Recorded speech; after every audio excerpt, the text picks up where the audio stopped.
Good afternoon to you and welcome to this afternoon sitting. The sitting that is just about to commence in 4 minutes' time. Today being a Wednesday, the third session of the afternoon sitting. This is Parliamentary's broadcast unit in collaborations with KBC. My name is Angela Cheror.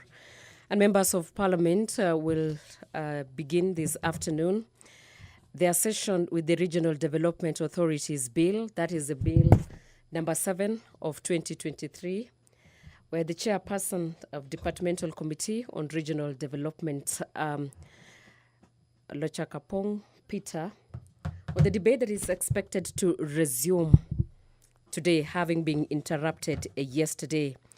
The bill on the Regional Development Authorities is to consolidate the laws relating to the regional development and to provide for the establishment, the powers, and the functions of the 6 existing regional development bodies already. The bill standardizes the functions of regional development authorities, subject to the unique areas of operation of each regional development authority. It further standardizes the membership of the boards of each regional development authority to 11 members in line with the best practices in corporate governance. On the statement on delegation of legislative powers and limitations of the fundamental rights and freedoms, this bill, that is in its second reading, whose debate was interrupted yesterday, delegates legislative powers to the Cabinet Secretary responsible for the regional development authorities to make regulations for the carrying into effect of its provisions. And the bill does not limit any fundamental rights or freedoms. On whether this bill, the Regional Development Authorities Bill number 7 of 2023, concerns the county governments, the bill affects the functions of the county governments as set out in the 4th schedule of the 2010 Constitution. And the enactment of this bill shall occasion additional expenditure of public funds. This is the first bill that the members of Parliament are expected to resume their debate today, having interrupted yesterday. Also, there is a couple of motions by the Chairperson Departmental Committee on the National Cohesion and Equal Opportunity, on the compliance to Article 54(2) of the Constitution, that is regarding employments of persons with disabilities in the public institutions. And this House adopts the report of the Committee on the National Cohesion and Equal Opportunity on the compliance to Article 54(2) of the Constitution, that is regarding the employments of persons with disabilities in public institutions. This was laid on the table of the House this morning. Also, the motion on the report of the Auditor General on financial statements of selected state corporations, that is by the chairpersons of Public Investments Committee on Commercial Affairs and Energy.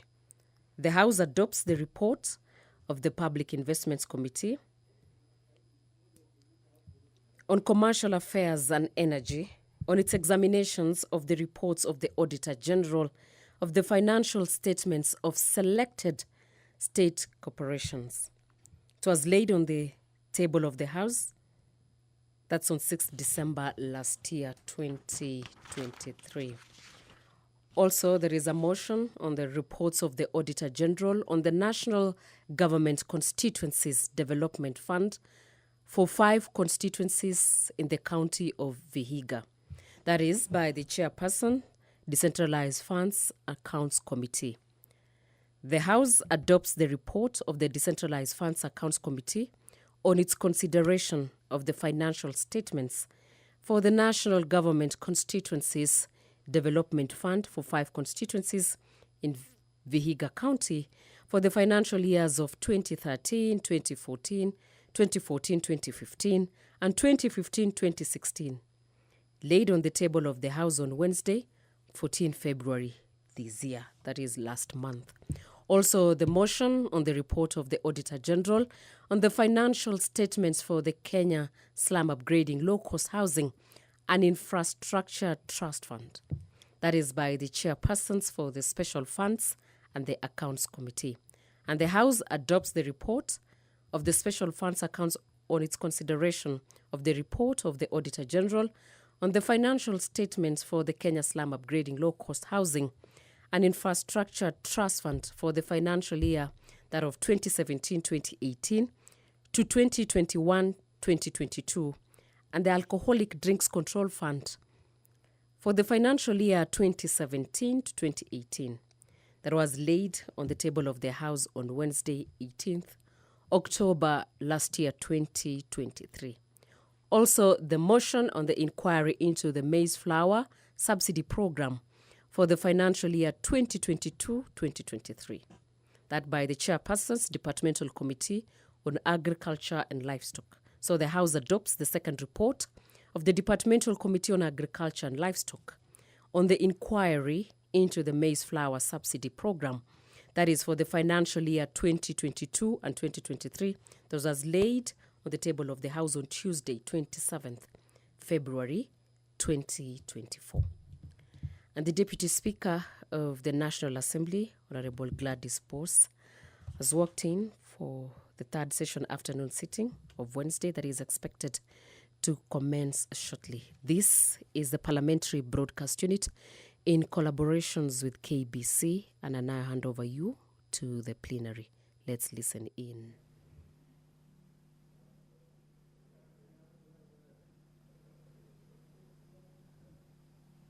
Honorable members, let us pray. Almighty God, who in your wisdom and goodness have appointed the offices of leaders and parliaments for the welfare of society and the just government of the people, we beseech you to behold with your abundant favor as your servants whom you have been pleased to call to the performance of important trusts in this republic. Let your blessings descend upon us here assembled, and grant that we treat and consider all matters that shall come under our deliberation in so just and faithful a manner as to promote your honor and glory, and to advance the peace, prosperity, and welfare of our country and of those whose interests you have committed to our charge. Amen.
You may proceed. First order.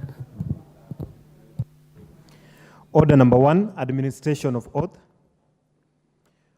Order number 2, communication from the chair.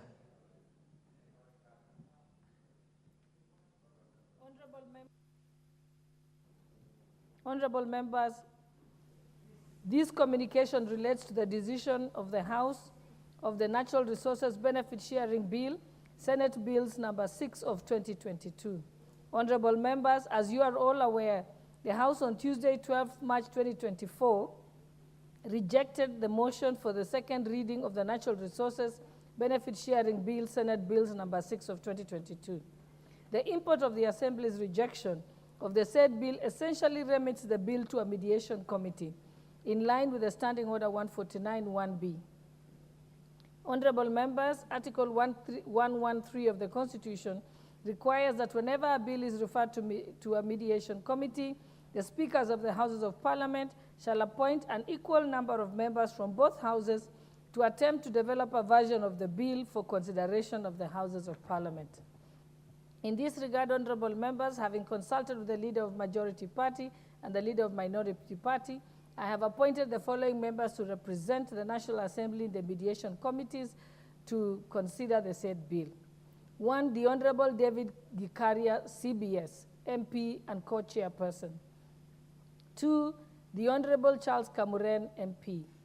3, the Honorable Beatrice Kemei, MP. 4, the Honorable Joseph Imathe, MP. 5, the Honorable T.J. Kajwang, MP.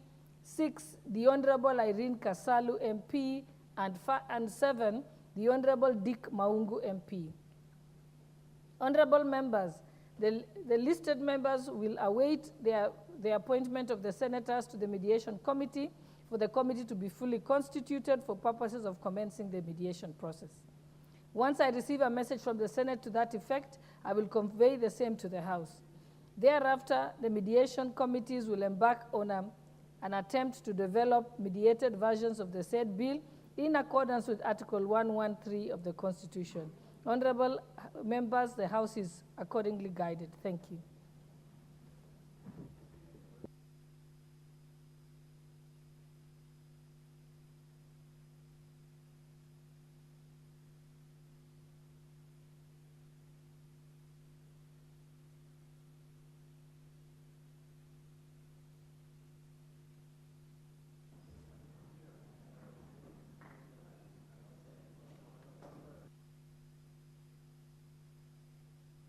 Next order. Order number 3, messages.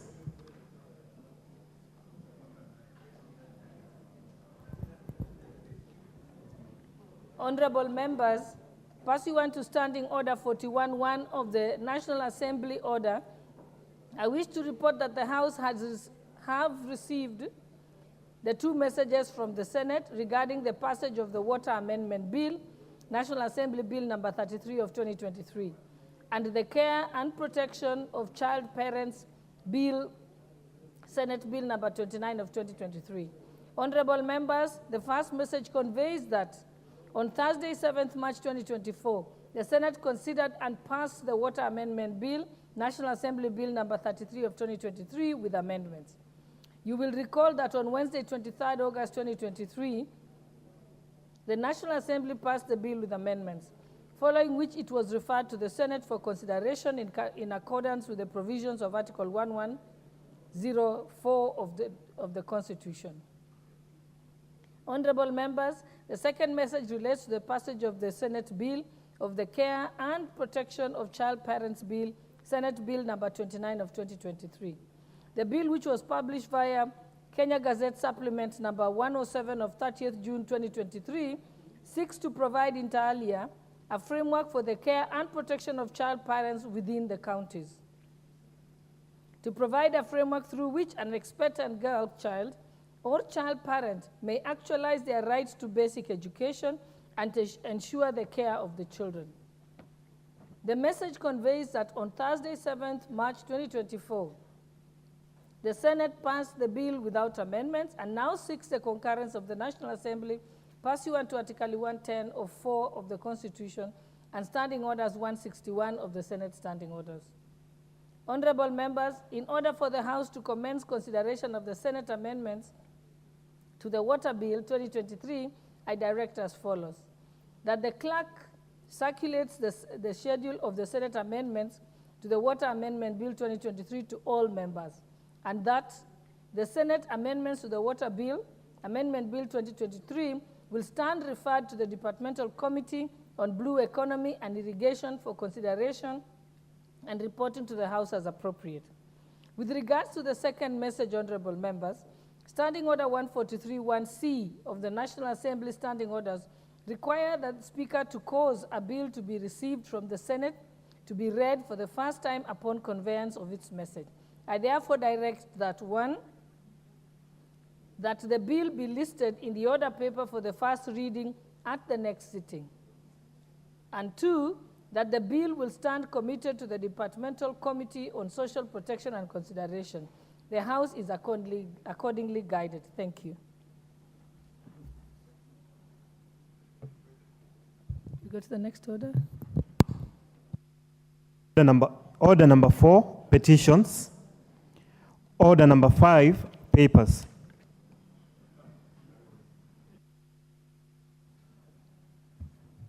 Majority Leader, you may proceed. Honorable Speaker, I thank you for this opportunity. Honorable Speaker, I beg to lay the following paper on the table of the House today, Wednesday, March 13th, 2024, afternoon sitting. Reports of the Auditor General of Financial Statements for the year ended 30th June 2023 and certificates therein in respect of the National Urban Transport Improvement Project IDA credit number 5140-KE-Kenya National Highways Authority, 2, Green Zones Development Support Project Phase 2 credit number PKE-AAD-005 Kenya Forest Services, 3, Nairobi Metropolitan Services Improvement Project IDA credit number 5102-KE State Department for Housing and Urban Development, 4, Coastal Region Water Security and Climate Resilience Project credit number 5543-KE-740-KE State Department for Water and Sanitation, 5, Kenya Energy Environment and Social Responsibility Programs Fund, State Department for Energy, 6, Kenya Enabling Activities for HFC Phase Down Project Grant Number UNEP Ken SEV /81/TAS/01 plus Minister of Environment, Climate Change and Forestry, and lastly, Honorable Speaker, Water and Sanitation Development Project IDA credit number 6029/6030-KE State Department for Water and Sanitation. Honorable Speaker, I beg to lay. Thank you. Next is the chairperson for the Departmental Committee on Education, Honorable Meli.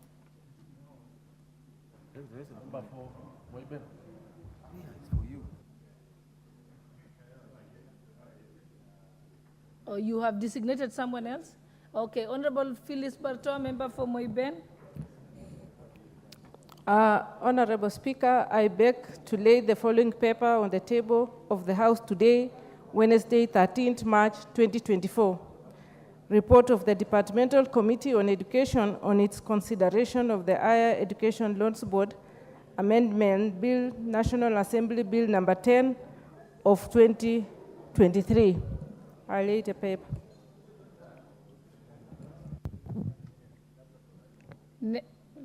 Next order. Order number 6, notices of motion. The Honorable Member from Mbeere North, Honorable Geoffrey Ruku. Thank you, Honorable Speaker. Honorable Speaker, I beg to give notice of the following motion.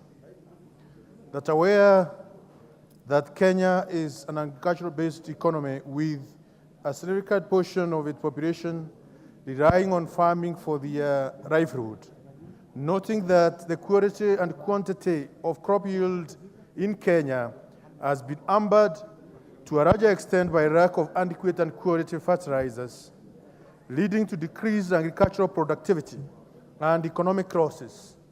Further noting that the government has committed to improving agricultural productivity through various initiatives, including provision of subsidized fertilizers, concerned that the cost, quantity, and quality of fertilizers and subsequently the cost of production of crops, of food crops and cash crops, including coffee, tea, miraa, has increased due to a number of factors.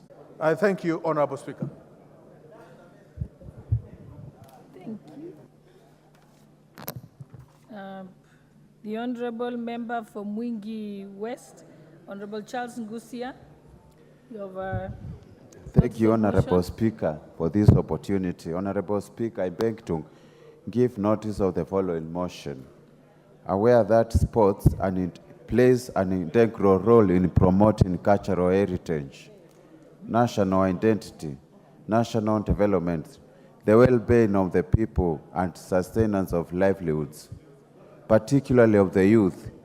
Appreciating that sessional paper number 3 of 2005 provides a framework for sports development and operationalization in the country.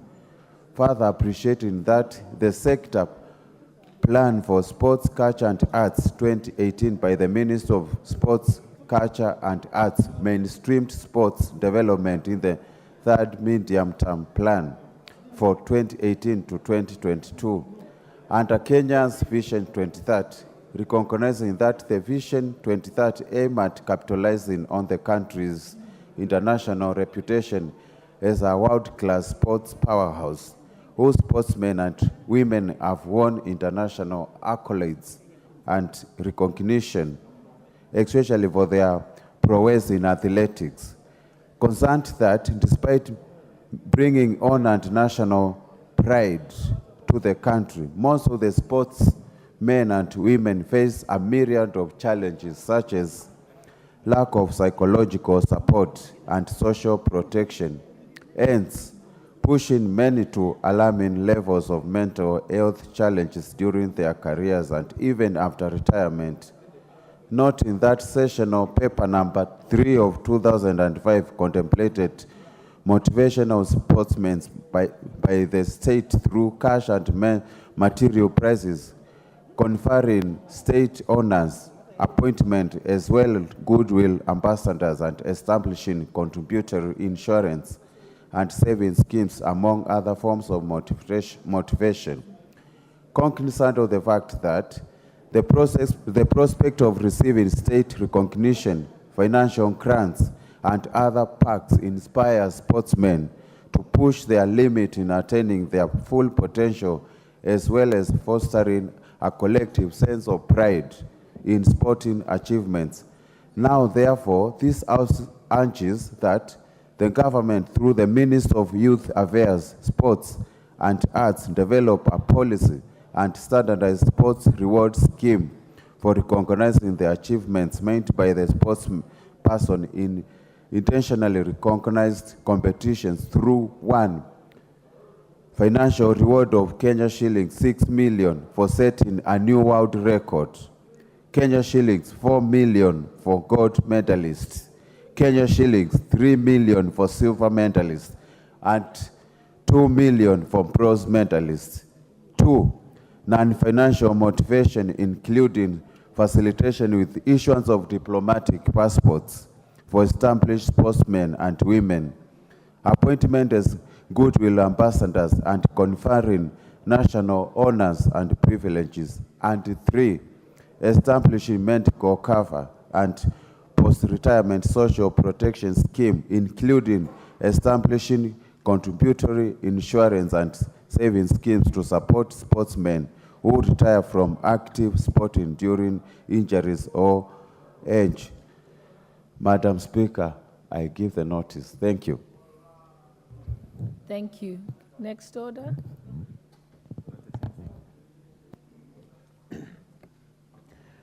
Order number 7. Order number 7, questions and statements. Honorable members, I would wish to give a communication in regards to order number 7. I'll start with a statement first. Honorable members, I think let me do the other one first before I come to this because it needs to be checked. So, honorable members, I wish to communicate to the House that we are in receipt of a letter that is addressed to the Clerk of the National Assembly, Mr. Samuel Njoroge, CBS, and signed off by Mr. Amos N. Githecha, EBS, who is the Principal Secretary in the Ministry of Public Service Performance and Delivery Management, State Department for Public Service. Its reference invitation to respond to the questions in the plenary of the National Assembly on Wednesday, 13th March 2024. It refers to a communication that was dated 4th March 2024 on the above subject from Parliament. In the letter under reference, the Cabinet Secretary, the Ministry of Public Service Performance and Delivery Management, was invited to respond to various questions in the plenary of the National Assembly on Wednesday, 13th March 2024 at 2:30 p.m. However, due to a planned cabinet meeting on the same date, the Cabinet Secretary will not be able to attend. Ordinarily, cabinet meetings are held on Thursday. For those reasons, the purpose of this letter also is to request for rescheduling of the said appearance, but also to give apologies to the House. Thank you.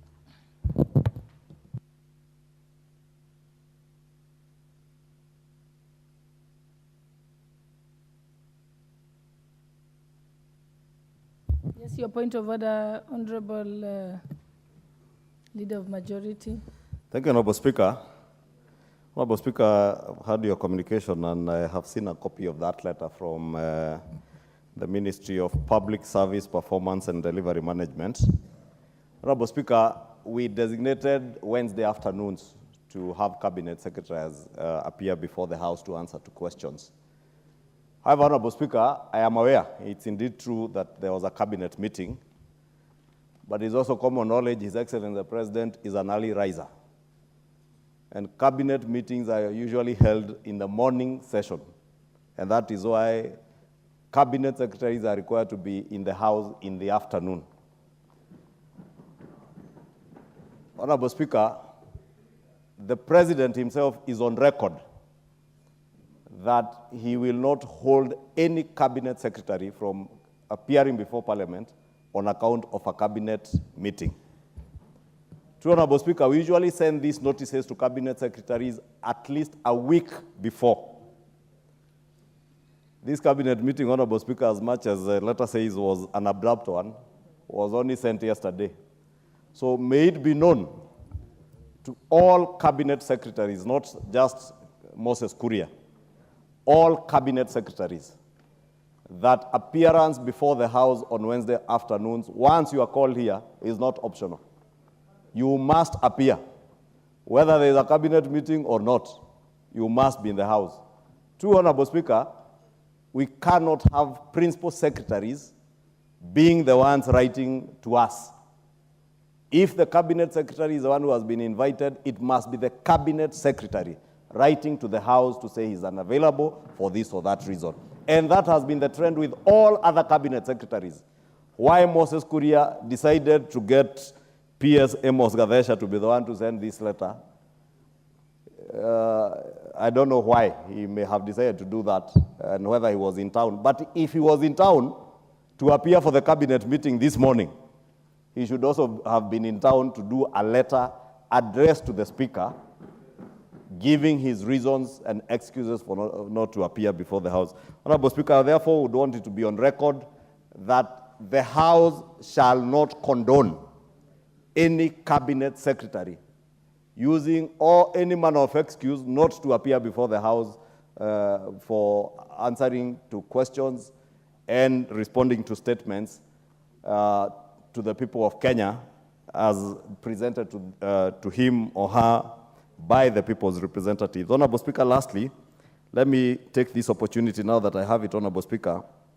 You know, in the House Business Committee on Tuesday and last week, Honorable Speaker, we did deliberate on the question of giving priority to members and committee reports, members' bills, private members' bills, which are usually given Wednesday mornings, and at times after the Cabinet Secretaries leave in the evening, we allow that time to be utilized to consider either committee reports or private members' bills. Honorable Speaker, if members will see, this afternoon's order paper has a lot of committee business. I would really want to plead with members, especially those who have a penchant for raising points of order in the evening, around what time, to bear with committees so that we're able to transact all these committee reports at least it's only Wednesdays that we can be able to transact many of these businesses. And now that the Cabinet Secretary is not there this afternoon, let us take time to be able to consider all these committee reports and process as much as we can of our committee business. Honorable Speaker, you know you are the chair of the Liaison Committee, and you did summon myself to the Liaison Committee last week on this particular case after chairs of committees raised concern that the House Business Committee was not prioritizing committee reports. Therefore, any chair who has business lined up here, please be available throughout the afternoon so that even those who are used to raising points of order on quorum, there will be enough chairs in the House to provide quorum so that we are able to transact all these committee reports and finish with them today. And hopefully where we reach, we will also endeavor to find time tomorrow and sometime next week to process all committee reports that are ready. And I believe, Honorable Speaker, as the chair of the Liaison Committee, you will now appreciate that the House Business Committee has indeed done justice to the request that was put to me to take to the House Business Committee, which was done. Honorable Speaker, thank you. Thank you, Leader of Majority. I think your message will be put in a letter back to the Cabinet Secretary. And yeah, what's your point of order, Honorable Milema? I saw your hand up for a very long time. And I'll let you have your point of order after that. Thank you, Honorable Mayaka. Speaker. Then I'll come to you. Thank you, Honorable Speaker. Just following up from where the Leader of Majority left, it's quite unfortunate that the Cabinet Secretary is not in the House and has also used another officer to address the House. We remember even when Ababu wrote his letter, which was not very pleasant, he indeed wrote it himself and signed. But away from that, it would be also noticeable that since the time we adopted this model of questioning, there's so much business that concerns Kenyans which go untouched because sometimes we have to wait. Honorable Speaker, the questions we asked to the CS Security, who also last week did not come to the House because of a similar excuse, some of those questions, Honorable Speaker, were asked last session of Parliament. And the situation keeps on getting so bad in Muhaya and Luanda areas because of security. I would wish to say this, that as a mitigating way forward, Leader of Majority, you should have stated that then, therefore, this particular Cabinet Secretary, together with the Cabinet Secretary for Internal Security, should appear before this House on a particular date. Now that you did not say, I want to propose that they appear next Wednesday, both of them. Thank you, Honorable Speaker. I think that matter of scheduling will be dealt with by the House Business Committee, in which the Leader of Majority sits. Okay, Honorable Irene Mayaka. Thank you, Honorable Speaker. Honorable Speaker, just listening to the Majority Leader addressing this issue of our Cabinet Secretary is not appearing, and I'm just feeling like I'm having a déjà vu moment, because this is not the first time that the Majority Leader has addressed this matter. And as a House, I think it's about time we started biting, because we are not biting enough. The executive ought to understand that our first role is actually to check them, and it's actually to question them. And for them not to appear, this is the second week that we are having a CS who is meant to appear before us, not appearing, and yet we want to address matters that are of national importance. And Honorable Speaker, just to add to what Honorable Milemba said, I think we actually need to summon these two CSs to appear. It can't be business as usual that they allow their secretaries to write to us instead of them themselves taking upon themselves the time to just type a few sentences and sign. It shouldn't be business as usual, Honorable Speaker. And therefore, I think we should summon them and not just ask them to appear. Thank you. Like I said, your sentiments will be taken, and they'll be able to communicate to the Cabinet Secretaries. Allow me first to recognize the people in the public gallery. Honorable members, allow me to recognize the presence of the following guests in the public gallery. 1, Munyu Secondary School from Naivasha constituency, Nakuru County. 2, St. Clair's Girls High School from Gatundu South constituency, Kiambu County. And 3, Kenyatta University Co-Student Association, I presume from Nairobi, or from the coastal area of Kenya. And 4, I also wish to recognize the presence in the Speaker's Gallery of the African Holy Ghost Christian Church, Huruma, Nairobi, comprised of Sunday school officers. And on behalf of the National Assembly, I think I will give the Honorable Mshangi Karemba to welcome all the guests on behalf of the National Assembly. Thank you, Honorable Speaker, for giving me an opportunity to welcome our guests today. The students of Munyu Secondary School in Naivasha, the students of Clare Girls in Gatundu, and Kenyatta University Coast Students Association. Kenyatta University, which is my alma mater, together with some other members here. And I wish to tell the students who have come to Parliament today that the future belongs to them. It is only this moment that they are young, but the future is brilliant. The future is waiting for them so that they can become leaders in this country. And I wish to tell them that we started like them. We were students like them. We became student leaders in the University of Kenyatta University and other universities, and so we are here. And lastly, Honorable Speaker, I wish to appreciate in a very special way the Sunday school officers from the African Holy Ghost Christian Church, Huruma. This is the church where I worship while I am in Nairobi. This is where my children go for spiritual nourishment. And Honorable Speaker, the Sunday school officers you see in the Speaker's Gallery are people who have done a very commendable job. They have developed the first Sunday school curriculum in the Akorino fraternity. This has never happened before. So when I went to church 2 weeks ago, I told them that they must come to Parliament so that I can have a moment with them, take them on a tour of Parliament, because I was so impressed. They have done something for the future generations, and it will be remembered that it is during their time as Sunday school officers that it happened. So I love them, and we thank God for them. Thank you, Honorable Speaker. I will give the Honorable Member from Mundanyi, Honorable Danson Mwashoko, exactly 1 minute to welcome the students from Coast Region. Asante sana Mheshimiwa Spika. Kwanza nikushukuru kwa nafasi hii. Nichukue nafasi hii kukaribisha vijana wa Kenyatta University ambao ni vijana wanatoka Pwani. Mheshimiwa Spika, vijana hawa ni karibu vijana 100.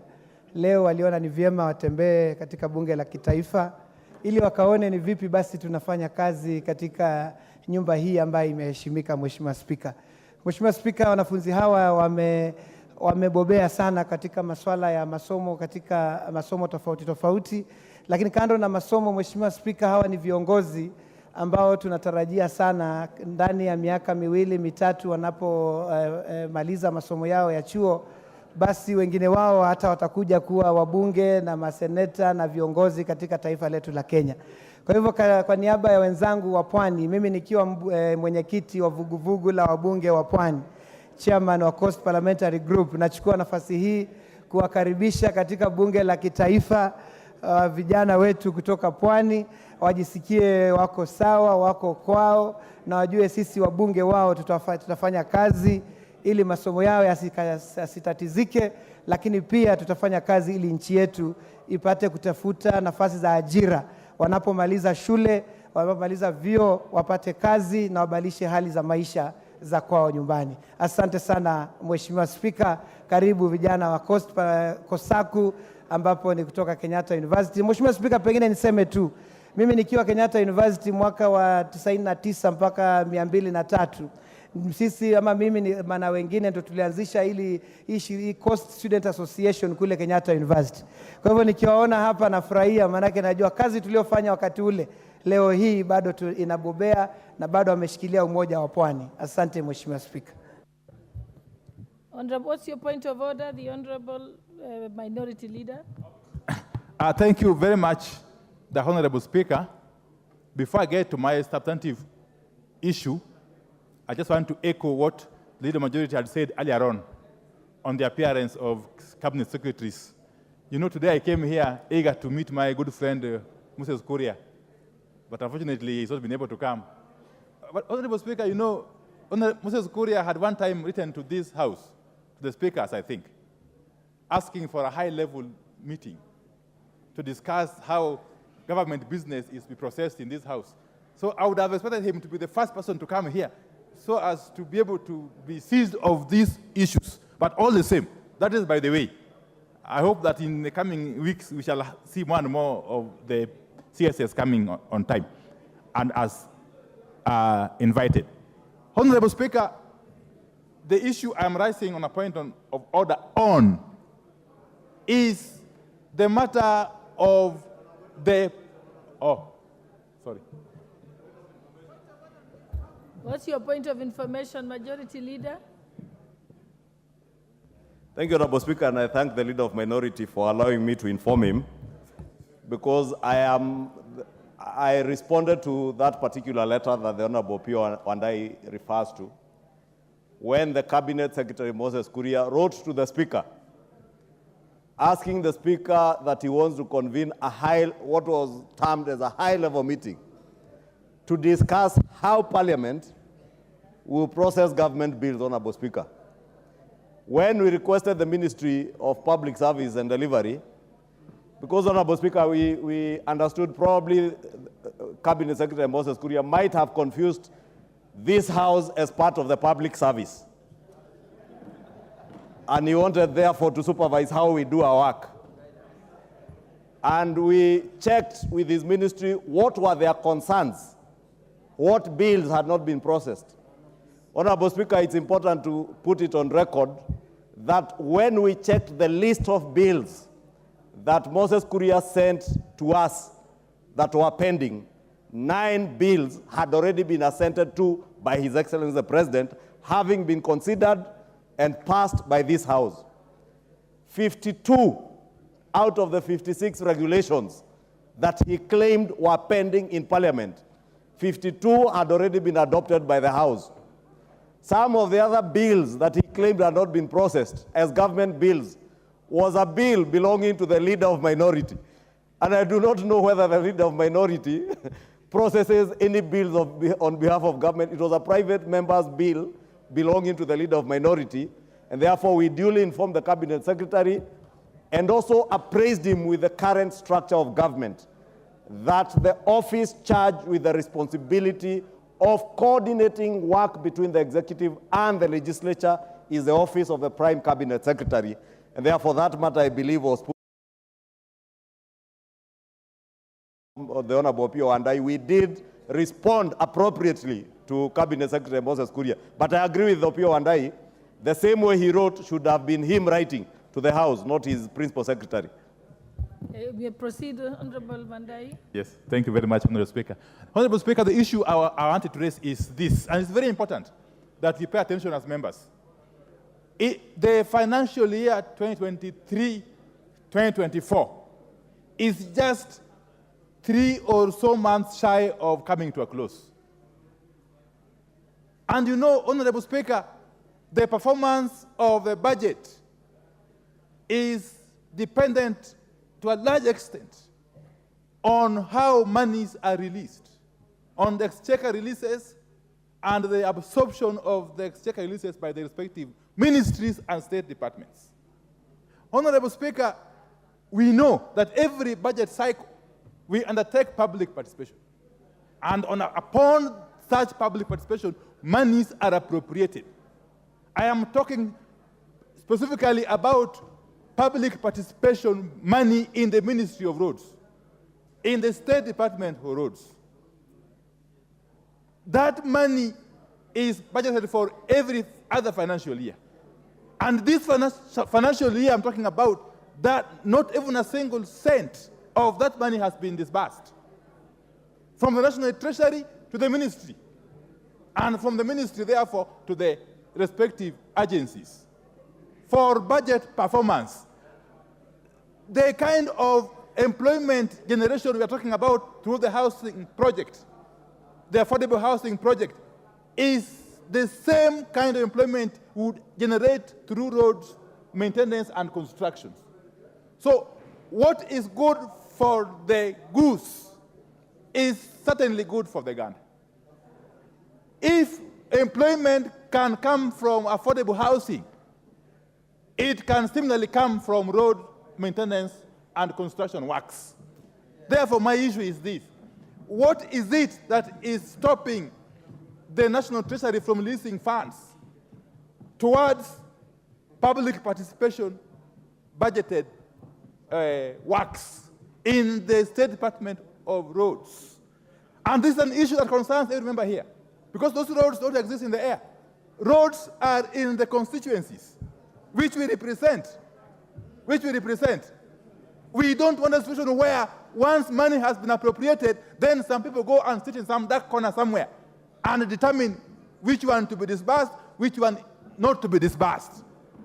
That would certainly be tantamount undermining the authority and power of this August House. So I want to plead with you, Honorable Speaker, to allow a few members to contribute to this very important matter, because this is a matter that is so serious that can cause problems between this House and the executive. Honorable Speaker, this House remains an independent institution. We are not beholden to anybody, any other authority. We only defer to the Speaker when in this House. And once we make a decision such as passing an appropriation bill, which then becomes an appropriation act, and money continues to be collected by KRA, the money must be disbursed. You must release the exchequer to the respective, and especially on a matter concerning roads, we won't allow you to get away with it. So I would want you to compel Leader of Majority to follow up with the National Treasury and come back here with a definite statement, if possible tomorrow. But before you do so, please allow some members to ventilate so that we can get the gist of the matter. Thank you, Honorable Speaker. Very well. I will, if there's interest, I'll give at least 2 and 2, and then we move to the next order. So you need to key in on intervention. And the first intervention I see here is the Honorable Bashir Abdullahi. Do you want to speak on this? The Honorable David Gikaria is in the House at intervention. Proceed. Honorable Speaker, first of all, I want to thank the Majority Leader for being very candid on matters of these cabinet secretaries and what they do. Honorable Speaker, it is very unfortunate. Last week, it was the same excuse. This week, and you know how important in the last parliament when we came and we amended our standing order so that we can allow cabinet secretaries to be coming here instead of committee chairs coming to answer questions that are written. So we needed and that is how important it was for these cabinet secretaries to be coming before the floor of the House. So it is important, Honorable Speaker, as Majority Leader has indicated, we must also, I think something that we forgot, in case of now this could be a trend. And you can imagine a week, 4 weeks in a month, they only come 4 times. If we don't make it then, it means pushing forward. Most importantly also, Honorable Speaker, is also that they have that tendency also of not even coming before committees. That every time you try to request a cabinet secretary to come before a committee. Order, Honorable Gikaria. You know, we had moved from that matter you are discussing. And we were now dealing with the point of order that the Leader of Minority rose on. So I want to declare you out of order and give the Honorable Mwenje to speak on this. Mwenje, you may proceed. Thank you, Honorable Speaker. Honorable Speaker, the issue that has been spoken by the leader minority, I can't emphasize it further than even what he's already done. Because money that has already been appropriated for purposes of roads. Honorable Speaker, I want to speak even about Nairobi, Honorable Speaker. We have so many roads that have remained undone. We have money that was appropriated even in previous parliaments. We have pending bills that have remained unpaid so that those contractors can complete some of those projects, Honorable Speaker. So it is important that the Ministry of Roads, and more so the CS, ensures that those funds that have been appropriated here by this House are used effectively as per what was agreed on the floor of this House, Honorable Speaker. Because otherwise, we end up in a situation where money which is supposed to build roads in our constituencies is not getting there, as has been mentioned. And that is affecting us, Honorable Speaker. So we want to ensure, kindly, the Ministry of Finance must ensure these funds are released and they are utilized the way they ought to be used for purposes of development of our roads, Honorable Speaker. Honorable Speaker, I'd want to request there are members here who wanted to contribute to this issue, Honorable Speaker. If you can allow it to be 4-4 so that we can ventilate on this issue and just keep it under 1 minute, Honorable Speaker. Kindly, your indulgence, please. The Honorable KJ. Honorable Speaker, this is an extremely serious matter. And I want to support the Honorable Leader of Majority for raising this matter. The Honorable Leader of Minority. It affects every single constituency. Honorable Speaker, some people might be imagining that Nairobi is extremely well covered in terms of road network. But when you think about it, even previous programs on roads in Nairobi have actually failed. The most recent one being the roads that had been earmarked for development in slum upgrading program. Mr. Speaker, we are on record in this House as members of Parliament saying that the work that was done was extremely shoddy. People were laying cabro on what you call cotton soil in our constituencies, Mr. Speaker. So, Mr. Speaker, the big issue here is Parliament taking its place, its rightful place in budgeting. No other house, no other institution, no other entity has the role of appropriating monies in the budget.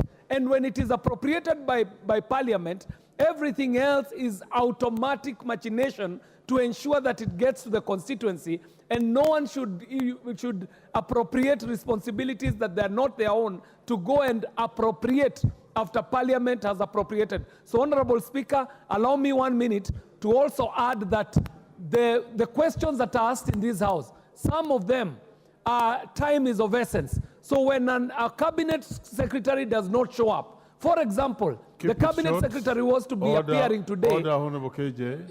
I'll just be very short on this one. We had actually dealt with a matter of questions. So you have made your point. Yes, I'll be 1 minute, Mr. Speaker. No, the interest is very high, so please take your place. Much obliged, Honorable Wangwe.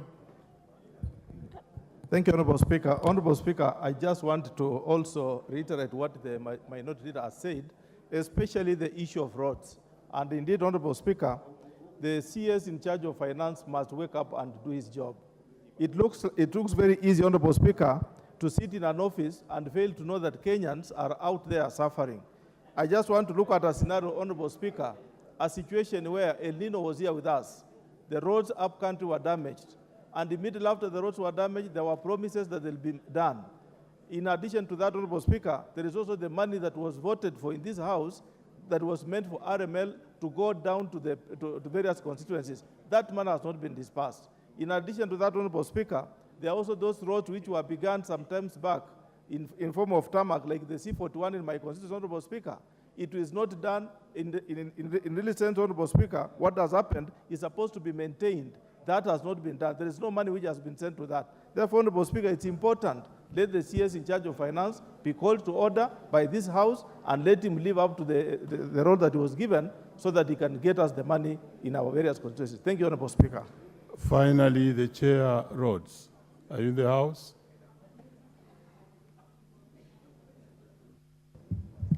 Thank you, Honorable Speaker. I followed what the leader of minority has raised, and I want to agree with the House that we do appropriate budgets, but the responsibility to release funds is of rise with the Treasury. So we have done our part. The part to release, the responsibility to release funds is with the ministry. I do not want to say more on this matter. Thank you. Very well. I think we shall close that matter at that particular level, unless the leader of majority wants to speak on it. Yes, let's hear the leader, and then we wind up on that particular matter. Thank you, Honorable Speaker. And let me thank the leader of minority for raising that issue. And public participation, Honorable Speaker, is a constitutional imperative. And since the advent of this new constitution, every year, the Budget and Appropriations Committee has devoted funds to public participation, which must be disbursed as approved and appropriated by the House without any undue delay. However, Honorable Speaker, there are also other issues. And I am certain many members here are aware of the other issues pertaining especially to the sector of roads. But I will pick up the issue on the actual public participation money, other than the others that members are aware of, part of which is an issue that was addressed here by the Cabinet Secretary for Roads when he appeared here. And Honorable Speaker, because there is that other matter that was very well addressed by the Cabinet Secretary for Roads, which I am certain we do not want to delve into now, but for the public participation one, I will get to the Cabinet Secretary, National Treasury, to first provide us with a list so that we ensure that it is in the counties that we carry out public participation. Because public participation ordinarily, and I see the Honorable Dan, member for... The leader order. The leader is on a point of order. Let him proceed. Proceed, leader. Thank you. Honorable Dan Mwashako is a seasoned member of the Budget Committee, and we will tell you the public participation funds are usually done, we used to do them for about 11 counties per year. So that by the end of 4 years, we have covered all the 47 counties. And the budget that is available for that exercise, ordinarily we had started with 1.2 billion. I think by 2019, when I was shipped out of the Budget and Appropriations Committee by the previous regime, we are approaching about 1.82 billion shillings. And I know that amount of about 2 billion shillings is still available for public participation, including this year.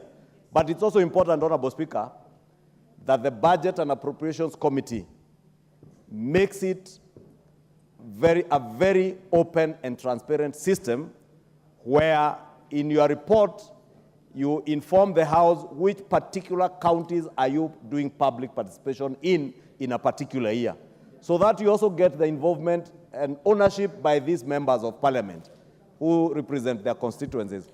So, for instance, when you're going to Siaya, the leader of minority should know that you are going to Siaya so that he mobilizes the public to come and give you the projects that are of priority basis to the people. Because, Honorable Speaker, there is always a temptation for people to sit and appropriate resources based on what they think are priorities for people.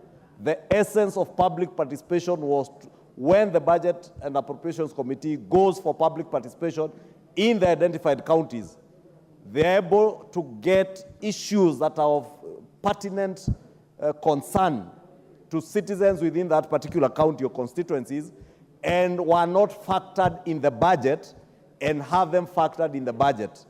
But I think, Honorable Speaker, with time, unfortunately, and I say this unfortunately, we have begun losing the very essence of that public participation, and we need to get back our rails on track. But, Honorable Speaker, the issue raised by the leader of minority, as I have said, I'll pick it up with the National Treasury. Honorable members, that matter will rest there for now. Before we move to the next order, let me acknowledge the presence in the House and in the Speaker's Gallery, Othaya Girls High School, Othaya constituency, Nyeri County. Honorable members, let me also acknowledge in the public gallery this afternoon, Elbagon Secondary School, Molo constituency, Nakuru. Any member of parliament from Nyeri, just to welcome those students, proceed. Thank you, Honorable Speaker. I wish to take this opportunity to welcome Othaya Girls Secondary School to this August House. This is one of the leading institutions in Nyeri, and that is performing very well as an extra county school. And Honorable Speaker, this opportunity for these young girls to come and get exposed to the proceedings of the August House as we debate on matters that are of national importance and that affect the population and the nation as a whole. I want to encourage them to take note of the number of women legislators who are in Parliament today. And actually, Honorable Speaker, I want to commend the ladies because quite a number are present today. And this is an inspiration to them that they can aim higher, and this place is also a destination for them. Thank you, Honorable Speaker. Next order.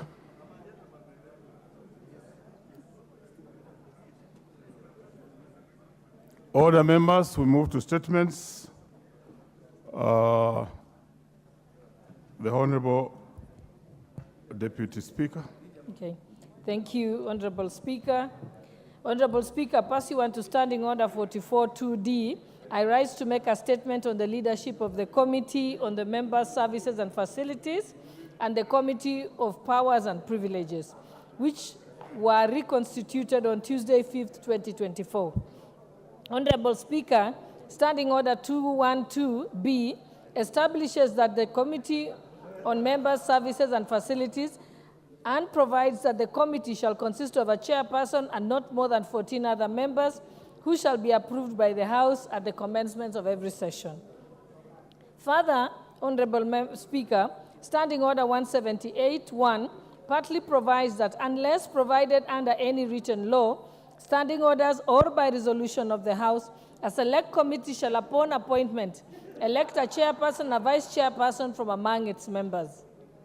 Honorable Speaker, following the reconstitution and approval of the members to serve in the committee on Tuesday, 5th March 2024, pursuant to Standing Order 212B3, the Clerk of the National Assembly, in exercise of the powers conferred under the provisions of Standing Order 179-2, declared a vacancy of the office of chairperson and vice chairperson of the committee on Wednesday, 6th March 2024.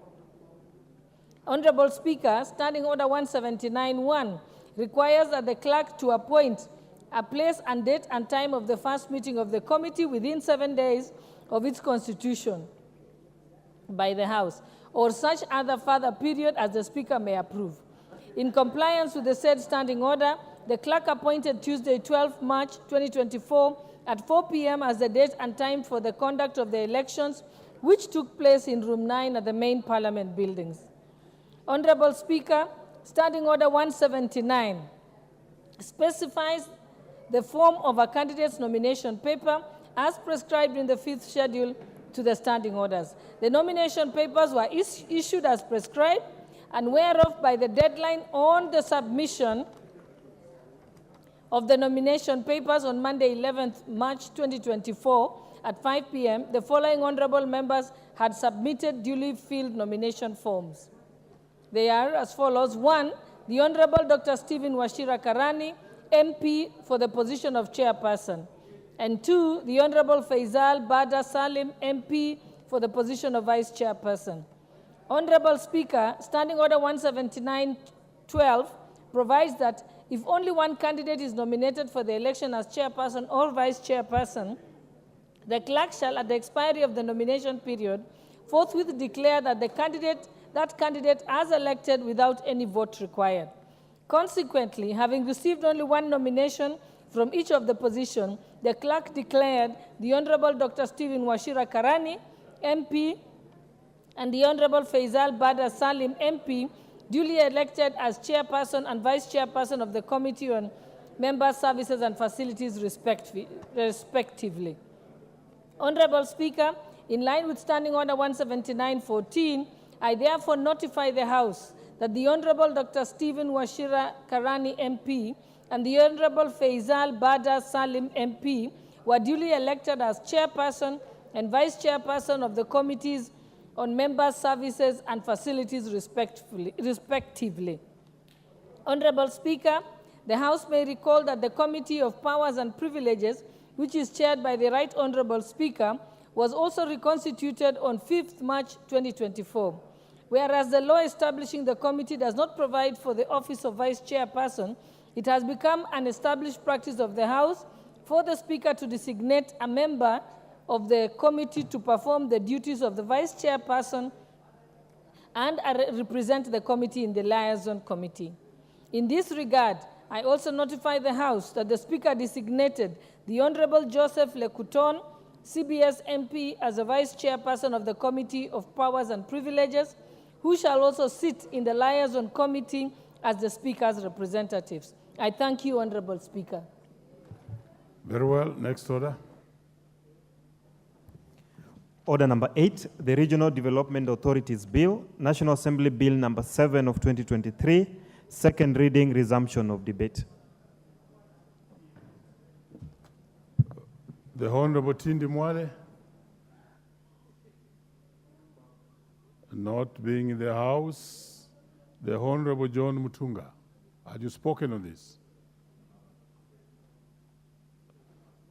Honorable members, we could refresh the screen, remove your cards and key in afresh, because most of the members who are on the list are not possibly interested in speaking on this. So, very well, you can now key in.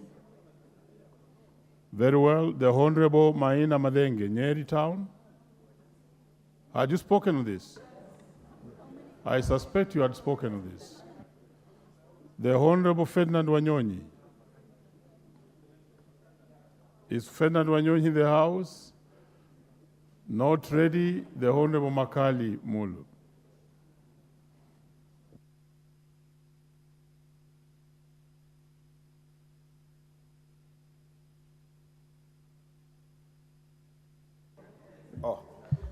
Yeah, thank you, Honorable Speaker. Honorable Speaker, I want to thank you for the opportunity to add my voice into this important bill. I was prepared to do it yesterday, but time did not allow, so I'm very happy that now I have the opportunity. Honorable Speaker, I want to start by supporting this important bill, the bill on regional authorities. As opening remarks, Honorable Speaker, we all know that we have quite a number of these regional authorities in this country, and most of them have been administered from different acts of parliament.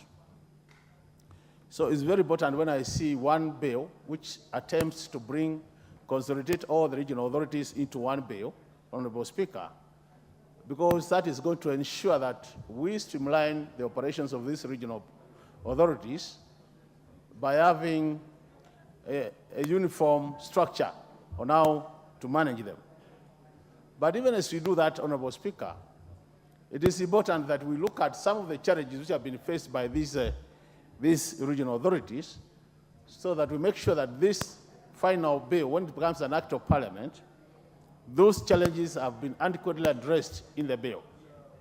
Honorable Speaker, one of the challenges we are facing in this country with regional authorities is the challenge of inadequate funding. Honorable Speaker, normally these regional authorities are supposed to be serving the development needs of this country. That means you need both a recurrent budget and a development budget, Honorable Speaker.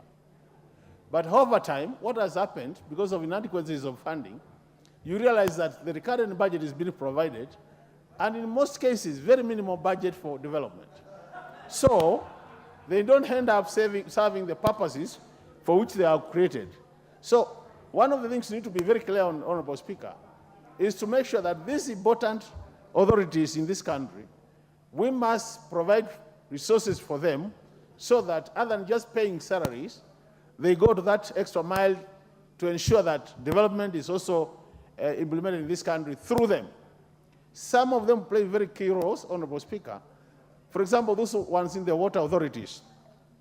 Water is a major problem in our ASO and semi-ASO areas in this country. And if those authorities were effective, if they were efficient, they would have done a lot in sorting out that matter. So for me, from where I sit, one of the reasons why I'm supporting this bill would be to have a structure, a financial framework, to make sure that they are adequately funded. The other matter which is critical, Honorable Speaker, and which keeps on coming up every time we see it, is the issue of duplication of roles, Honorable Speaker. Honorable Speaker, you realize that some of the work they are doing, duplication is at two levels.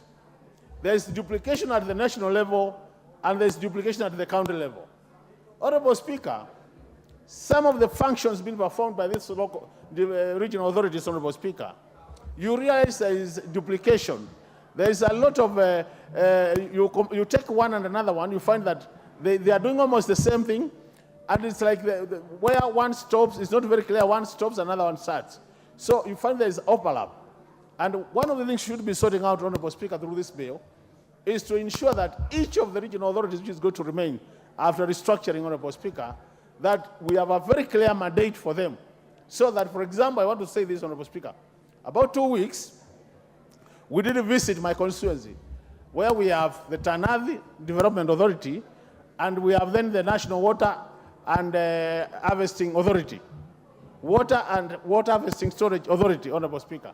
Now, you find one of the dams we have in my constituency is called Kalundu Dam. Kalundu Dam was done by the National Water and Harvesting Authority, but after completing the implementation, Honorable Speaker, there wasn't that proper handing over from that dam to Atanathi, which is now the local authority covering our area. So because of that lack of proper handing over, you find that that dam currently is not serving the purpose you were supposed to be serving, Honorable Speaker. Because the river is polluted, the intention was to do small-scale irrigation in the area. But because there was no proper handing over, then we have faced that challenge of the dam being there, but not really serving the purpose.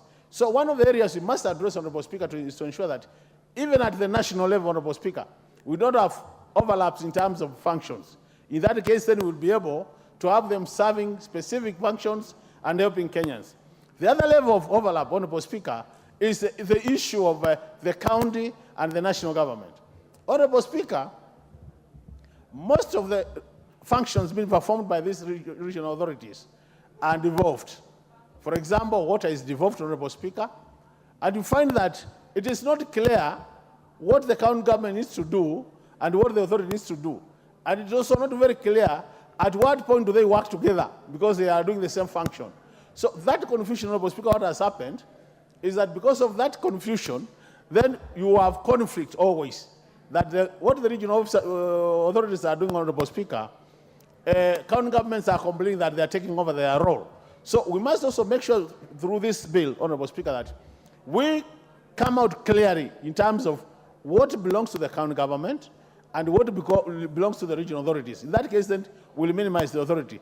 The other thing, Honorable Speaker, the county government are also having an argument that it makes sense that the reason why they are not getting the rightful share in terms of equitable sharing is because some of the money which should be with them is being left at Nairobi to take care of functions which are already devolved, Honorable Speaker. So in that case, they are saying, if we were very clear in terms of what is devolved and what is not devolved, then county governments will be able to get more resources from the national government without even adding any resource from in terms of revenue collection, Honorable Speaker. So, Honorable Speaker, these are some of the critical issues I think we need to address as a country. The other thing is the issue of the administrative framework, Honorable Speaker. In most cases, these regional authorities have been used as an employment bureau, Honorable Speaker, where the politicians, as included, see these bodies as a way of creating employment for our supporters, Honorable Speaker. And anytime you visit them, you look at the board composition, you look at who is employed there, Honorable Speaker, you will find that there is a very close alignment of the minister and the people working in those bodies, or the board managing the regional authorities. In that case, Honorable Speaker, then you find that we lose what I will call the issue of focusing more on competencies, so that we get people who can manage them. And that's why the other day you had the Deputy Majority Leader saying, I wishes that the coast Development Authority was being managed by people from the coast. Because to me, that's just a clear confirmation that we are thinking of areas where we create jobs for our people, which is not the right way, Honorable Speaker. So as we enact this law, Honorable Speaker, we must make sure that we have a very clear description of who qualifies to be a board member in these authorities, who qualifies to be employed in these authorities, and we focus more on merit other than connections. Because the challenge we have in this country, Honorable Speaker, is when it comes to matters of who joins which board and matters of who is employed where, the focus is more on how do I relate the connections you have as opposed to the merit. And I think time has come that as a House, we need to make sure that now we focus more on merit, Honorable Speaker. And if we do that, then we'll be helping this country. The last point, Honorable Speaker, as I allow other members to contribute, is the point of the numbers. We have so many of these regional authorities, Honorable Speaker. You wonder whether the number we have should be the optimum number, Honorable Speaker.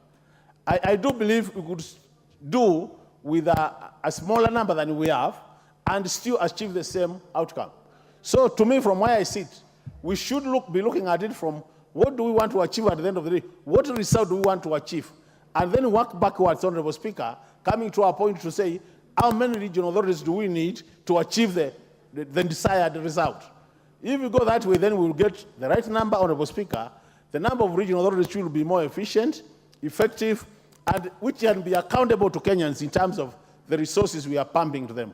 So, Honorable Speaker, as I support this bill, I think honorable members need to make sure that when it comes to that reading, we are very clear in terms of what do we need to do to make sure that Kenyans get value for money.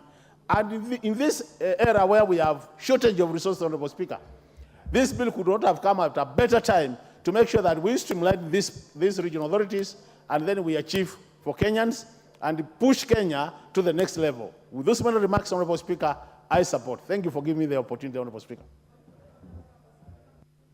Yes, what's your point of order, Honorable Wanjiku Muhia? Honorable Speaker, I'm starting on Standing Order number 95 to notify you that this bill has been sufficiently debated, and therefore I request if you could call the mover to reply. Honorable Speaker, many of us you see here are waiting for the next order. Thank you. Honorable members, the member has risen from his place on Standing Order number 95. That the mover be called upon to reply. Will as many as of that opinion say aye? Aye. Will as many as of a contrary opinion say nay? No. The ayes have it. Mover, you may proceed.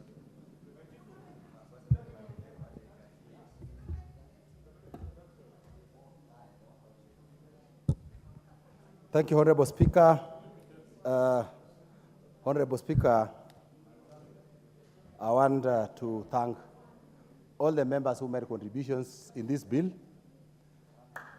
and also thank the members of the Regional Development Committee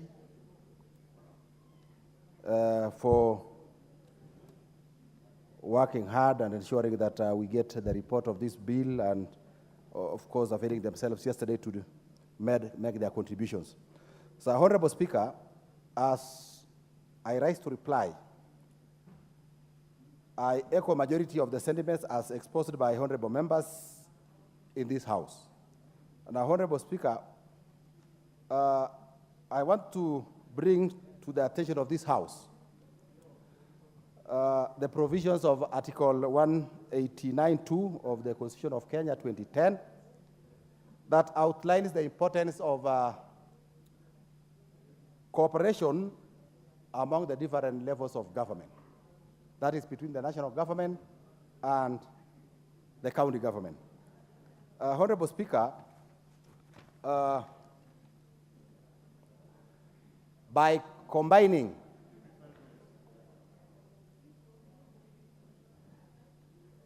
Honorable Speaker, Honorable Ferdinand is asking for some time, but maybe at the end of my time, I'll give him about 2 minutes. If that will work, that will be fine.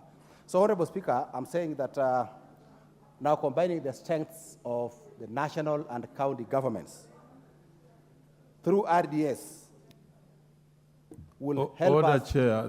The procedure would be that if you want Honorable Ferdinand to speak on this, then let him go first and then take very little time.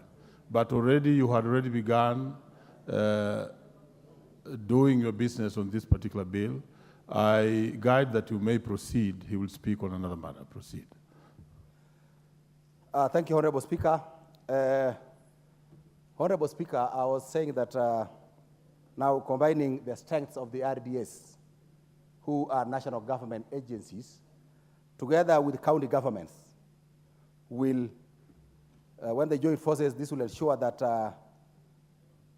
we tackle regional inequalities, will give them strength to boost economic progress and improve the overall quality of life throughout this country, everywhere in this country. Honorable Speaker, now these partnerships between the county and national government helps to avoid duplication of projects, ensuring that initiatives align with broader regional plans and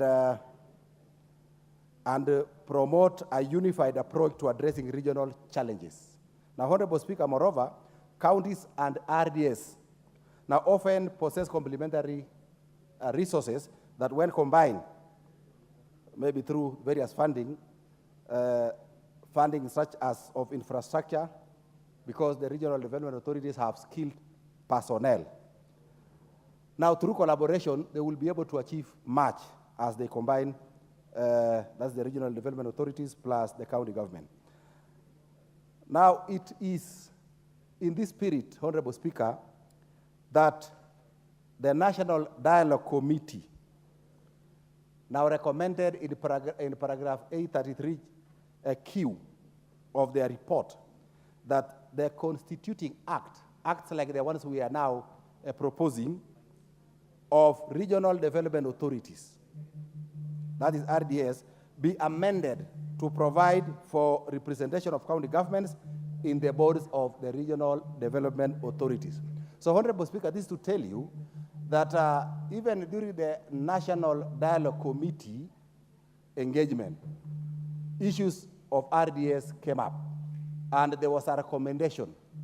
And I'm sure, Honorable Speaker, that this House and Kenyans are waiting for the implementation of the NADCO report. And within that NADCO report, Honorable Speaker, you've had in paragraph 833Q, mention was made of the regional development authorities to tell you that even those who participated in that NADCO committee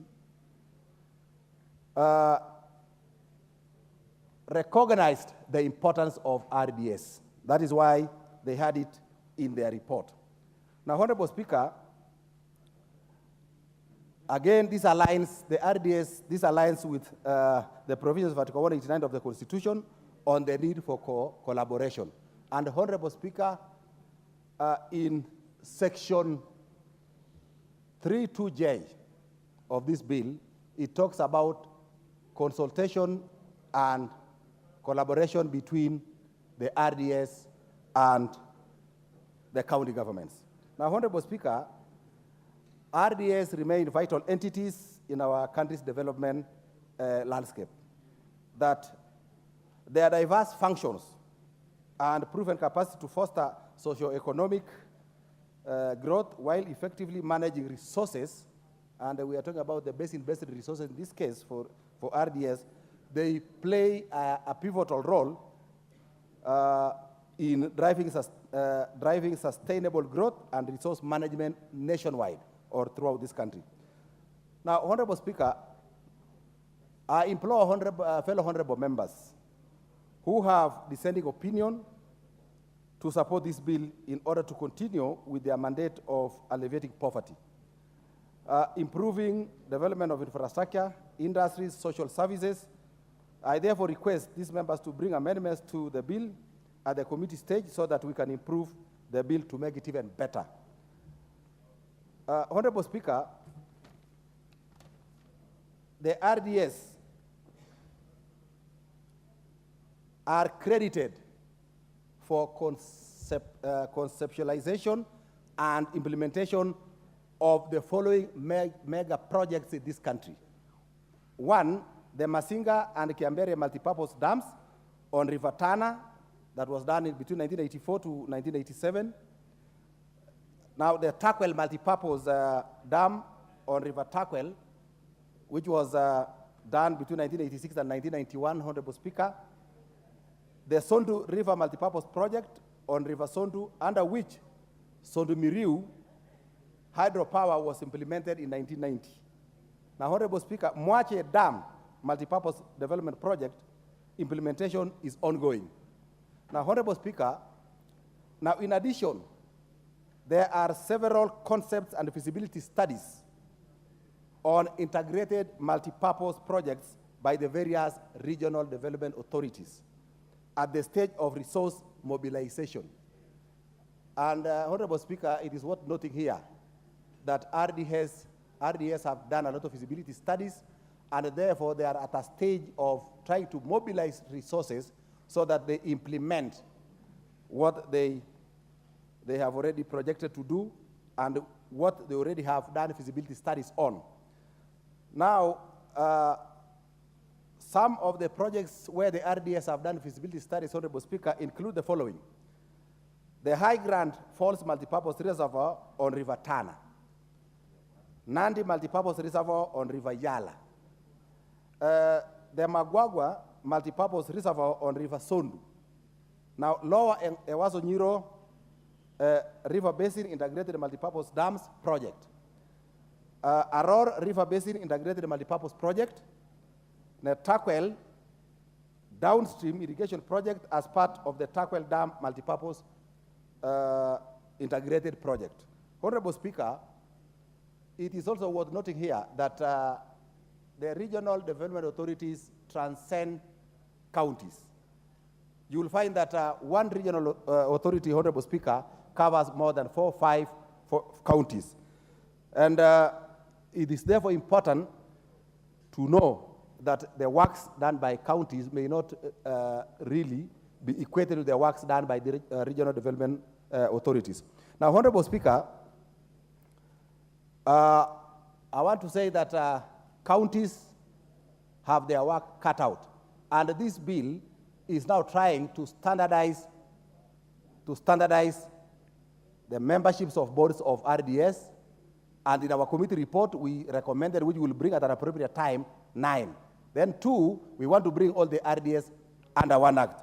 Honorable Speaker, now with this many, because I see time is up, with these few remarks, I want to ask honorable members of this House that we pass this bill.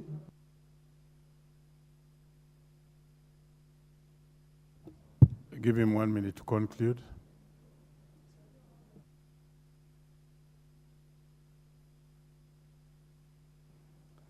Thank you, Honorable Speaker, for adding me 1 minute. Honorable Speaker, I was requesting honorable members that we pass this bill, move to the next stage, where we have also proposed as a committee amendments, including amending the number of board members from 12 to 9 and other amendments that as a committee we have proposed. Honorable Speaker, with these few remarks, Honorable Speaker, I beg to reply. Thank you, Honorable Speaker. Very well. The question to this particular bill will be put during the next session. Next order.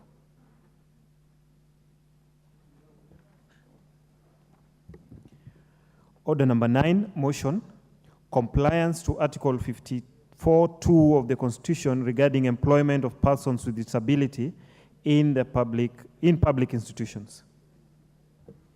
Chairperson, Departmental Committee on National Cohesion and Equal Opportunities. Is the chair in the House? Yes, I'm here. Proceed. Thank you so much, Honorable Speaker, for giving me this opportunity. I have been waiting for this for a long time, me and my team. Mr. Speaker, The Committee of National Cohesion and Equal Opportunity requests this House to adopt the report of the report of the committee on the compliance of Article 542 of the Constitution regarding employment of persons with disability in the public institutions, which was laid on the table of the House on Wednesday, the 21st February, 2024. Mr. Speaker, sir, the Committee of National Cohesion and Equal Opportunity resolved to carry out inquiry into the employment diversity in public institutions, specifically on the status of the compliance of the composition of persons with disability in the public institutions pursuant to Article 54(2) of the Constitution. Honorable Speaker, to achieve this objective, to sample 39 public institutions for its report on the compliance of the status of employment of people with disability. Subsequently, the committee invited the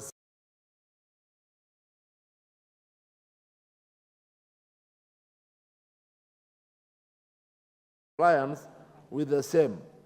The main objective of the inquiry is to assess the representation of people with disability within the public institutions of Kenya. Specifically, the committee requested the institutions to provide the following. 1. Status of compliance with Article 54(2) of the Constitution on composition of persons with disability in the institutions. 2. Assess the distribution of persons with disability across different cadres of institutions. 3. Measures put in place to make sure workplace is suitable and friendly for persons with disability.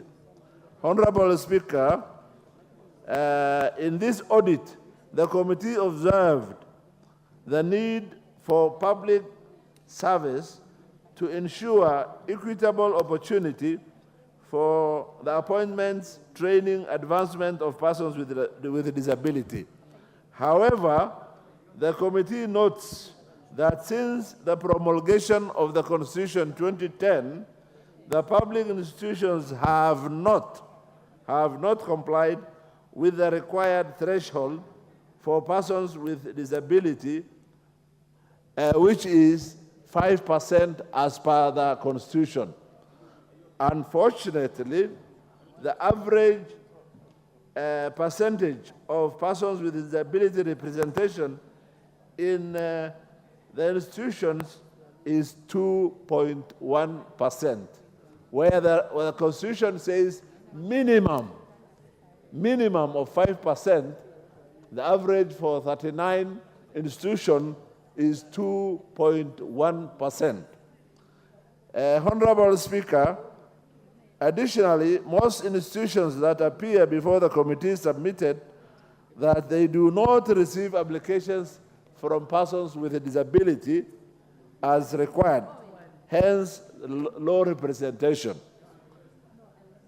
Despite the provision of Article 54(2) of the Constitution 2010, which requires persons with a disability of adoption of this report, the National Council for People with a Disability should initiate the amendment of Persons with a Disability Act to align with Article 54(2) of the Constitution. Number 3, within 6 months of adoption of this report, the public institutions should formulate, put into effect, comprehensive disability mainstreaming policies to encompass all facets of the workplaces. Number 4, within 3 months of adoption of this report, the National Council for People with Disability should make positive measures to facilitate comprehensive registration of persons with disability in their database. 5, the institutions should implement affirmative action focused on retirement, on recruitment, outreach efforts, awareness campaign to increase the representation of people with disability. Number 6, public institutions should align their human resource policies with the requirement of the retirement age for people living with disabilities and inform people living with disabilities their rights. Number 7, institutions should submit reports to National Council of People with Disability and encourage people with disabilities to participate in decision-making processes and challenge the cultural norms through campaigns and education. Honorable Speaker, sir,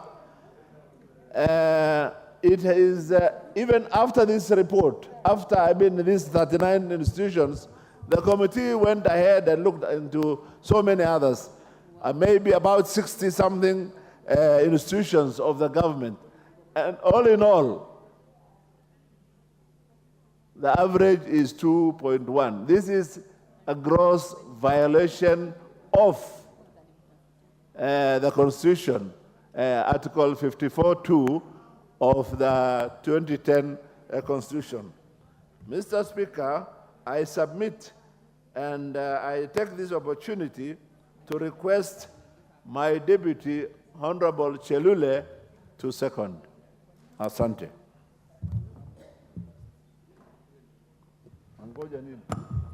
Honorable Chelule.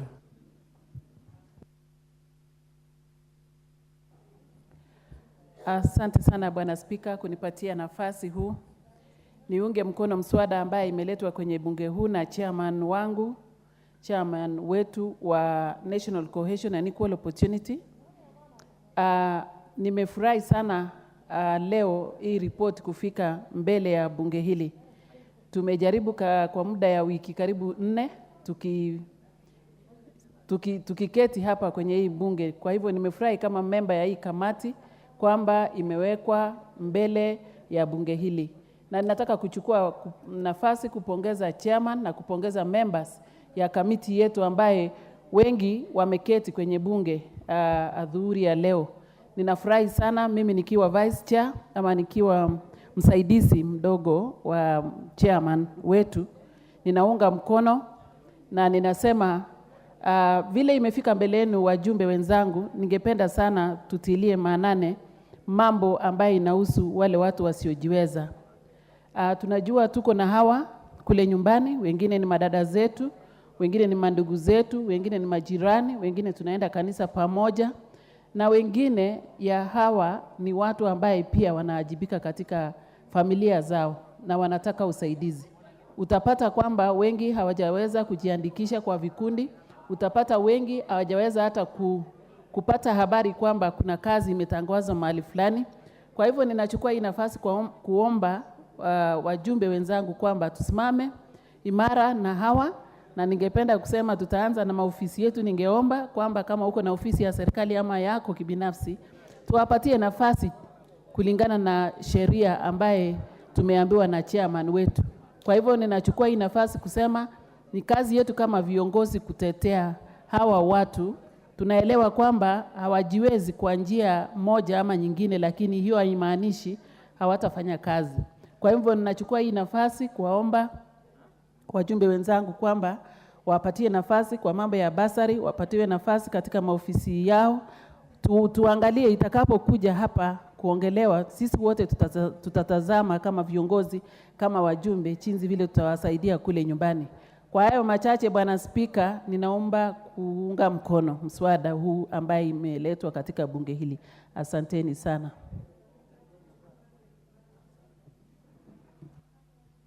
Asante sana. Honorable members, I propose the question that this House adopts the committee.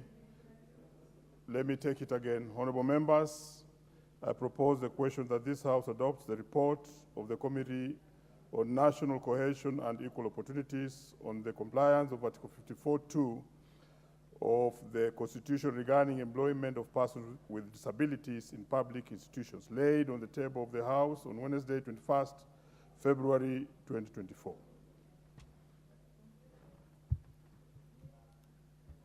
The first bite goes to Honorable John Namoit, Turkana South. The Honorable John Namoit. In the absence of the Honorable John Namoit, second is the Honorable Harrison Kombe, Magarini.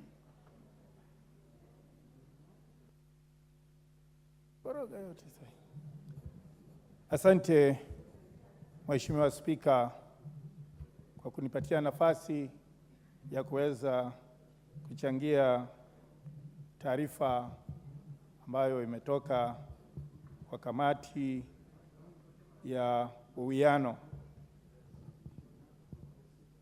Mheshimiwa Spika, kwa hakika katika yale mashirika tulioweza kuwaita mbele ya kamati na tukakagua stakabadhi zao, tumepata kujionea kwamba kiwango kile cha watu wasiojiweza ama walemavu kilikuwa kiko chini ya wastani iliyokuwa inahitajika na iliyopendekezwa ndani ya katiba. Mheshimiwa Spika, kuna haja, ulemavu si ugonjwa, wala kuwa mlemavu haimaanishi kwamba huwezi kufanya kazi.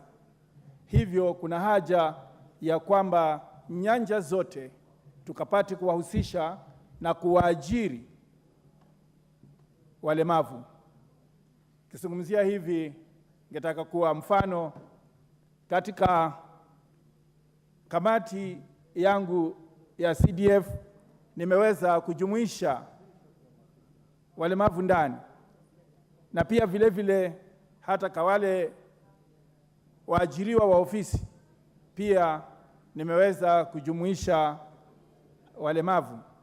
Mheshimiwa Spika, nimepata kuona mlemavu wakati mwingine akiwa katibu wa kudumu katika wizara husika, wakati huo ambapo tulipokuwa na mafuriko sehemu za Bate katika sehemu yangu ya bunge ya Magarini, tuliweza kuona ya kwamba anahusika vilivyo na kuhakikisha ya kwamba wale wote ambao wameathirika wakati huo wameweza kuhamishwa na kupelekwa katika sehemu ambazo ni za sawa, na pia vile vile wameweza kupelekewa chakula kutoka kwa wizara yake. Mheshimiwa Spika, kusema ule ukweli na nikinukuu kwa lugha ile ya kigeni, disability is not inability. Uko uwezo wa kufanya vyema zaidi hata kuliko wale walio wazima, na pia kuwa mlemavu haijamaanisha ya kwamba wewe uwe ni mtu wa kubaguliwa.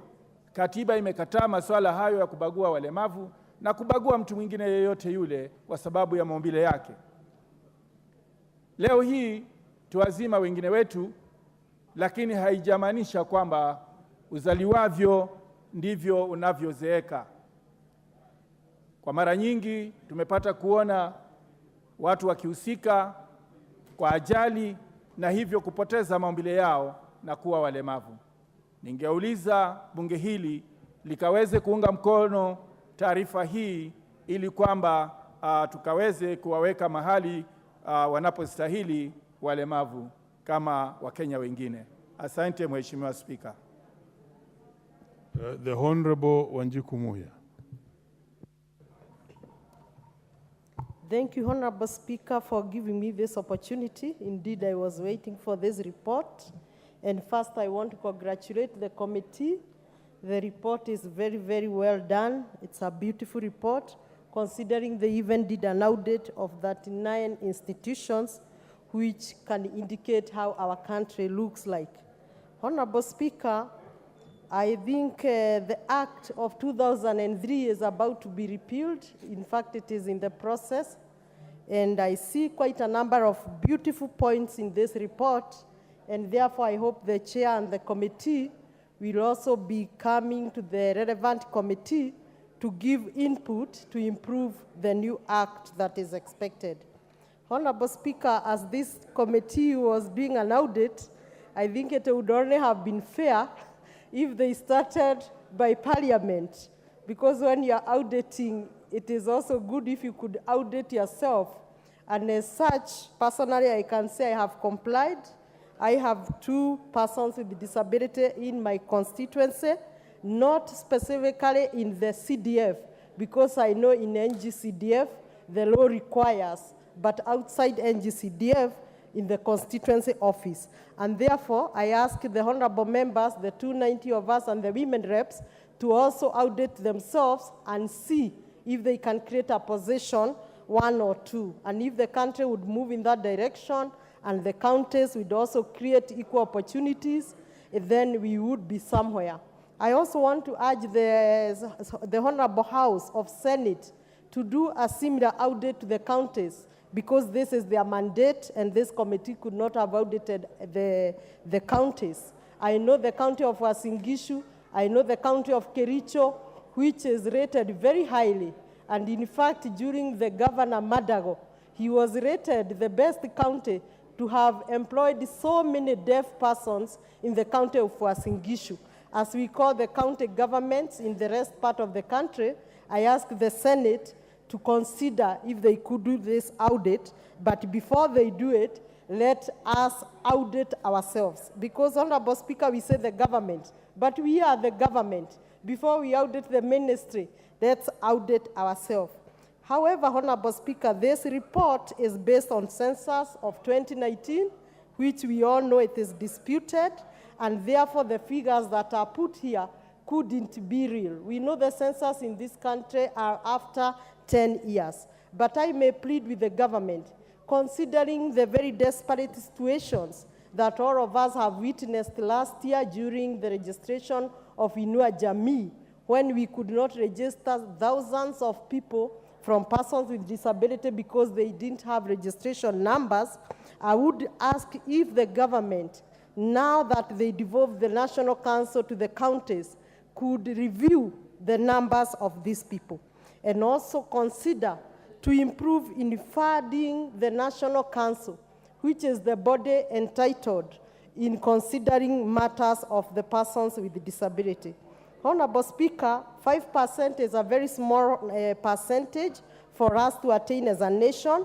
If you read through the report, you find the nation of Switzerland as the best in the world to have considerably given the employment opportunity to these people. But I'm also happy that in East Africa, in our bloc, the state of Rwanda, which is our partner state, is also rated very highly to have considered this.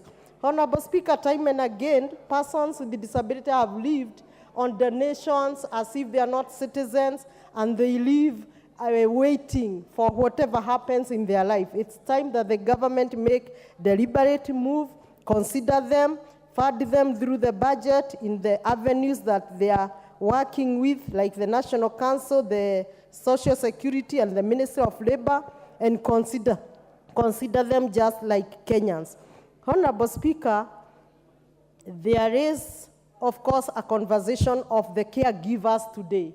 We may consider to give persons with disability jobs, but in the event it is not possible, the caregivers can be given the jobs and they can work and provide the essentials to their loved ones, and that data can be put as serving the person with the disability. I want to congratulate the Lake Victoria South Waterworks Development Agency for having been the highest out. The Honorable James Nyikal. Thank you, Mr. Speaker, for giving me opportunity to contribute to this. Mr. Speaker, this report is extremely important. It is looking at Article 54, and although it confines itself to 54.2, which is just basically about the employment, the 5% that is required for institutions to offer persons with disability. But Mr. Speaker, it actually needs to, and to some extent addresses the whole of 54. Mr. Speaker, there's no way we can attain the requirement of 54.2 if we do not look at the rest of 54, particularly B, which says access to educational institutions and facilities for persons with disability that are integrated into education system. Education is key to being employed. So there's no way you will think I'll get to 5 if you don't address education. If you look at C, Mr. Speaker, access to all places, public transport, and information. How can one aim to aid mobility? Now that includes schools, that includes working places, so that must be done. If you look at even public facilities like toilets, you must make sure that those are accessible. If you look at institutions of training, if there is no sign language, and I know when sign language became a national language, I remember that time during the process of the Constitution 2010, it is important, and only the media, particularly the television networks, actually have implemented this appropriately. I see it in most meetings. I don't know whether it's really working in schools. Mr. Speaker, we really need even to have Braille for every person who is blind. If you look at the lifts that we have, sometimes people see talking lifts, they think it's just modern. Basically, that is a requirement. Some lifts even have Braille. So people have not noticed. So all these are actually required. But it also indicates mainstreaming of disability in all institutions.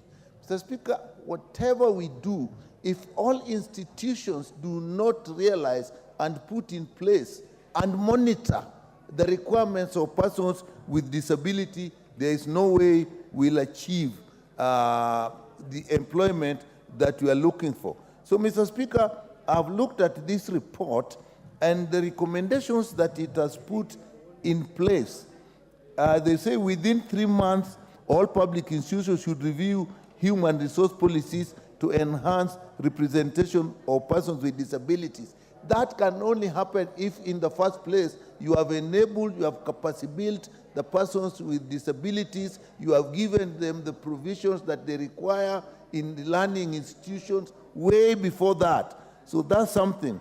Within 6 months, in consultation with other stakeholders, are aimed at reviewing the Disability Act. In fact, that is extremely important. I know the Disability Act, there is an effort to review it. And so that must be done. But Mr. Speaker, I will summarize it that mainstreaming is extremely important for this. Registration, we have a proper process of registration of persons with. The Honorable Ferdinand Wanyonyi. Thank you very much, Mr. Speaker, for the opportunity. I want to, on the very, very onset, stand to support this motion. First and foremost, Mr. Speaker, disability is not inability, is not sickness. When you are disabled, doesn't mean you are unable. You can do quite a number of things, and it's not that because you are sick. You are just physically disabled, and that could be, as we have all witnessed in our lives, that's actually God's creation. God actually created people like that. I've, for example, in my constituency, hired 2 very disabled fellows. And I want to tell this House, these guys are very hardworking, very sharp. If you have anything, those are the fellows I normally sent out. And therefore, disability is not inability, it's not sickness. So we should be given equal opportunity to be able to work. Secondly, Mr. Speaker, again, there are people who are discriminative. And because somebody is disabled, he will maybe put on a wheelchair or something like that, they can't employ him. When this person can be able to work even better than an MD. And therefore, we should actually make this aware. People should be able to know that somebody, it doesn't matter if he's unable, but as long as he's actually able, and most of these people are very, very sharp. I have in my family one person who is actually disabled. And I can tell you, he has been doing so well as a teacher. And above all, his children are very sharp. In fact, two of these children are now, one is doing actually PhD. And the other one is doing other things and has been actually been able to get an opportunity to go to work in Germany. And that is, you look at the person, the father of this, you can't believe that he's a father. So most of it, that much as God has not given you the ability to do one or two things physically, but when it comes to the brains, oh boy, I can tell you that these people are normally very sharp. So therefore, I think this motion has come at the right time, and we want to take up this opportunity and encourage that institutions, schools, and any other area that has got that kind of, like when you are doing construction, they should be able to have at least the construct a way where the inability to get to the place where other people are enjoying should be able to be provided, a ramp, in the other words, in schools, so that, you know, sometimes I gave a contract to one of the contractors, and he was building a story building for the second school, and there was no provision for inability. I said, now, today, of course, you don't have one, but tomorrow, there'll be somebody who actually is not able to walk up to the first floor. And therefore, you know, I told him, I said, you now have to construct a ramp at your own cost, because you can't have a story building without a ramp. So therefore, the motion has come at the right time, and therefore, we should be able to assist those who are unable. And those who are not able to see, and again, we should be able to have institutions so that the sign languages are actually taught in some areas, so that those who are not able to see and whatever, they can be taught in those institutions. Mr. Speaker, I want to take this opportunity to say this is a motion that has come at the right time, and I wholly support this motion. Thank you. The Honorable Irene Mayaka. Thank you, Honorable Speaker. Honorable Speaker, I also stand to support the report by the Committee of National Cohesion and Equal Opportunity, which I am a member of the same committee. Honorable Speaker, first of all, I'd like to take this opportunity to thank our able leadership led by the Chair, Yusuf Adan, and our Vice, Lisa Chelule, on the very comprehensive report from the committee.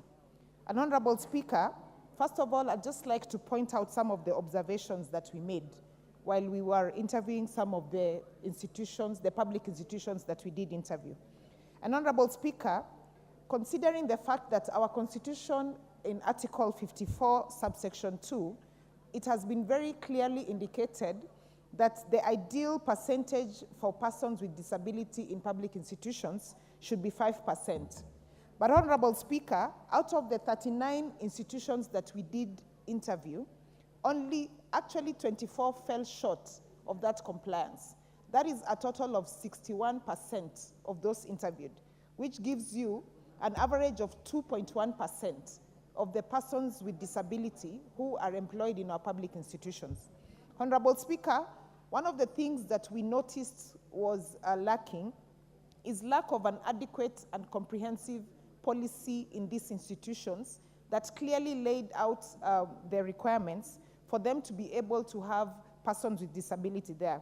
The other issue was on the limited outreach, because each and every institution that we got an opportunity to interview were telling us that they were not having enough people who were persons with disability interviewing or coming forward to say that they wanted these particular jobs. Honorable Speaker, the other issue also that we noticed was the issue of staff training, lack of adequate number of staff who actually had adequate training on sign language or how to handle persons with disability. And Honorable Speaker, when you look at the report and notice some of the recommendations you made, the unique thing about our report is that not only did we make recommendations, but that we also gave a timeline for each and every recommendation that we made as a committee. For instance, Honorable Speaker, we indicated very clearly that we want to ensure that in 3 months, public institutions have human resource policies that directly spoke about and had issues in reference to persons with disability. Honorable Speaker, another recommendation that we did make to all these institutions was that we asked them if they had even taken into consideration speaking to members of parliament or constituency offices, because we noted very clearly that members of parliament in their offices, they do have database of persons with disability within their constituencies. And one of the recommendations we made to the NCPWD was that they should check their database once more, compare notes with members of parliament to ensure that their database is actually updated to have a reflection of all the 290 constituencies and ensure they do have persons with disability in their records. The other thing, Honorable Speaker, that we recommended was the proactive registration of the database and updating of the same. And this we recommended as a committee that we want it done in 3 months. So therefore, which means that we will check again with the NCPWD to ensure that their records are up to date. Honorable Speaker, another recommendation that we strongly gave consideration was on the public institutions' collaboration with health insurance. Because one of the things that came up was that the health insurance coverage fund did not take into consideration how expensive it is for persons with disability to acquire their mobility tools like wheelchairs, like crutches, because this in most insurance funds is not covered. And finally, Honorable Speaker, as I conclude, I just want to encourage the persons with disability who are out there, because we have had so many success stories of persons with disability who have actually confirmed that disability is not inability. And therefore, mine is just to urge them to ensure that they're actually registered with the National Council for Persons with Disability, and that even for our fellow members of parliament who are here, to ensure that they have updated their records of persons with disability within their constituency. Laws of this country. Honorable Speaker, 1 and 2 provides very clearly the rights of persons with disability. Honorable Speaker, if you read Article 54(1), it says a person with disability is entitled to. Chair, the word entitled means mandatory. Is entitled to certain constitutional rights. One of them being access to educational institutions and facilities that are integrated into the society. Honorable Speaker, even before the issue of employment, there is a challenge in access to educational institutions by persons living with disabilities. Honorable Speaker, we need to relook and ensure that our institutions handling persons with disabilities and the children are properly equipped and with facilities that will assist those children get education. Honorable Speaker, further, if you read 54(1)(2)(1)(c), it says they are entitled to reasonable access to all places of public and as well as transport. Honorable Speaker, we must align even our public institutions so that those living with disabilities are able to access those particular institutions.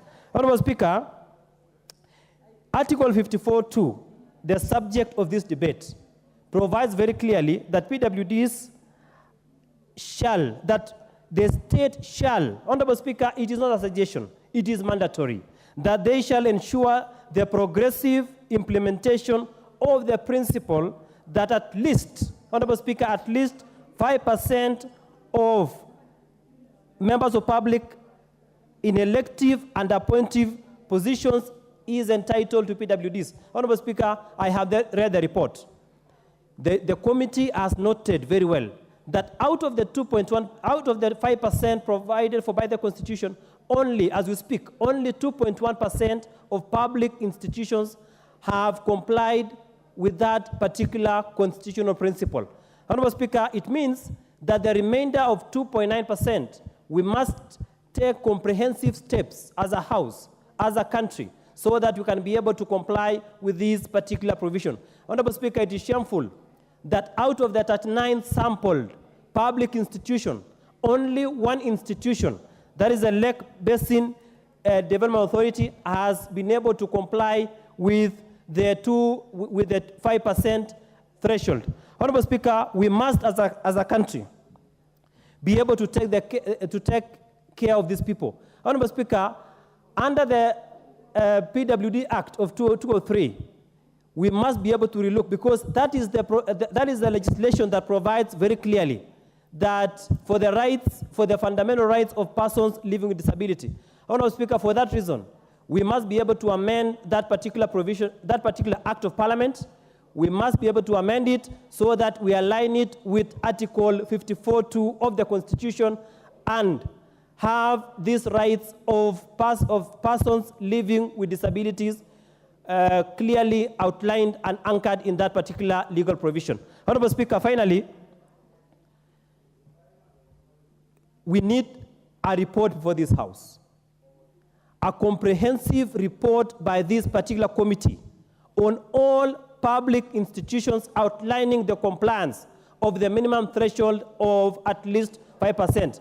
Honorable Speaker, if that report is before this House, then it will inform amendments to the parent act, that is the National Council for Persons Living with Disabilities Act. Honorable Speaker, I submit. Thank you very much, Member for Marakwet West. The Honorable Njeri Maina, Member for Kirinyaga. Thank you, Honorable Speaker. I rise to support and commend the committee for this report. And Honorable Speaker, before I proceed, allow me to just highlight that it is not that 2.1% of institutions have complied. It is only, the compliance level is only at 2.1%. The Constitution, Article 54(2) is very clear. It says at the very least. That means that the threshold we should be looking at should be more than 5%. It is very disappointing that of the 39 institutions, public institutions for that matter, Honorable Speaker, that the committee visited, only one had fully complied with the requirement of not less than 5%. Honorable Speaker, Article 27 of the Constitution, in its entirety, and in specific Clause 4, indicates that no person should suffer any discrimination because they are differently abled. Honorable Speaker, we have the legislation in place. We have the policy of various relevant ministries in place, but we fail at implementation. Honorable Speaker, it is the same thing that happens to the 30% for ARPO that is supposed to be set aside for women, PWDs, and the youth to access opportunities from public and private institutions. And it is quite a disappointing thing, Honorable Speaker. We cannot only have the law in academia. The law was supposed, or rather the intention of the drafters, was for the Constitution of 2010 to be wholly implemented. Honorable Speaker, we must also ask ourselves, do we have performance indicators? Do we have evaluation mechanisms to ensure that once we have these policies in place, that they're actually being complied to? Honorable Speaker, it is also very disappointing to note that oftentimes the society looks at differently abled persons as bothersome, as if they're too needy. Honorable Speaker, I had the privilege of having a discussion at the People's Dialogue Festival with representatives of persons living with disability. And firsthand, you can tell that they are disadvantaged from the very dint that they were created that way, or sometimes perhaps along the way in life they had accidents. And it is a very unfortunate situation that we must also focus on mainstreaming implementation in even the private sector. Most of these institutions, they lack the basic infrastructure, mere basic infrastructure, to ensure that differently abled persons have access to these facilities, even health facilities, despite the fact that there is law in place and the 203 Act stipulates that differently abled persons must be facilitated with infrastructure to ensure that they access certain facilities. It is therefore the right time, and I have seen that the committee has recommended implementation within 3 months. Of course, perhaps they can give some more time for implementation and also follow up. I want to request the committee to follow up on whether it has actually been implemented, because we do not even need any subsidiary legislation. The law and the constitution is very clear. That means that those institutions are not compliant with the Constitution of 2010. So, as a House, we must ensure that we fully implement the 2010 constitutions and support persons living with disability. Thank you, Honorable Speaker. Thank you very much. The Honorable Gideon Mulyungi, member for Mwingi Central. Thank you, Madam Speaker. Madam Speaker, I rise to support this report from the National Cohesion and Equal Opportunities. And I want to start by congratulating the chair and the committee. The chair is my neighbor. He passes through my constituency to his home, and I know he's a very able man. And therefore, Madam Speaker, I listened to him speaking, and as a former vice chair of that committee, I understand what he was talking about, and I support the contents of his document in total. Madam Speaker, the Constitution provides that all public institutions must comply with appointment of persons with disabilities up to 5%. And from the report that has been tabled, it is very clear that majority of the institutions in Kenya do not comply. Only one out of those which were interviewed complied. Madam Speaker, people living with disabilities are normally disadvantaged. And anybody, anytime, whether born or thereafter, can be disabled. You recall, Madam Speaker, the former president of Kenya, President Mwai Kibaki, became the president of Kenya on a wheelchair.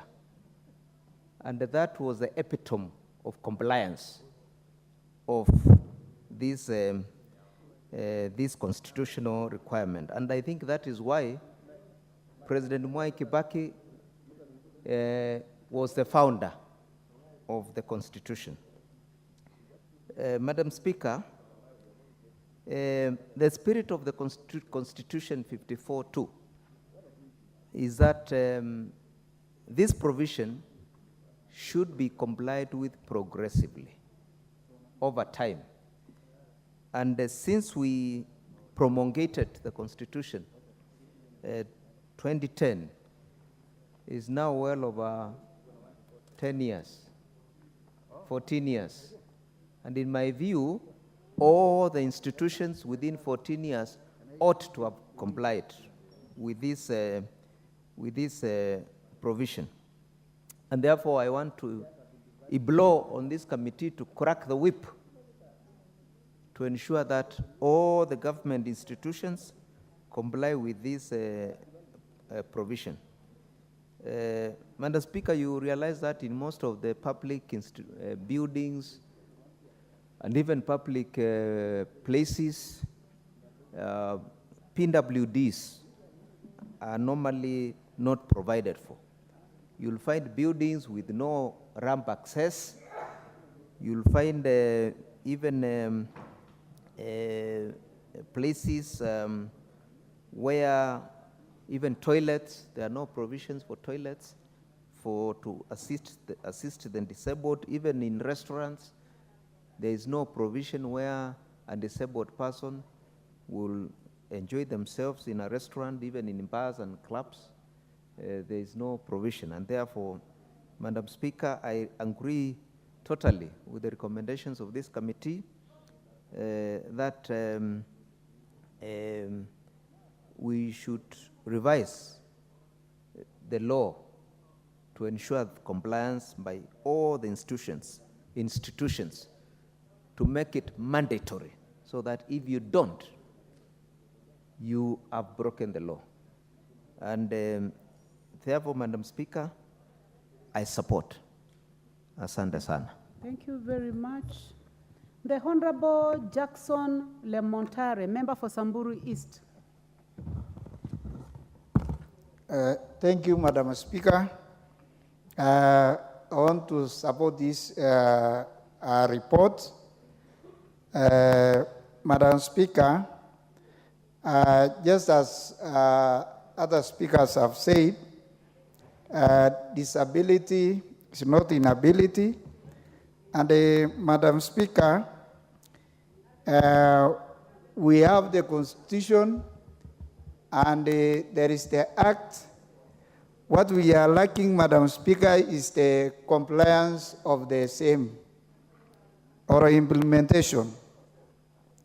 If at this time, Madam Speaker, we are still talking of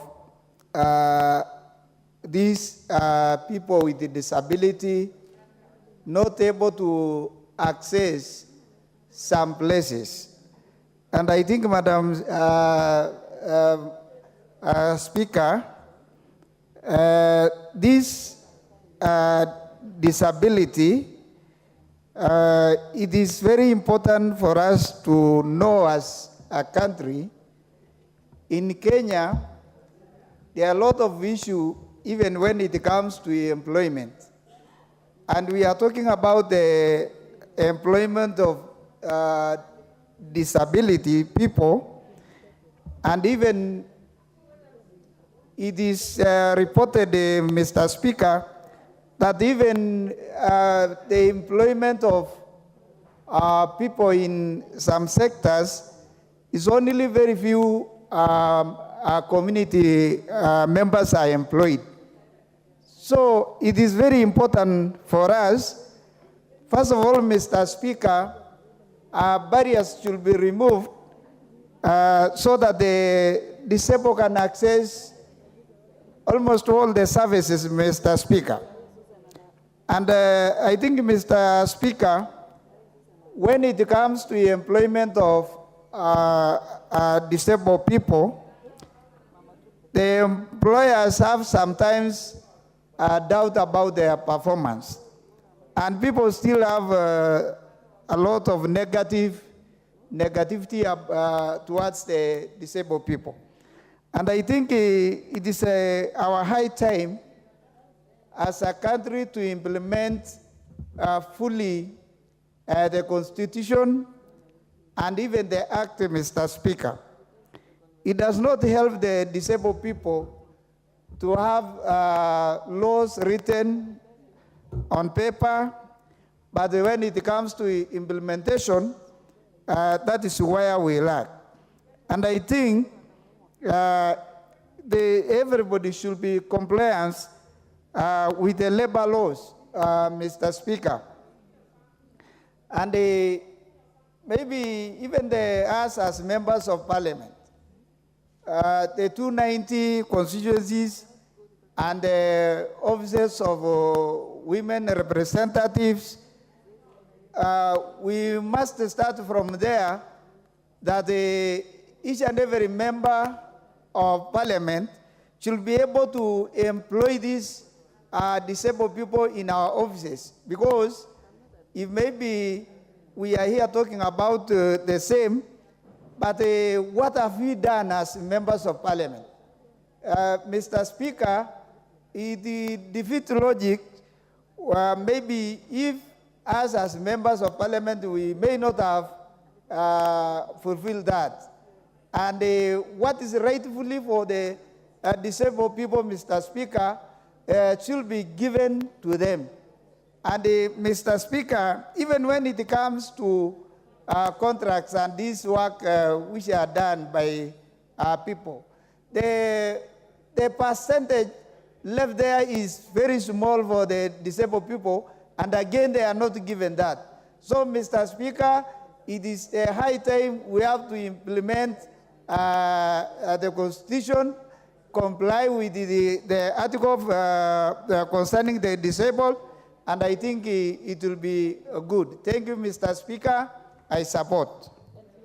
The Honorable Shakil Shabir. Mr. Speaker, thank you very much. I support the report in the way that they have presented it. However, I have some concerns in respect of the language they have used towards their recommendations. Mr. Speaker, the Constitution is very clear. It says 5% of all employment on all public institutions must be the absolute minimum. The committee carried out an inquiry, but the main objective of the inquiry was to assess the ethnic and diversity representation within public institutions, specifically PWD, persons with disability. It is absolutely clear that there are they came up with the 2.1% of those institutions that they inquired, not of all institutions. I would have required now for a list of all institutions of public institutions, those who have not met that 5%, because that is an offense. The committee says public institutions should review their public human resources policies within 3 months. There isn't should, must. That within 6 months, the NCPD should initiate, of course, amendment of the Disability Act, I agreed. Within 6 months, public institutions should formulate and put into effect comprehensive disability mainstreaming policies. These are not should. That is why I disagree with the report in its recommendation with the word should be replaced with must. I would also like, but I mean, it's a great report. It's done a lot of work, but that's my only point of that I do not agree with. This is economic injustice, and economic injustice to the disabled, PWDs, is against the Constitution of this country. It's one of the pillars of Constitution, economic injustice. If they are not being given their right of a minimum of 5%, it's an economic injustice. It's against the Constitution. And I feel that this report must be more firm in its recommendations. Mr. Speaker, sir, equality and equity is not the same. Equity demands a minimum of 5%. Equality would ask for difference. There is, Mr. Speaker, also a feeling that not a feeling, it's something that I've seen, that we do not, as members of parliament, give enough support to our members, our PWD, in our constituencies. And I would want to make sure that we also, our constituencies also should be audited. A report should be given by our constituencies telling the Speaker how many PWDs we have. Finally, Mr. Speaker, sir, there is another association of persons with disabilities who get funded directly from the Office of the President. NCPWD gets funded from the budget. But this other one is headed by a great lady, Christina Pratt, but they have much more money than the other one.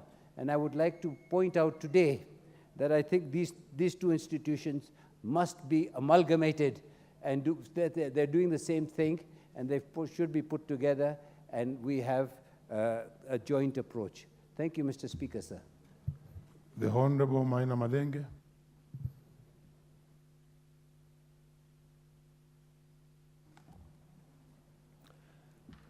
Honorable Speaker, thank you very much for the opportunity to contribute to this report.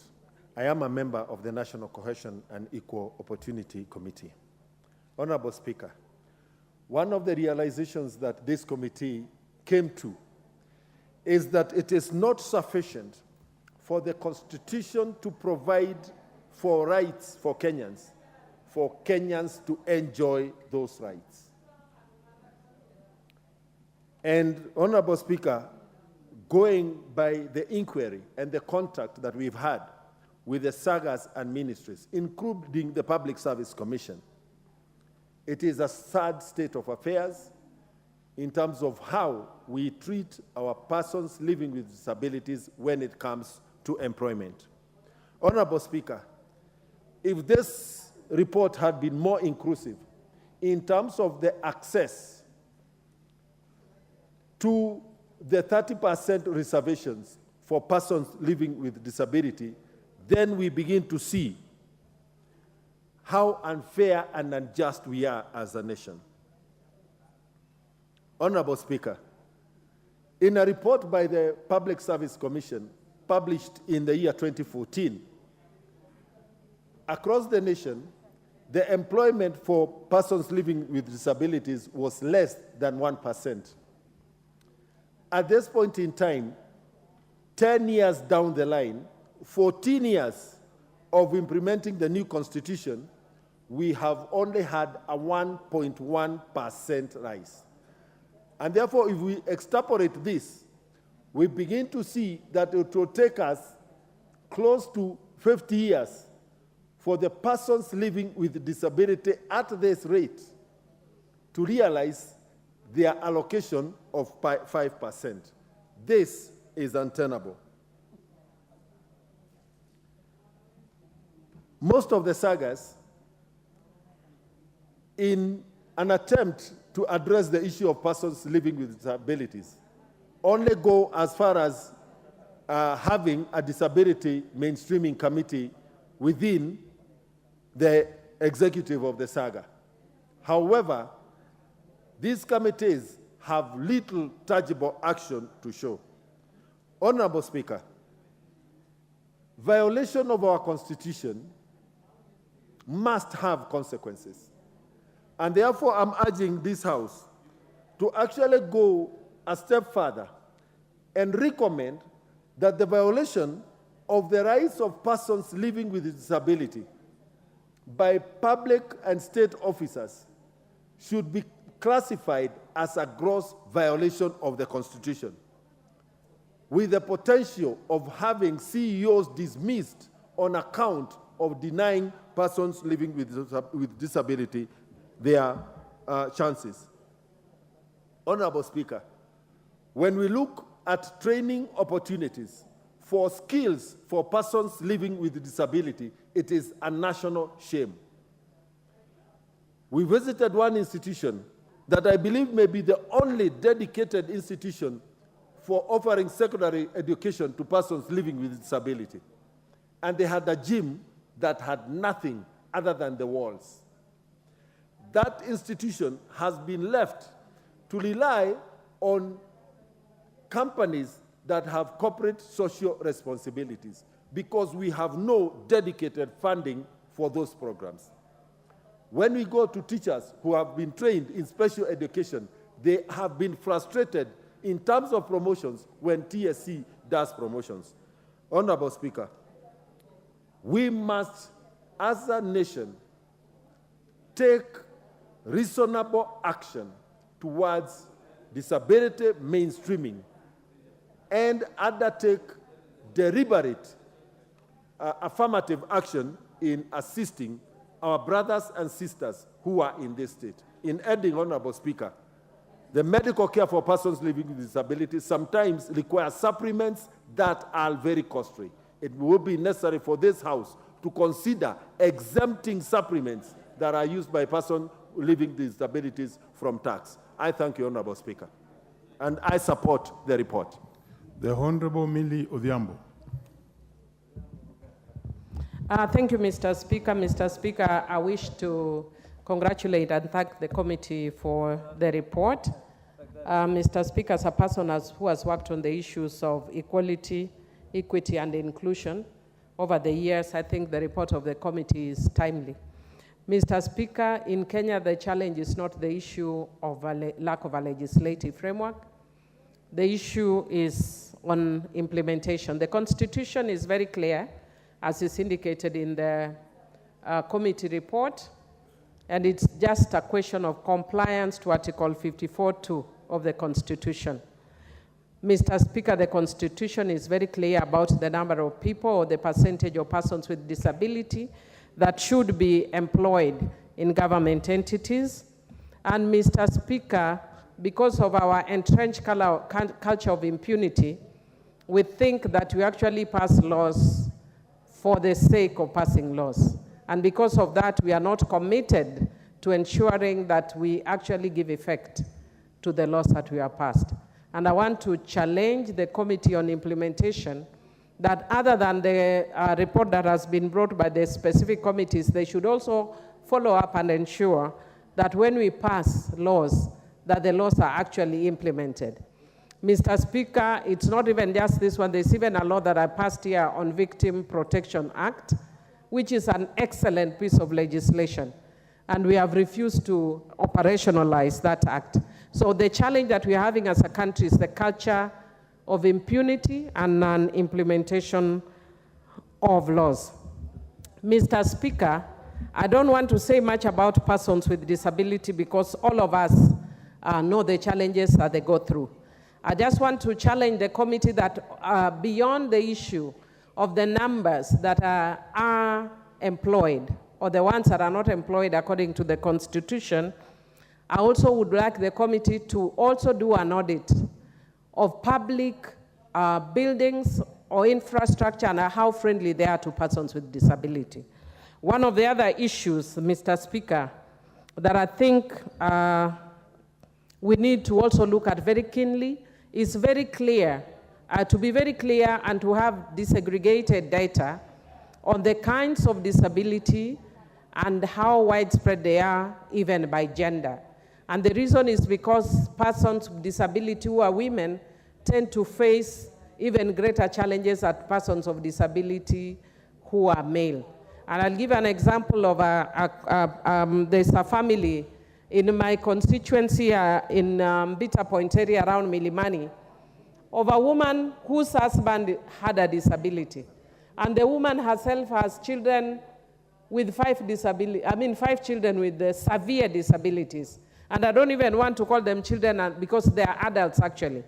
And you find that these persons with severe disabilities are raped, they have children, nobody can take care of them. And Mr. Speaker, one of the things I would want to challenge the committee to do is to recommend for the government to set up an institution that can fully take care of cases of severe disabilities. Because when you leave an individual to be the one taking care of persons with severe disabilities, then you are affecting the mental health of that person.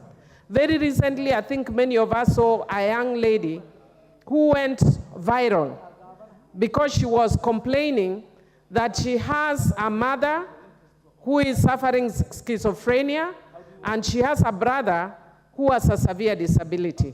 She has to take care of the mother with a mental challenge. She has to take care of the brother.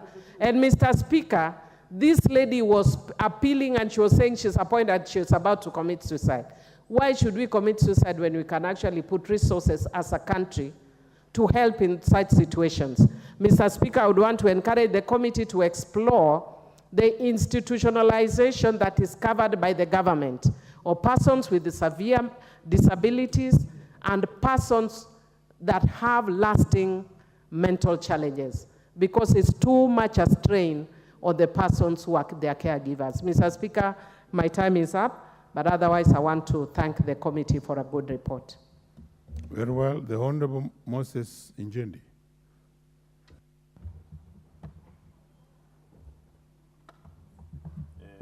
Thank you, Mr. Speaker. I arise also to support this motion, and particularly Honorable MP Yusuf for this particular report. Mr. Speaker, I wish to start by highlighting what the article says.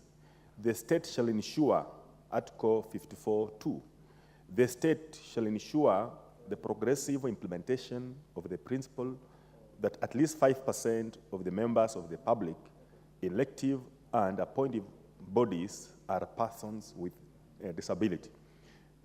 Speaker, we may want to really talk harshly against these institutions, but from where I'm sitting and reading this, you see, it talks of progressive, and therefore it becomes a challenge to anyone, even to sue them.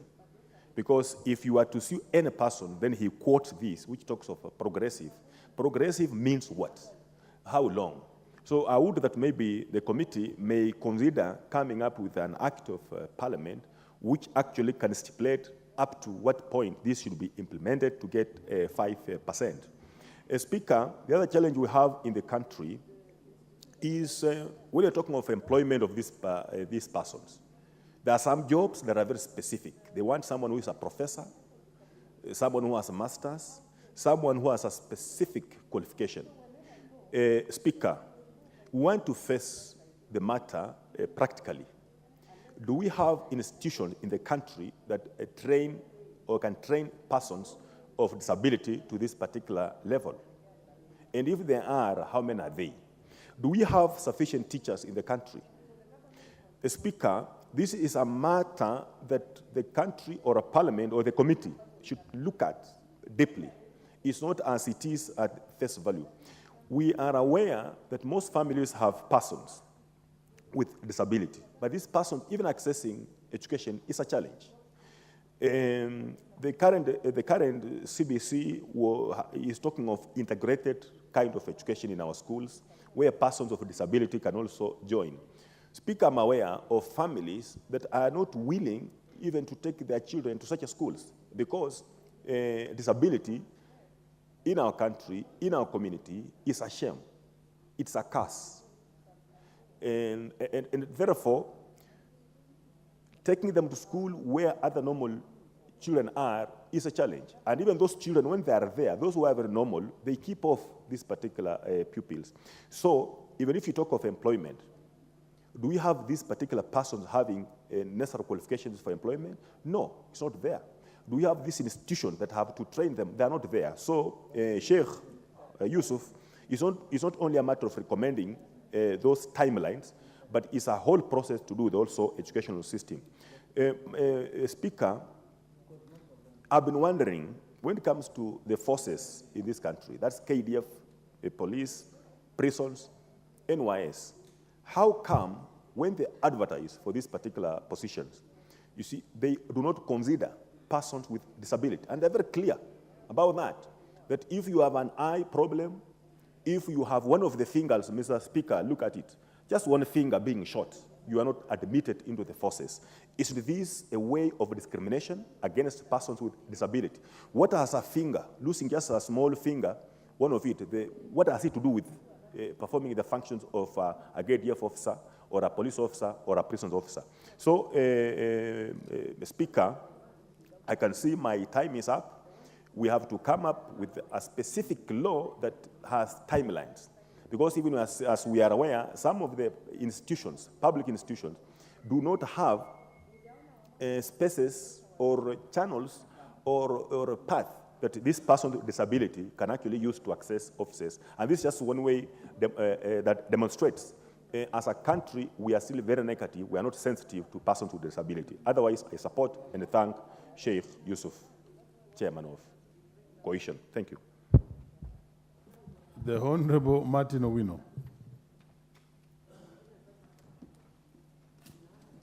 Mr. Speaker, the opportunity is much appreciated, and from the onset, I want to say I support this bill, and I say kudos to my chair. Honorable Yusuf have been very passionate, and the whole team in looking into issues of disabilities. Honorable Speaker, in the census of 2019, 2.2% of Kenyans were found disabled. And that can be put in figure to 1 million. Could be more now because a lot of population have surged. It is very interesting and saddening that the 39 samples we have of these companies did not meet the requirement. In other words, when we were looking at the public, the status of the compliance and also cadres distributing across all departments, friendly environment measures, and experiences and challenges which goes with it, we found they were not compliant, and that is not acceptable. Mr. Speaker, disability occurs in many forms. It's a condition that limits people, either movement or mental or even activities, and it can occur to anybody. The irony is that even when you are employed fit as we are now, most of us, still you can get disability within the job. And then you are scaled down to be deployed without even any policy. We have had some in the military stand down and then you're put to be receptionists. You don't even know how to handle phones. So we were recommending policies that should make environment very conducive, training even people who are trained to train disability people, very clear, to avoid stigmatization, and also to make the environment where they operate very conducively. So, Mr. Speaker, we recommended some interventions which we are asking to be strictly implemented. One of them was strict human resource policies, because they're here and there. There's nothing very much tailored to this category of people in these companies. We were also asking that the strategy for recruitment should be changed. For example, if you put job advertisement in a local newspaper or in a website, you think they will see, or you use their organization, and you think they will be alerted that there's a job here. It doesn't work that way. And we suggested that the offices of the area members of parliament would be more convenient to send messages, because if you come to Ndewa, you will find a file, a folder with all the people who are disabled with their capabilities. So if there's a job opening, you could easily be alerted and apply. Mr. Speaker, we are also saying that we should be getting regular reports. And Chair, I think after changing the standing order, we can implement this 3 months report so that we know these anomalies which we got during these interrogations, there is improvement. They are employing more. They are availing more tenders to disabled, because sometimes we wait for 1 year to lapse and then we have nothing. Lastly, I want to say that people living with disability are central to social and economical development. And any discrimination will even increase poverty and pressure to the family, leave alone the person living with a disability. So this social exclusivity should be stopped. And I think, Chair, we need to do more on this. We just did 39, but there are so many companies out there that are not complying. So with that, thank you, Chair, and thank you, Mr. Speaker, and I hope we'll continue to interrogate more. Thank you. Very well. Now then, Speaker's prerogative, the Honorable Rose Museo.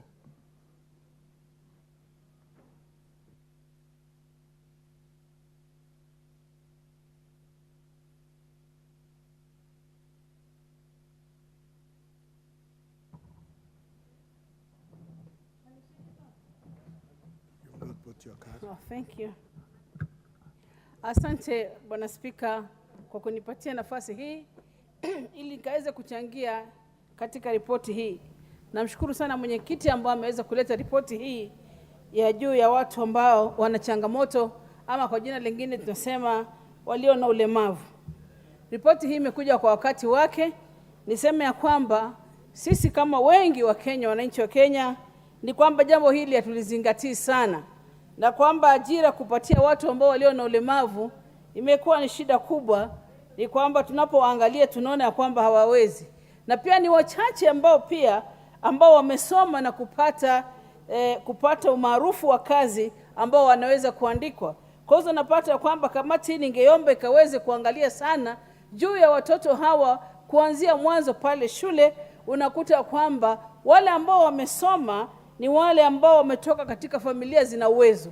Lakini ukiwa mlemavu na umetoka katika familia ambayo haina mapato vizuri ama kuna umaskini fulani, unakuta kwamba hata wewe kuenda shule ni shida, ama kwenda shule ya upili pia inakuwa ni shida. Kwa hivyo wanazidi kukaa nyumbani na kukosa kazi. Sheria zipo ambazo zimetungwa na ziko ambazo zina mwelekezo ya kwamba walio na ulemavu wakaweze kusaidika na kuandikwa, lakini nakuata kwamba hatufuatilii. Ingekuwa ni vyema paweze kuwa na sheria kwamba hakuna ofisi inafaa kuendelea za kiserikali zisizo ambazo pia si za kiserikali, ya kwamba wakaweze kuambiwa ni lazima paweze kuwa na mtu mmoja ambaye pia ni mlemavu ambaye yuko pale kazini. Na ulemavu si kidole peke yake. Unaweza kuta kwamba nasema tumeweka mtu mlemavu lakini ana kidole kimekatika. Pana, tunataka kuona ulemavu kabisa ambao pia wamepatiwa nafasi ili tukaweze kuwaingiza ndani ya kazi, ya kwamba tukaweze kuwa na watu wa kwenda round maofisini kuangalia kama sheria hii imeweza kutekelezwa. Niseme ninapoendelea na kuunga mkono ripoti hii, niseme ya kwamba kulikuwa zamani na social workers ama wafanyikazi wa kiserikali walikuwa wanatembelea nyumba kwa nyumba kuangalia watoto walio na ulemavu.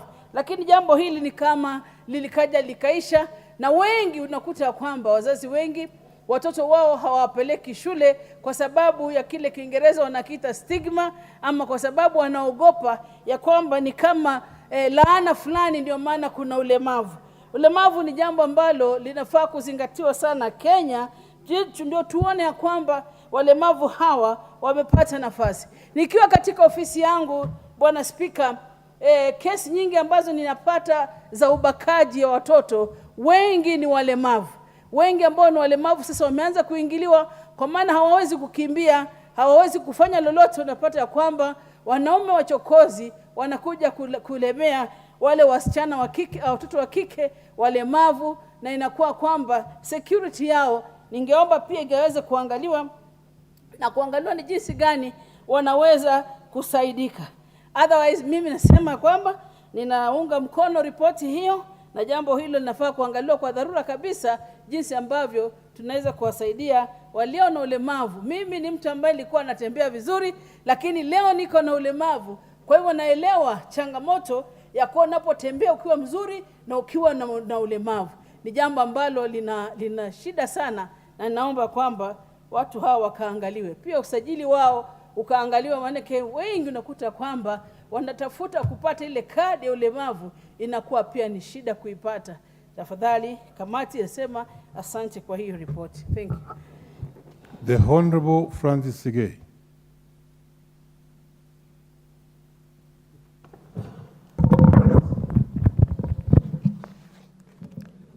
Thank you, Mr. Speaker, for this opportunity. I rise to support this very comprehensive report, Mr. Speaker. But on the onset, I would like to thank the committee for an excellent report which they have brought to this House. Mr. Speaker, I want to state that this report is a tip of the iceberg. And we have a lot of things going out there. Mr. Speaker, I sit in the PIC, Public Investments Committee. And Mr. Speaker, we have been doing some audit in the universities, the TVET institutions, and Mr. Speaker, I want to say here that on this issue of PWDs, these institutions have failed very miserably. And Mr. Speaker, I'm very happy that this committee have brought out these issues. Mr. Speaker, as said by my colleagues, our Constitution is very clear. Article 54(2) is very clear. The laws of this country are very clear. The Act, which deals with specifically on disabilities, is also very clear. I think, Chair, I want to support, Mr. Speaker, that the issue here is mainly lack of compliance and enforcement of the existing laws. And Mr. Speaker, I want to request the committee which has done a very good job, to look again, let us re-examine the existing laws. Bring these amendments to the House so that you can be able to discuss these issues and take appropriate action in terms of legislation. And Mr. Speaker, I want this House to take this role seriously. And let's make sure that those people who are violating these laws, who are not abiding by the Constitution, are given punitive actions which can make them not to forget in their lives. Mr. Speaker, the issue of procurement, the law on procurement is very clear. It talks about giving some specific percentage to these people who are living with disabilities. But how many comply with this act? Chair, we need to look at ourselves. Even as members of parliament, Mr. Speaker, I don't know how many of us are complying to this rule, to this law. Because really, it says that of all the procurement, of all the tenders in the entire country, we must give specific percentage to people living with disabilities. And the Chair, the Speaker, I want to say I support this report. In my constituency, Mr. Speaker, I have carried out assessment of people living with disabilities in my constituency. And I managed to get 1,084 people living with disabilities. What I am now doing, Mr. Speaker, is to look for how best we can assist. Because unless you know the extent to which they are disabled and what they really require in their life, it's very difficult to assist. So, Chair, I am, as an MP of Sotik, I am committed to making sure that what the chairman has brought up here, I support in my, as a starting point. So, Mr. Speaker, this report I fully support, and I want to thank the chair and this committee for doing a fantastic job. Thank you, Chair. Honorable Jackson Kosgei.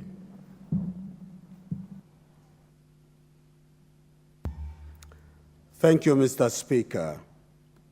From the onset, I want to say I support the report by the Committee on the National Cohesion and Equal Opportunities by my friend, the chairperson, Honorable Yusuf Adan Haji.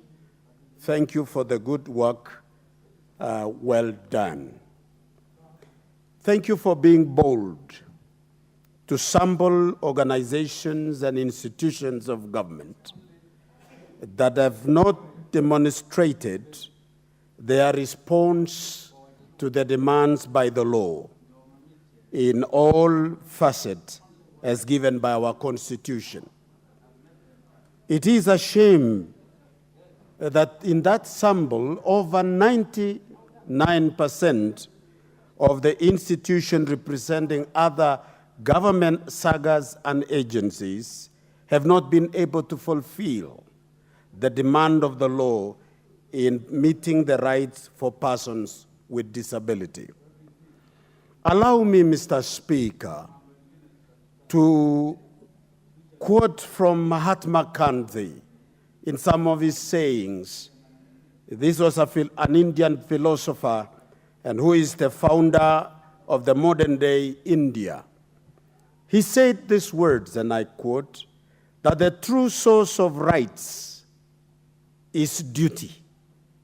If we all discharge our duties, rights will not be far to seek. Mr. Speaker, if we do not implement, and I draw my attention to the recommendation given by the committee, and I think I support every part of it up to number 7, the way it is. Allow me to highlight my support by paying attention to number 1, number 2, and 5.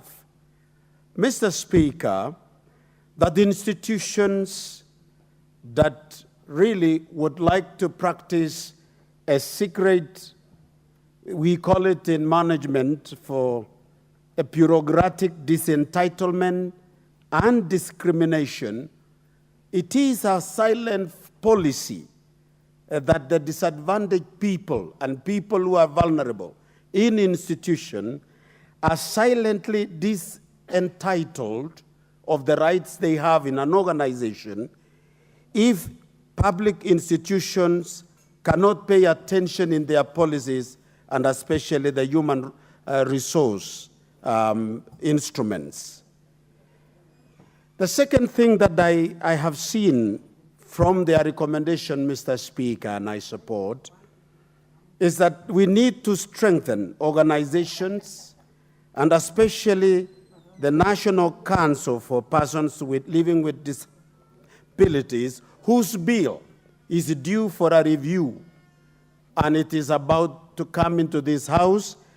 And because it has been taken over to become a government bill, I wish to appeal to the leader of majority to hasten to bring that bill to the House so that we can review it, amend it, make sure that the gaps that exist in its implementation will serve as a shield. It is not enough to feel that we are entitled. It should go beyond and make sure that the law is responsive enough.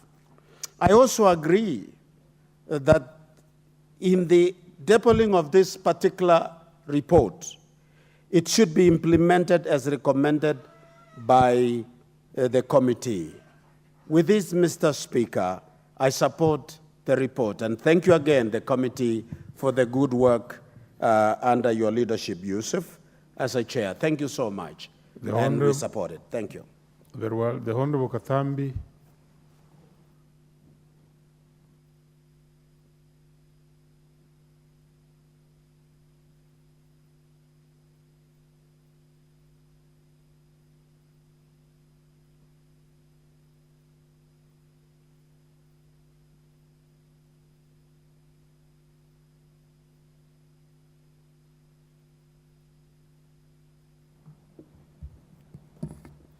Thank you very much, Mr. Speaker, for the time you have given me to support this fantastic report by the Committee on National Cohesion and Equal Opportunity, which is led by Honorable Yusuf and Lisa Chelule, my women rep from Nakuru County. Chair, the first thing why I'm appreciating the report is because most of the times we have talked about other kinds of groups of these people, and other times we really forget to talk about the people living with disability. To congratulate the team so much because of the inquiry itself, that surely, Mr. Speaker, this is the high time. The people with disabilities must get fair representations in all the public institutions. And Mr. Speaker, when I was going through the report, I also found that when the committee was doing the inquiry in relation with the representation of the people living with disability, that to some extent they found response of people saying that most of the times when there's job applications, the people living with disability sometimes don't apply. Therefore, I think it's also a responsibility for us as leaders to ensure that when there is also possessions in different institutions, we do civic education. We also make it visible for them to know that there are some possessions in different areas so that they can apply. Therefore, for the people living with disabilities, most of the times, Speaker, they have been forgotten. And I thought if actually we can follow this report and also the committee to make sure that we have not only talked and supported it, they follow it to details, then it will really give us a good result. Another thing I noted, Mr. Speaker, I've realized most of the people living with disabilities, if they can be given a chance, they can really perform.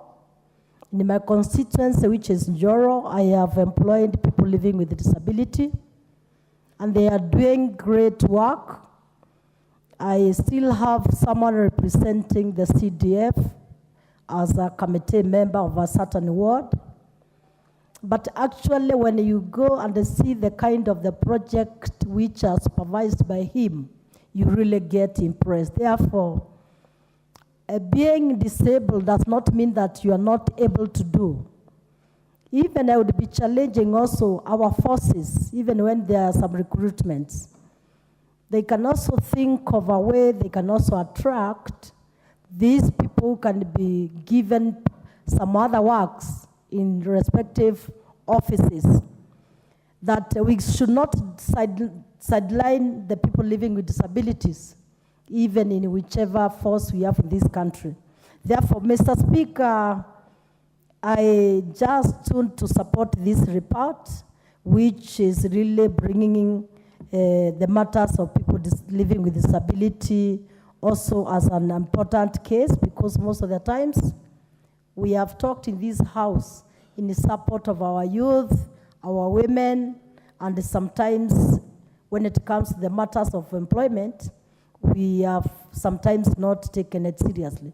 Therefore, with this also, Mr. Speaker, we should not only talk about the public offices. Let it also be implemented by the private institutions. And let us also, through the chair and the vice chair of this committee, ensure that even the places of the place where they work, let us ensure that we have friendly structures to enable our people live well. Therefore, I stood purely to support this, and the committee, this was good work, and they put it and they push it to ensure that it is implemented, therefore, physically. Thank you, Mr. Speaker, for the time you have granted me. Honorable Charles Were, Kasipul. Thank you, Honorable Speaker. I want to indicate that I'm a member of the national cohesion and equal opportunity. I'm also a veteran there because even the last parliament, I served in the same committee. I want to laud my chair, Honorable Yusuf, and the entire committee members for the executive job which they have done.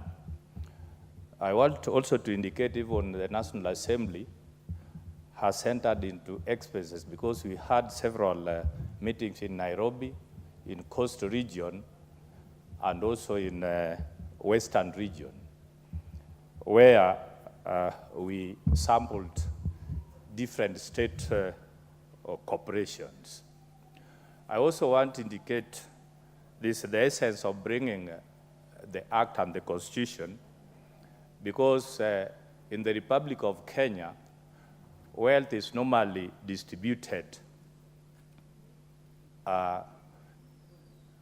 through employment, in which a consideration for disability was done. And object in this was to make sure that a good percentage, 5% as per the Article 54(2) of the Constitution, was brought in. You have noted that averagingly, in 39 institutions, the average compliance, non-compliance is 2.1. And actually, if you go deep into each institution, you'll just note things are not very, very good. Some are even at the percentage of 0.5%, while the Act stimulates very well a minimum of 5%. So in the institutional audit in these institutions, we really checked every part. And also I want to draw attention back, even in the last parliament, including Parliamentary Service Commission, which is our employer, has not even complied, even with the minimum of 5%. So we have a lot to do. And in our work, apart from the real employment which comes with the income, we also checked into the working conditions. And that's why we have also put some recommendation of each organization being given a time to prepare the HR manual as a policy so that we can make the improvement. During the institutional audit, we noted the person living with disability faces a number of challenges. That's why we put those recommendations, and we also have some observation. And actually, some of the organizations we believed were not bringing good reports because they say once the advertisement is done, the applicants became very few. I want to indicate that Kenya really has really advanced in terms of academia, because even in lower level, you can notice there are several institutions of academia which are specialized for the persons living with disability. Even if you go to our institution of learning, there are quite a number of disabled who are in different universities, and they graduate. So in our reports, we indicated that issue of employment, there are no lack of people living with disability with no qualifications. They are there, and we noted there was a lot of discrimination. That's why we brought up very, very good recommendations. The laws are there. The acts are there. The only issue is to implement. And after passing of this report, I would request the team who are in charge. The Honorable Ibrahim Sani. saw him in the House, yes. Thank you, Mr. Speaker. From the outset, I would wish to applaud the work of this committee for work well done. The report is very thorough, insightful, and comprehensive to that extent in regard to matters of inclusion of people with disabilities. Mr. Speaker, Article 54.2 expressly talks on the empowerment of people with disability, more so on Section 2, which requires a progressive realization of mainstreaming people with disabilities in institutions, both institutions and electoral ones, Mr. Speaker. It suggests that it should be at least 5%. The benchmark is at least 5%. It doesn't mean it is 5%. You will realize that for 14 years since the promulgation of our Constitution, there is nothing measurable in terms of attainment of the least 5%. The question is, what does progressive mean, and how has this at least 5% been measured in terms of the 14 years of the existence of the current Constitution, Mr. Speaker?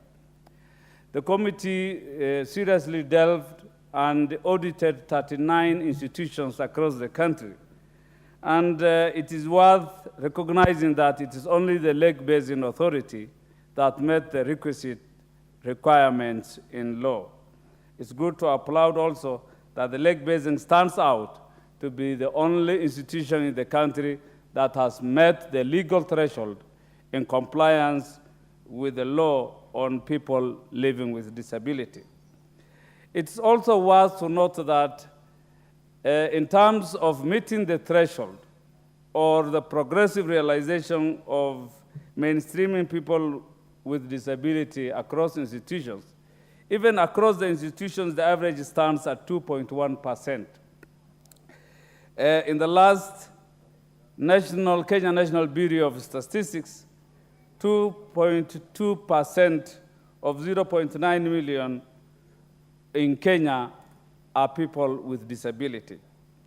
That tells you that there is a sharp decline in people with disability relative to 2009 census. That casts serious issues on how our 2019 census has been conducted.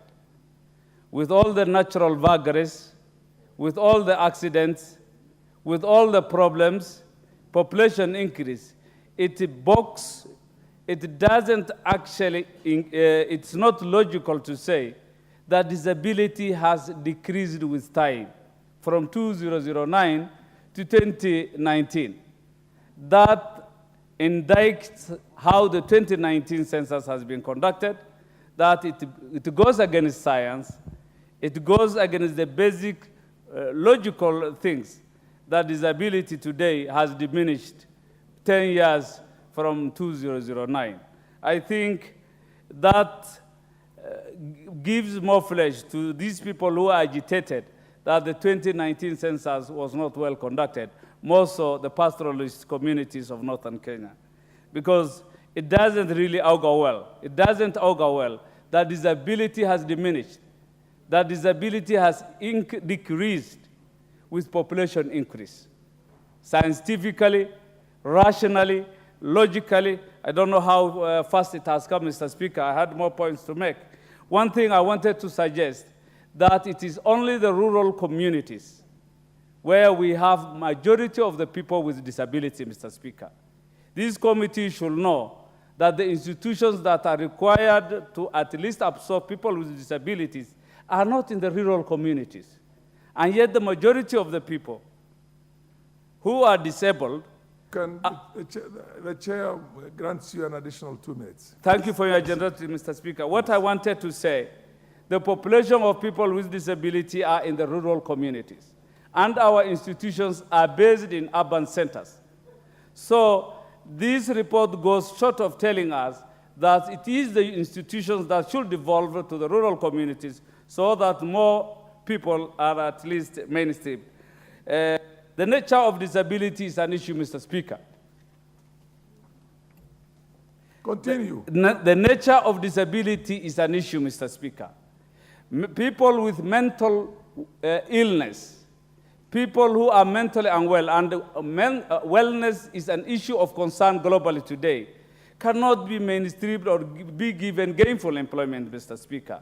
So how should the government conduct itself moving forward? It's about capacity building, placing people who are disabled in jobs, and making sure that they are given capacity and soft skills more so that we can upscale their numbers with time, Mr. Speaker. What is more important, Mr. Speaker? We have the laws as we speak. We can't infinitely be making laws as a house. These laws must be implemented. Kenya has a problem with implementation of laws.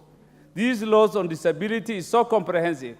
If only we would have implemented them fully, we would have been better than we are today, Mr. Speaker. With those few remarks, I support.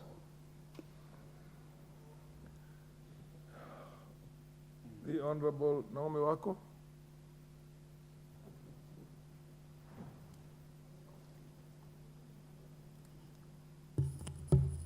Thank you, Honorable Speaker, for allowing me to add my voice to this very important report compiled by the National Cohesion Committee.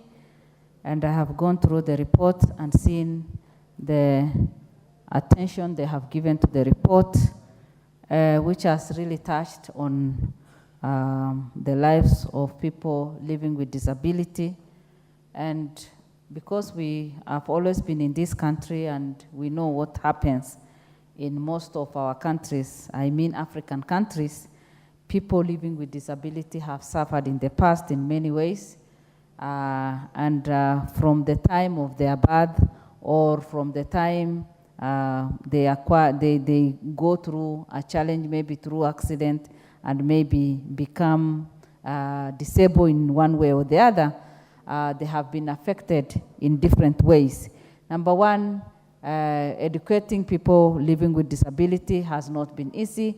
For those people living in urban areas where they have all the facilities they need, that may have been very easy.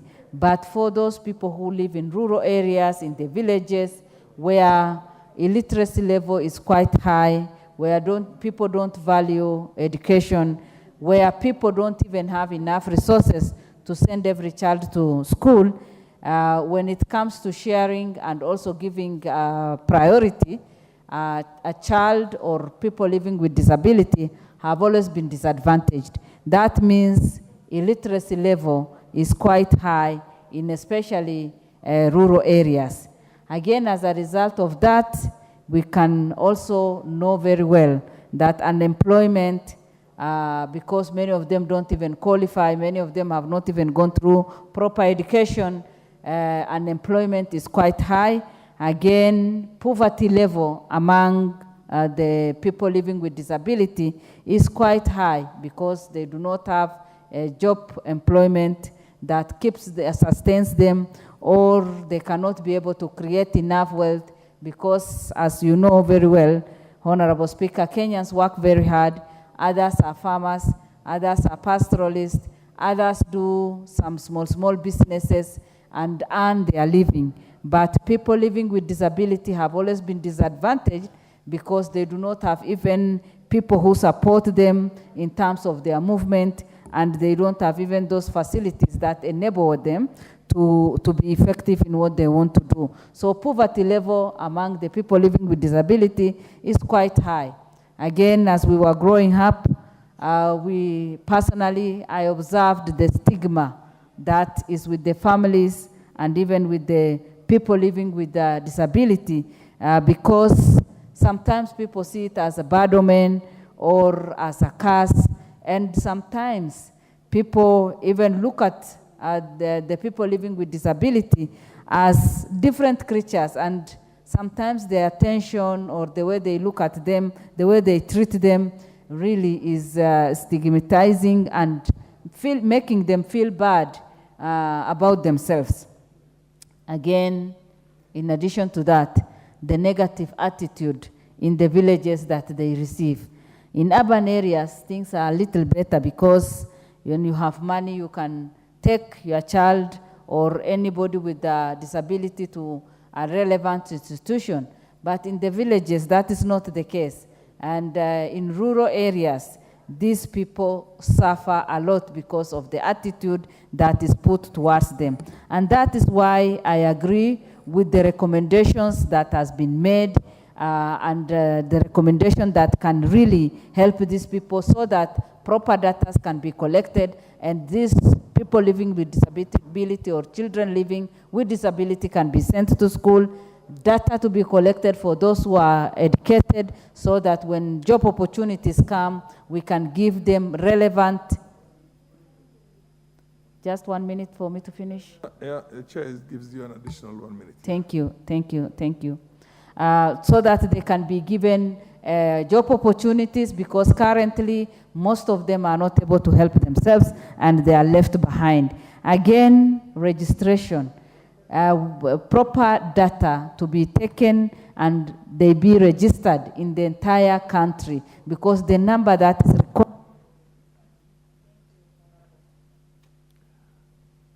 Honorable Member of Parliament for Kisauni.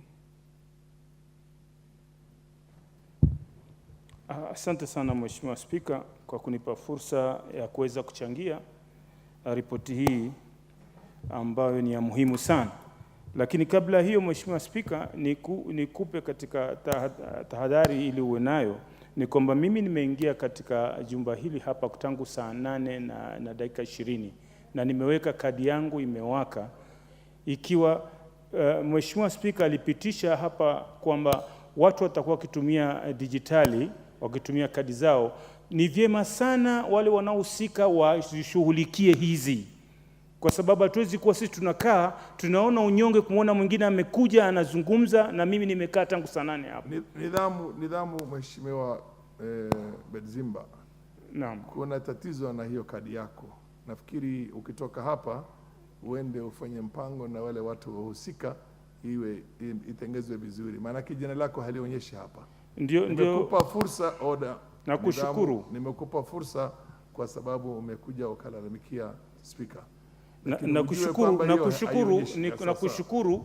Ninajaribu kukuelezea pengine kuna wengine wana shida kama hiyo lakini endelea na hoja hiyo tumemaliza. Basi Mheshimiwa Spika, mimi pia nisimame hapa kuunga ripoti hii na niwashukuru kamati kwa kupanga mambo ya muhimu sana ambayo hii ni moja katika baraka ambazo Mwenyezi Mungu atawapatia neema kwa kukumbuka wale walemavu.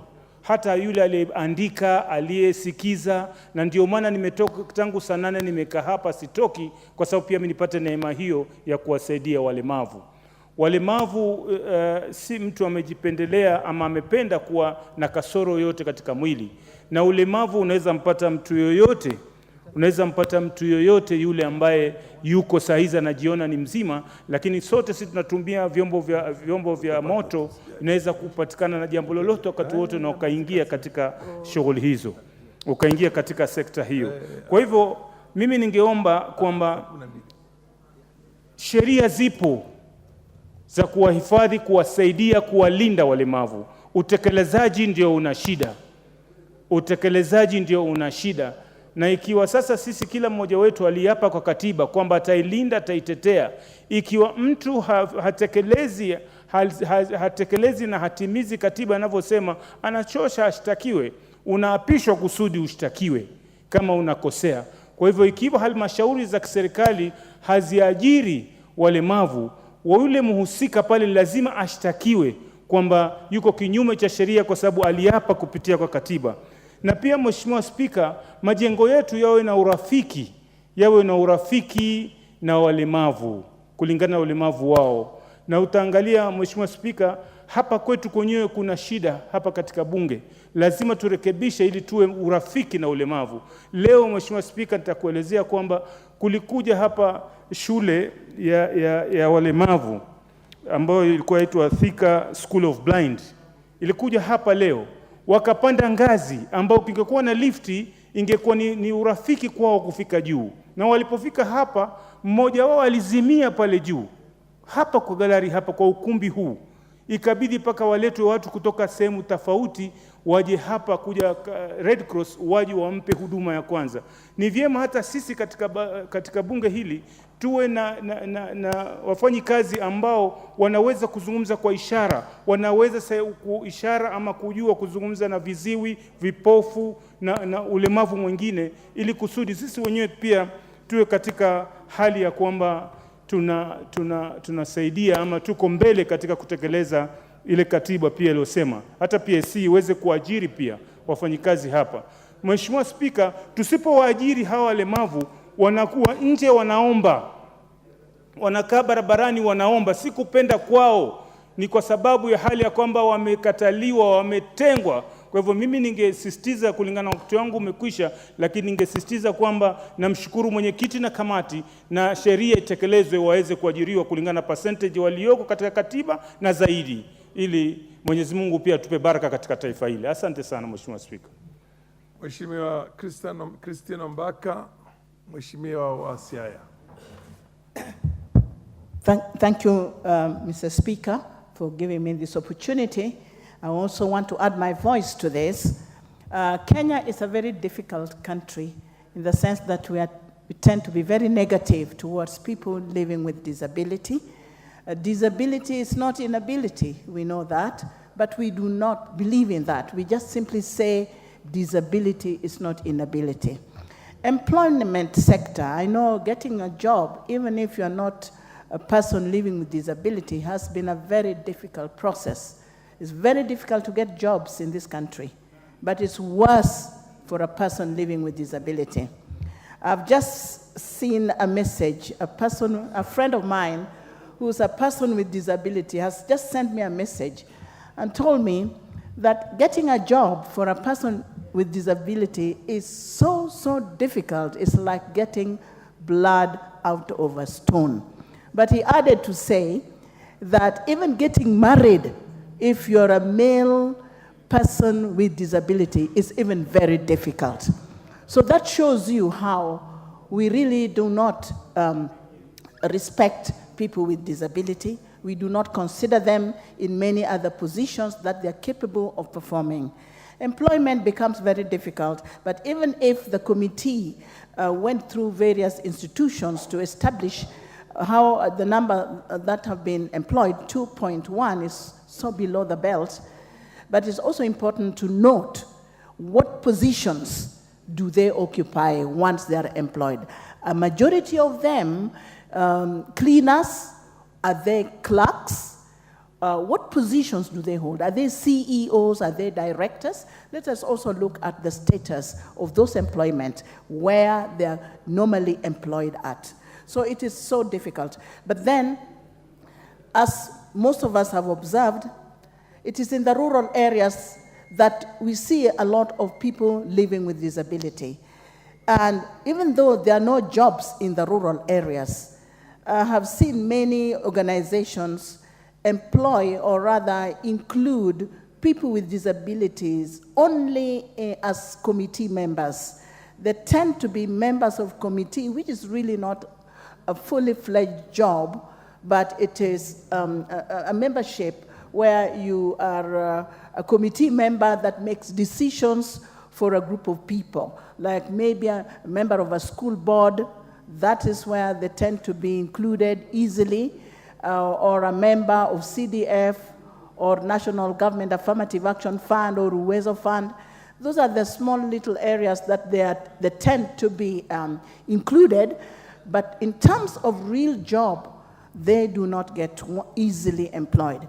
There is also a case that I know of a lady who is living with disability, but she was expectant, and when she appeared for an interview, she was not taken, even though she qualified for the job.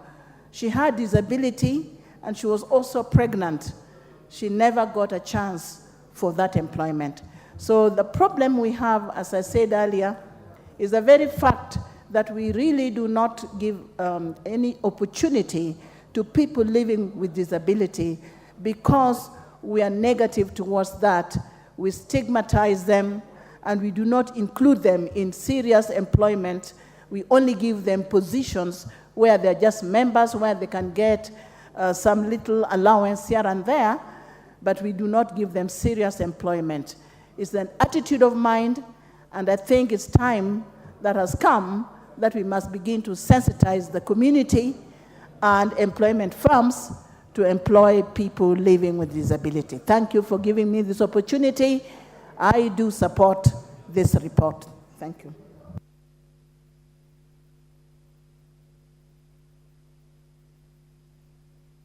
The Honorable Beatrice, followed by the Honorable Yusuf Mohammed.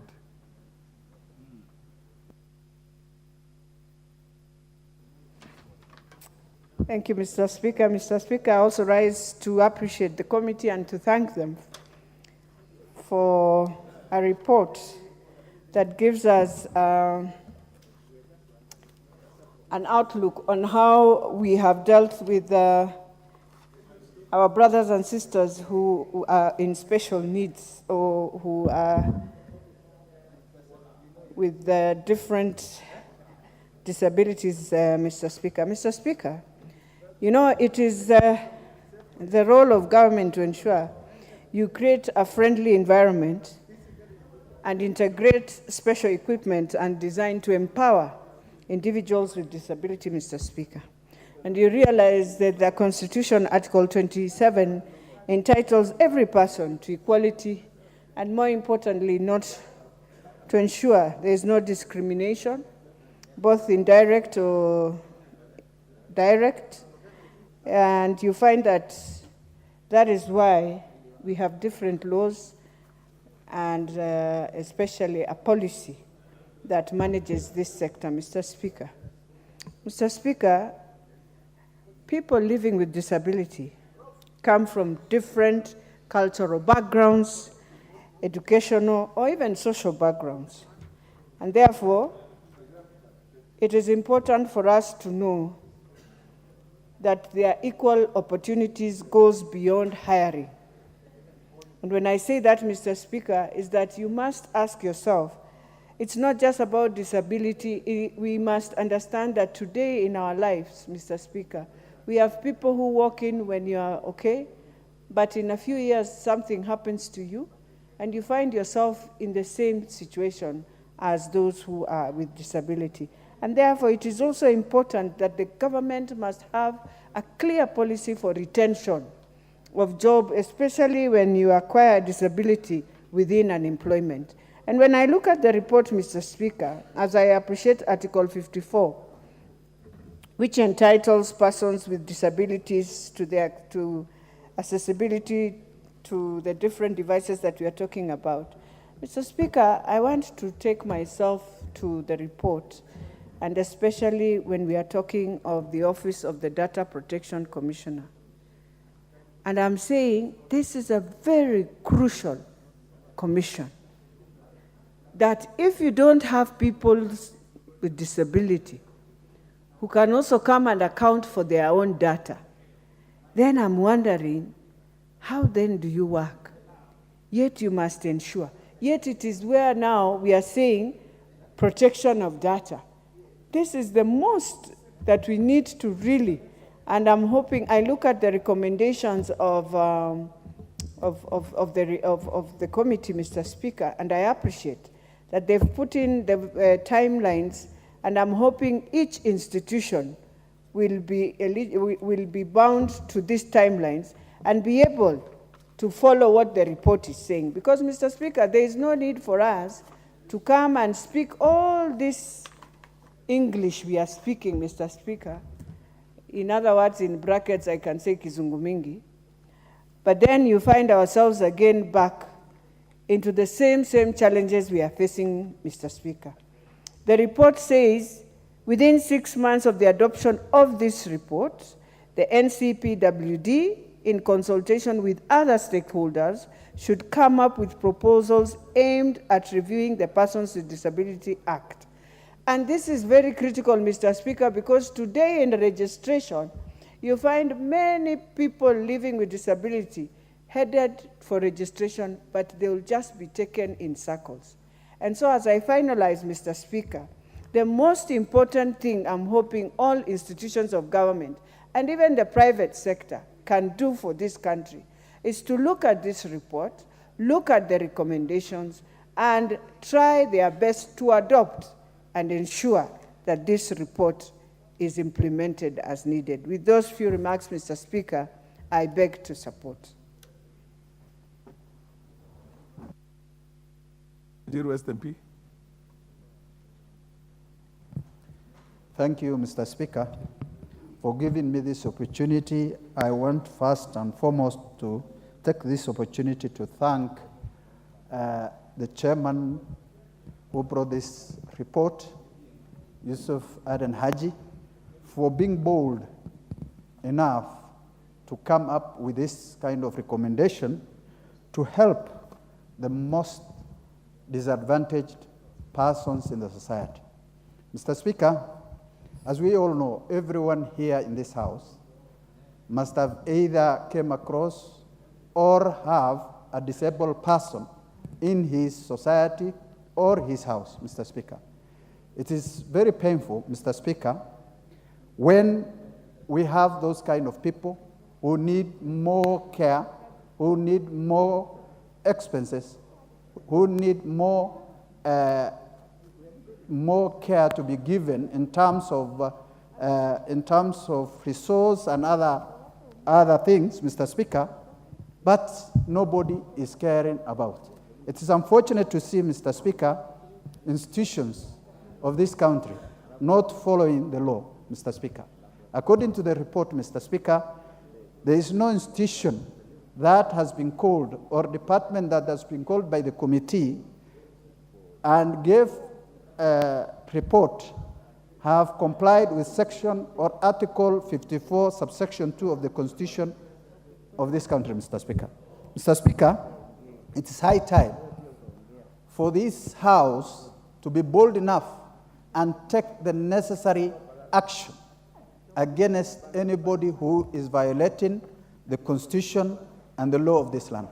Mr. Speaker,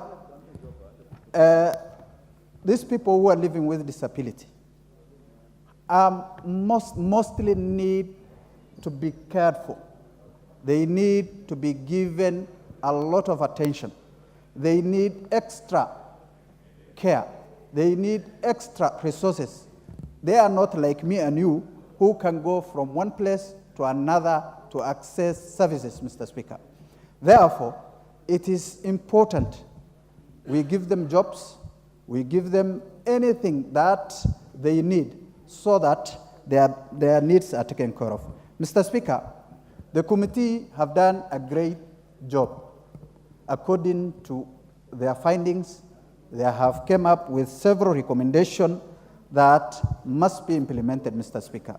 I support this motion, Mr. Speaker, and confirm my unsolicited support for these 7 recommendations, Mr. Speaker. For example, Mr. Speaker, recommendation number 2, within 6 months of the adoption of this report, NCPW should initiate the amendment of Persons with Disability Act to align with Article 54, Section 2 of the Constitution. Mr. Speaker, this will cure a lot of ills in this country, Mr. Speaker. A lot of people will benefit if this is done.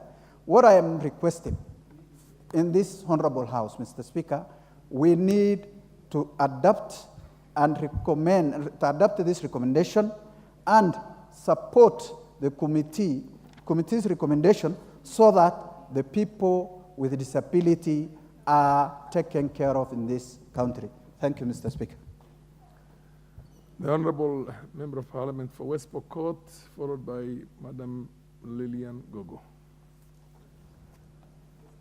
West Pokot MP Rael Kasiwai. She is not there. In that case, we will, the other opportunity goes to Lillian Gogo, and then will be followed by the MP for Elgeyo Marakwet.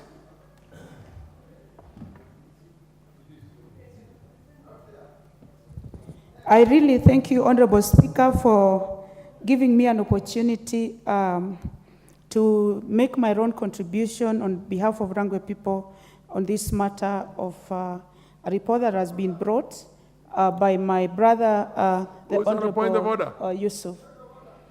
Yes.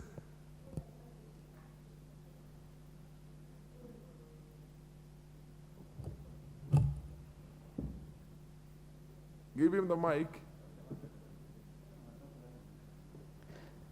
Mr. Speaker, is it in order for honorable member to just speak and you gave the MP for Marakwet, who is not in the house? Order. And I think I'm the next, Mr. Order, Speaker. order. We need to follow the order.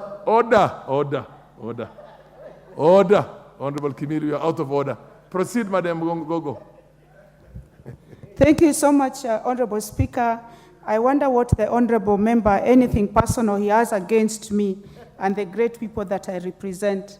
And if he's feeling jealous, then he should talk well to the Speaker, but I should believe that I've been in this house also for a long time. Thank you, Honorable Speaker. And I want to thank the committee for a good report. And on matters affecting people living with disability, Honorable Speaker, I'm passionate about it because people who live with disability, Honorable Speaker, are the same as people who do not live with disability.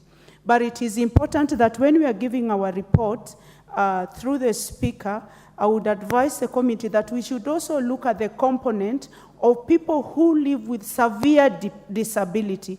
Because this survey was done to find out how institutions comply with the constitutional provision that requires that people who live with disability be given a certain percentage when it comes to employment.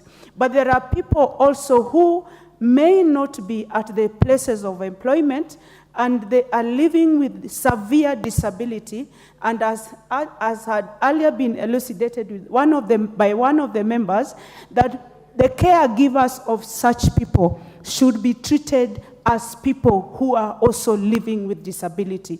Because there are people who are caregivers and the people that they take care of are not employable, and the people live with disability, but at the same time they miss on chances of being employed by these probably the investigated institutions. So it's just a part of the recommendations, Honorable Speaker.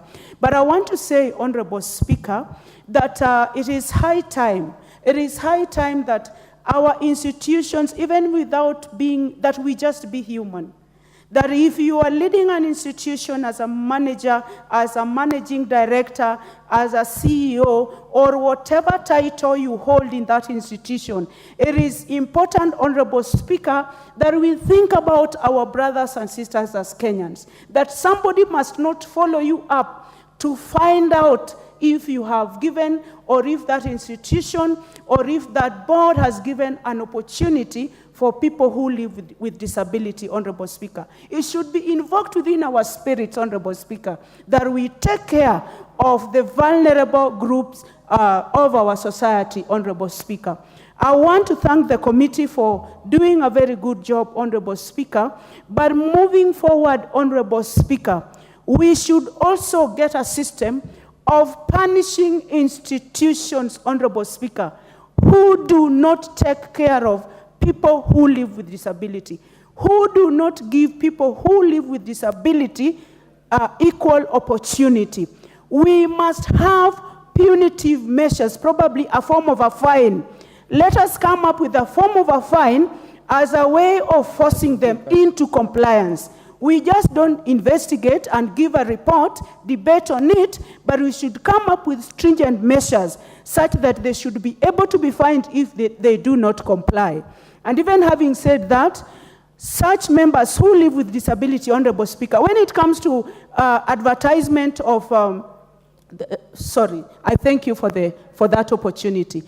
When it comes to advertisement, let us extend the time for application for people who live with disability, Honorable Speaker. I really thank you for that opportunity for Rangwe people. Thank you.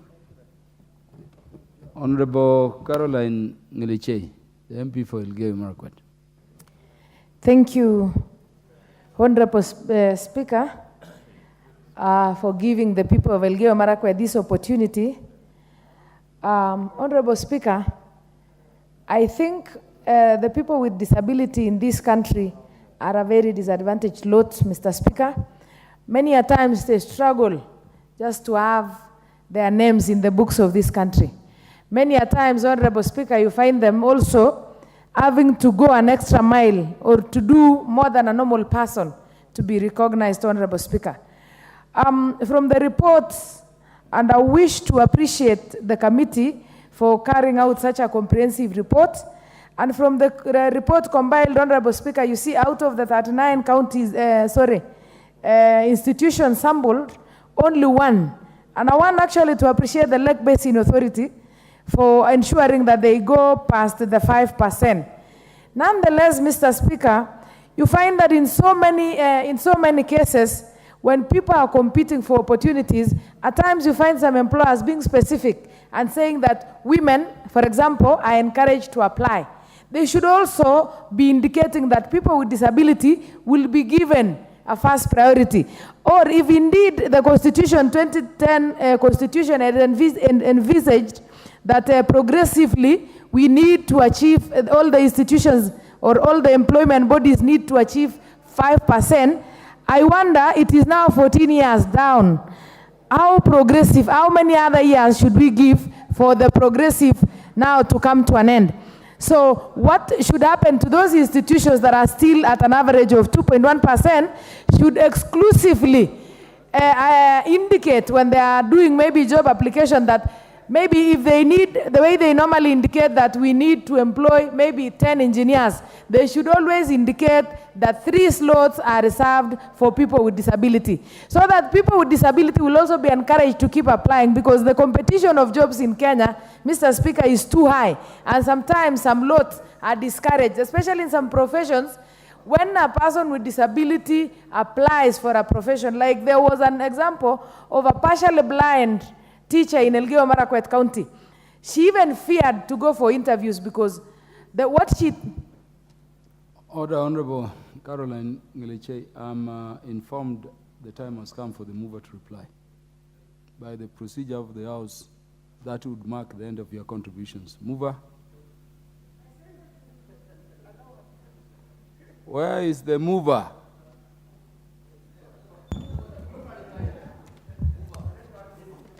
Okay, thank you,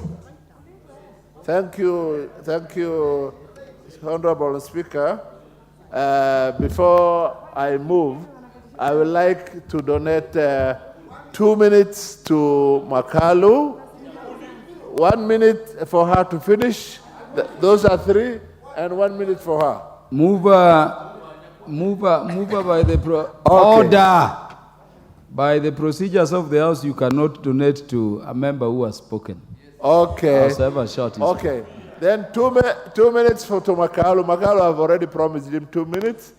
And Madam Mudhoni, 1 minute. And Similu, 1 minute. Those are 4. And 1 minute each, 6 minutes.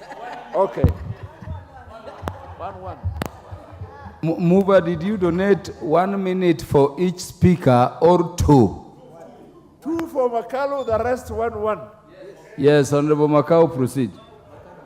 Makalu, he requested earlier. No, after them. Thank you, Honorable Speaker.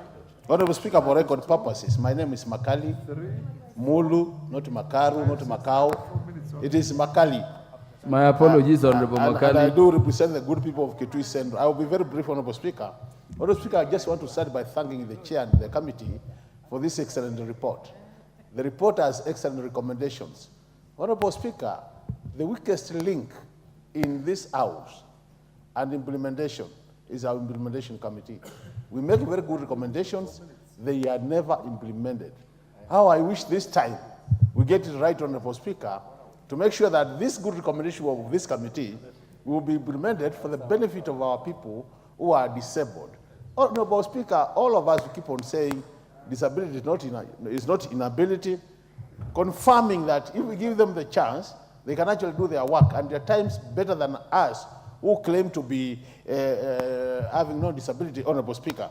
So, Honorable Speaker, what I would want to urge, through your office and the office of the clerk, let's make sure that our implementation committee takes up these important recommendations and they're implemented. And Mr. Speaker, we must make sure these things are enforced. And where people don't enforce them, somebody must be punished for failure to enforce recommendations of this House. With those remarks, Honorable Speaker, I support the report. Thank you very much, Chair, for donating the minute for me. The next, was it Honorable?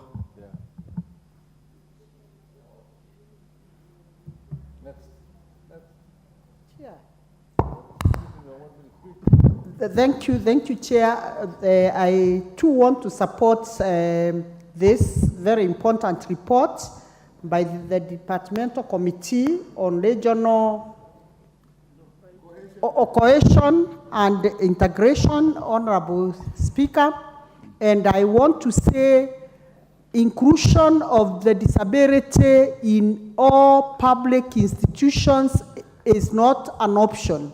Honorable Speaker, I know we have very many bills talking about the disability.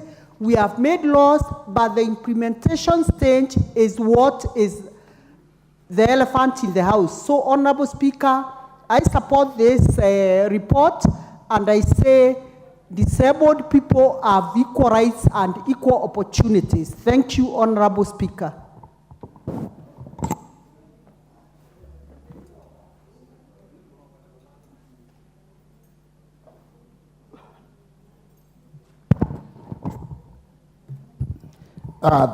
Thank you, Mr. Speaker, for giving me the opportunity. I want to thank the committee for the good work they have done because, Mr. Speaker, people with disabilities are very important in the society and they should be given an opportunity, Mr. Speaker. Mr. Speaker, in my constituency, I have given two in my office and the work they are doing is recommendable. And Mr. Speaker, for this recommendation for the committee, we need to take them serious. This is the time to implement the recommendation because they are good recommendations and we need to recognize people with disabilities. Mr. Speaker, even I worked in a building whereby the building is not PWD friendly. And Mr. Speaker, this should be taken serious because these people are important and they given the opportunity, they can do a good job. Let the government give these people jobs and consider them in whatever they are doing. Lastly, Honorable Karemba. The Speaker. Thank you, Honorable Speaker. I wish to say that nobody applied to be born as a disabled person. And what measures the quality of our society and leadership is how we treat people who live with the disabilities and those disadvantaged people. So, and this motion is about inclusion. So, Mr. Speaker, I support the idea of having the people living with the disabilities included in the full total compliance with Article 54, subsection 2 of the Constitution of Kenya. I support, Honorable Speaker.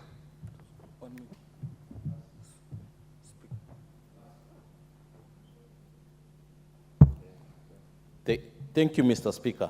I also want to support this motion. Clearly, you know, disability is not inability. Most of these disabled are our brothers and sisters out there. I support this motion because these people, they take their time to look for these jobs and it becomes very difficult to get jobs. And they compete with people who are well off, who have their hands, who have everything that they need. So I want to support this motion and I want to also say that even in the procurement sector, there's a section that said that we need to give people with disability and youth jobs. These things should be implemented so that these people who are living with disability can also earn a living from where they sit. So I want to support the committee for the good job that they have done. I support. Mover, you now have under 4 minutes to reply.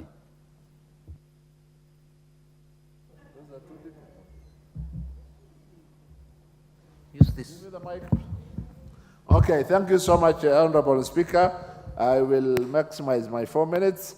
First and foremost, I think we should know that we are all candidates of a disability. At one time in life, you may become disabled. So, the way you want to be treated during that time please treat disabilities, people with disability. Honorable Speaker, as I sincerely thank the members of my committee and all members of parliament who have, all of them, 100% supported this report. Nobody opposed, and they supported 100%. I sincerely thank all of them. The law says that we should reach the 5% progressively. So I think that one is opaque, and we need to change or amend the law, because 14 years down the line, the institutions are still arguing that those who are even 0.5%, they are arguing they are moving progressively to 5%, 14 years down the line. And therefore, I think there's need for amendment of that act. And my committee will be ready to prepare the amendments and bring to this House again. Honorable Speaker, disabled people are not only discriminated in employment, as we are now discussing, but they are discriminated from child rearing. When a family has some 2 children, one disabled and one able, they tend to support more, even in terms of feeding the one who is able. And so the discrimination starts from the child rearing, through education systems, through to employment, and even burial. When a disabled person dies, the burial, the send-off is given, he or she is given, is not the same as the other one. So, Mr. Speaker, sir, we need to set up institutions that are going to take care of disabled. Finally, I beg to move this report. Thank you. I beg to reply. Thank you. Thank you very much, Chair, Departmental Committee on National Cohesion and Equal Opportunity. For the convenience of the House, the question on this particular motion will be put the next time. It will be scheduled to be considered by the House Business Committee. Next order.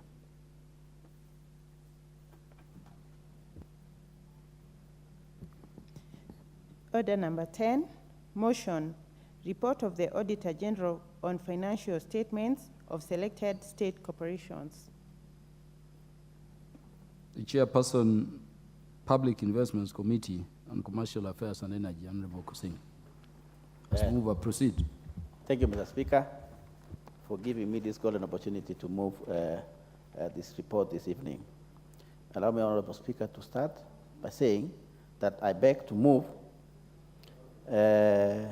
that this House adopts the first report of the Public Investment Committee on Commercial Affairs and Energy on the examination of the reports of the Auditor General on the financial year, on the financial statements of state corporations for the financial years running up to 2020-2021, Honorable Speaker, laid on the table of the House on Wednesday, December 6th, 2023.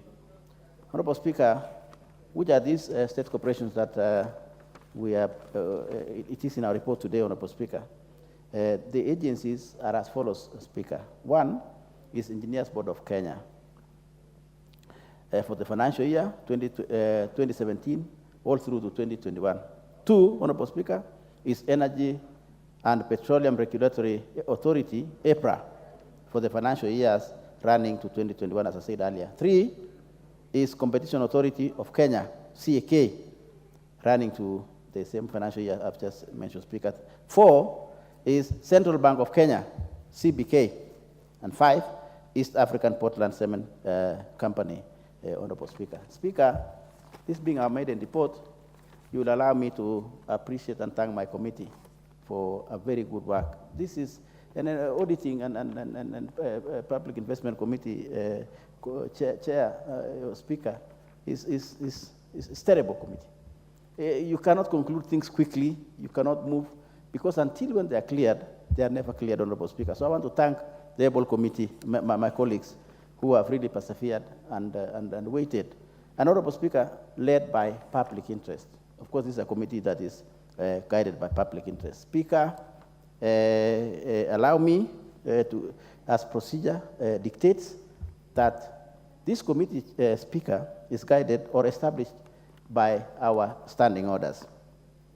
The Public Investment Committee speaker is established, that is of Commercial Affairs and Energy, is established under National Assembly Standing Orders 206A, and is responsible for the examination of the working of public investments based on the audited reports and accounts in the sectors of energy, environment, general economic, and commercial affairs, Honorable Speaker, and is mandated to do the following. 1, examine the reports and accounts of the public investments.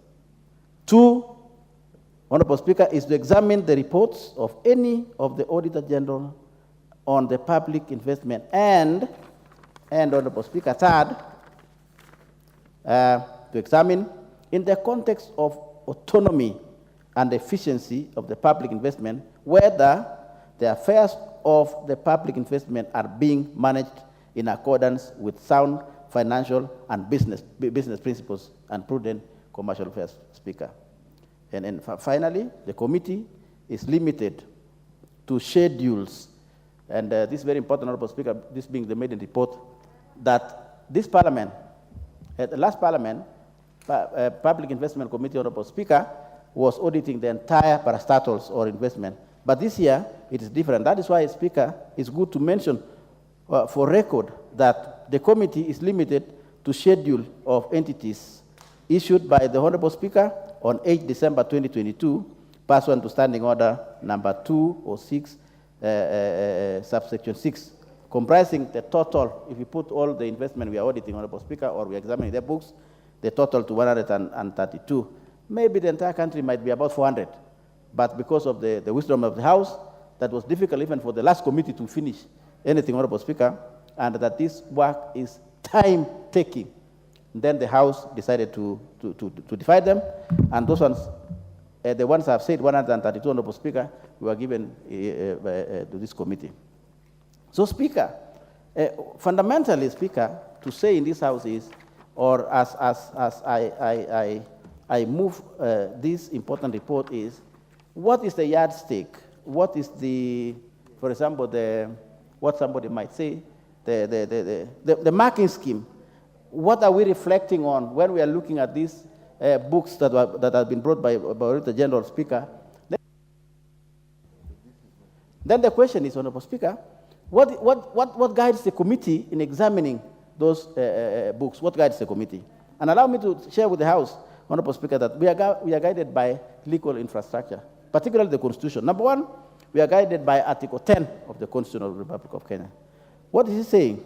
It sets the principles of public finances, which include, Honorable Speaker, openness and accountability in those agencies. Further, it includes public participation, financial matters, as it is described for in that Article 201, sub-Article A, use of public money in prudent and responsible way. That is a fundamental instrument, which is the Constitution of Kenya.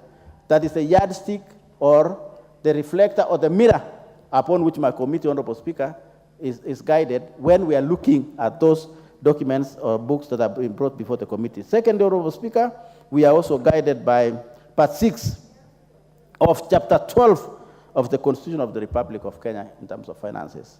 What is that saying?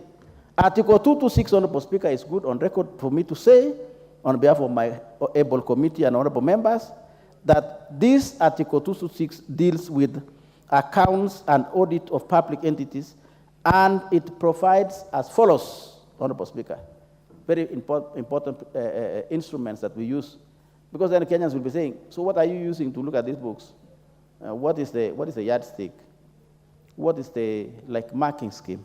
And the Constitution gives us the following as our marking scheme in that article, Speaker, which is the accounting officer of national public entity is accountable to National Assembly for financial management, and the holder of public office, including political office, who directs or approves the use of public funds contrary to the law or instructions is personally liable for any loss arising from that use and shall make the loss whether persons remains holder of that public good. Very important, Honorable Speaker, that we are guided if an officer commits an offense in management of public resources, then they know, Honorable Speaker, that it is not the institution that is punishable or that is punished.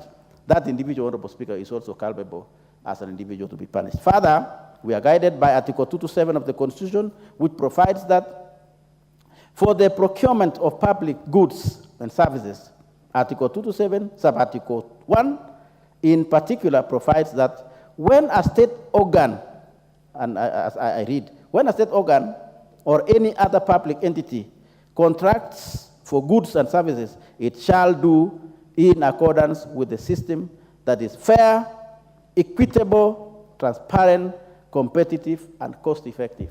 That is what we pay attention, Honorable Speaker, when we examine these particular books, Honorable Speaker. Further, we are guided by Section 68 of Public Finance Management Act, number 18 of 2012, which, Honorable Speaker and members, stipulates that the responsibilities of accounting officers for national government entities, parliament, and judiciary. To enhance accountability, the National Assembly, through the oversight role, is asked to ensure that the resources of public entities are used in lawful, authorized, effective, efficient, economical, transparent, in a transparent manner, and further Section 68, subsection 1, by accounting officers, it says, Honorable Speaker, similarly, Section 72 of PFM Act guides this committee in examining those documents, Honorable Speaker.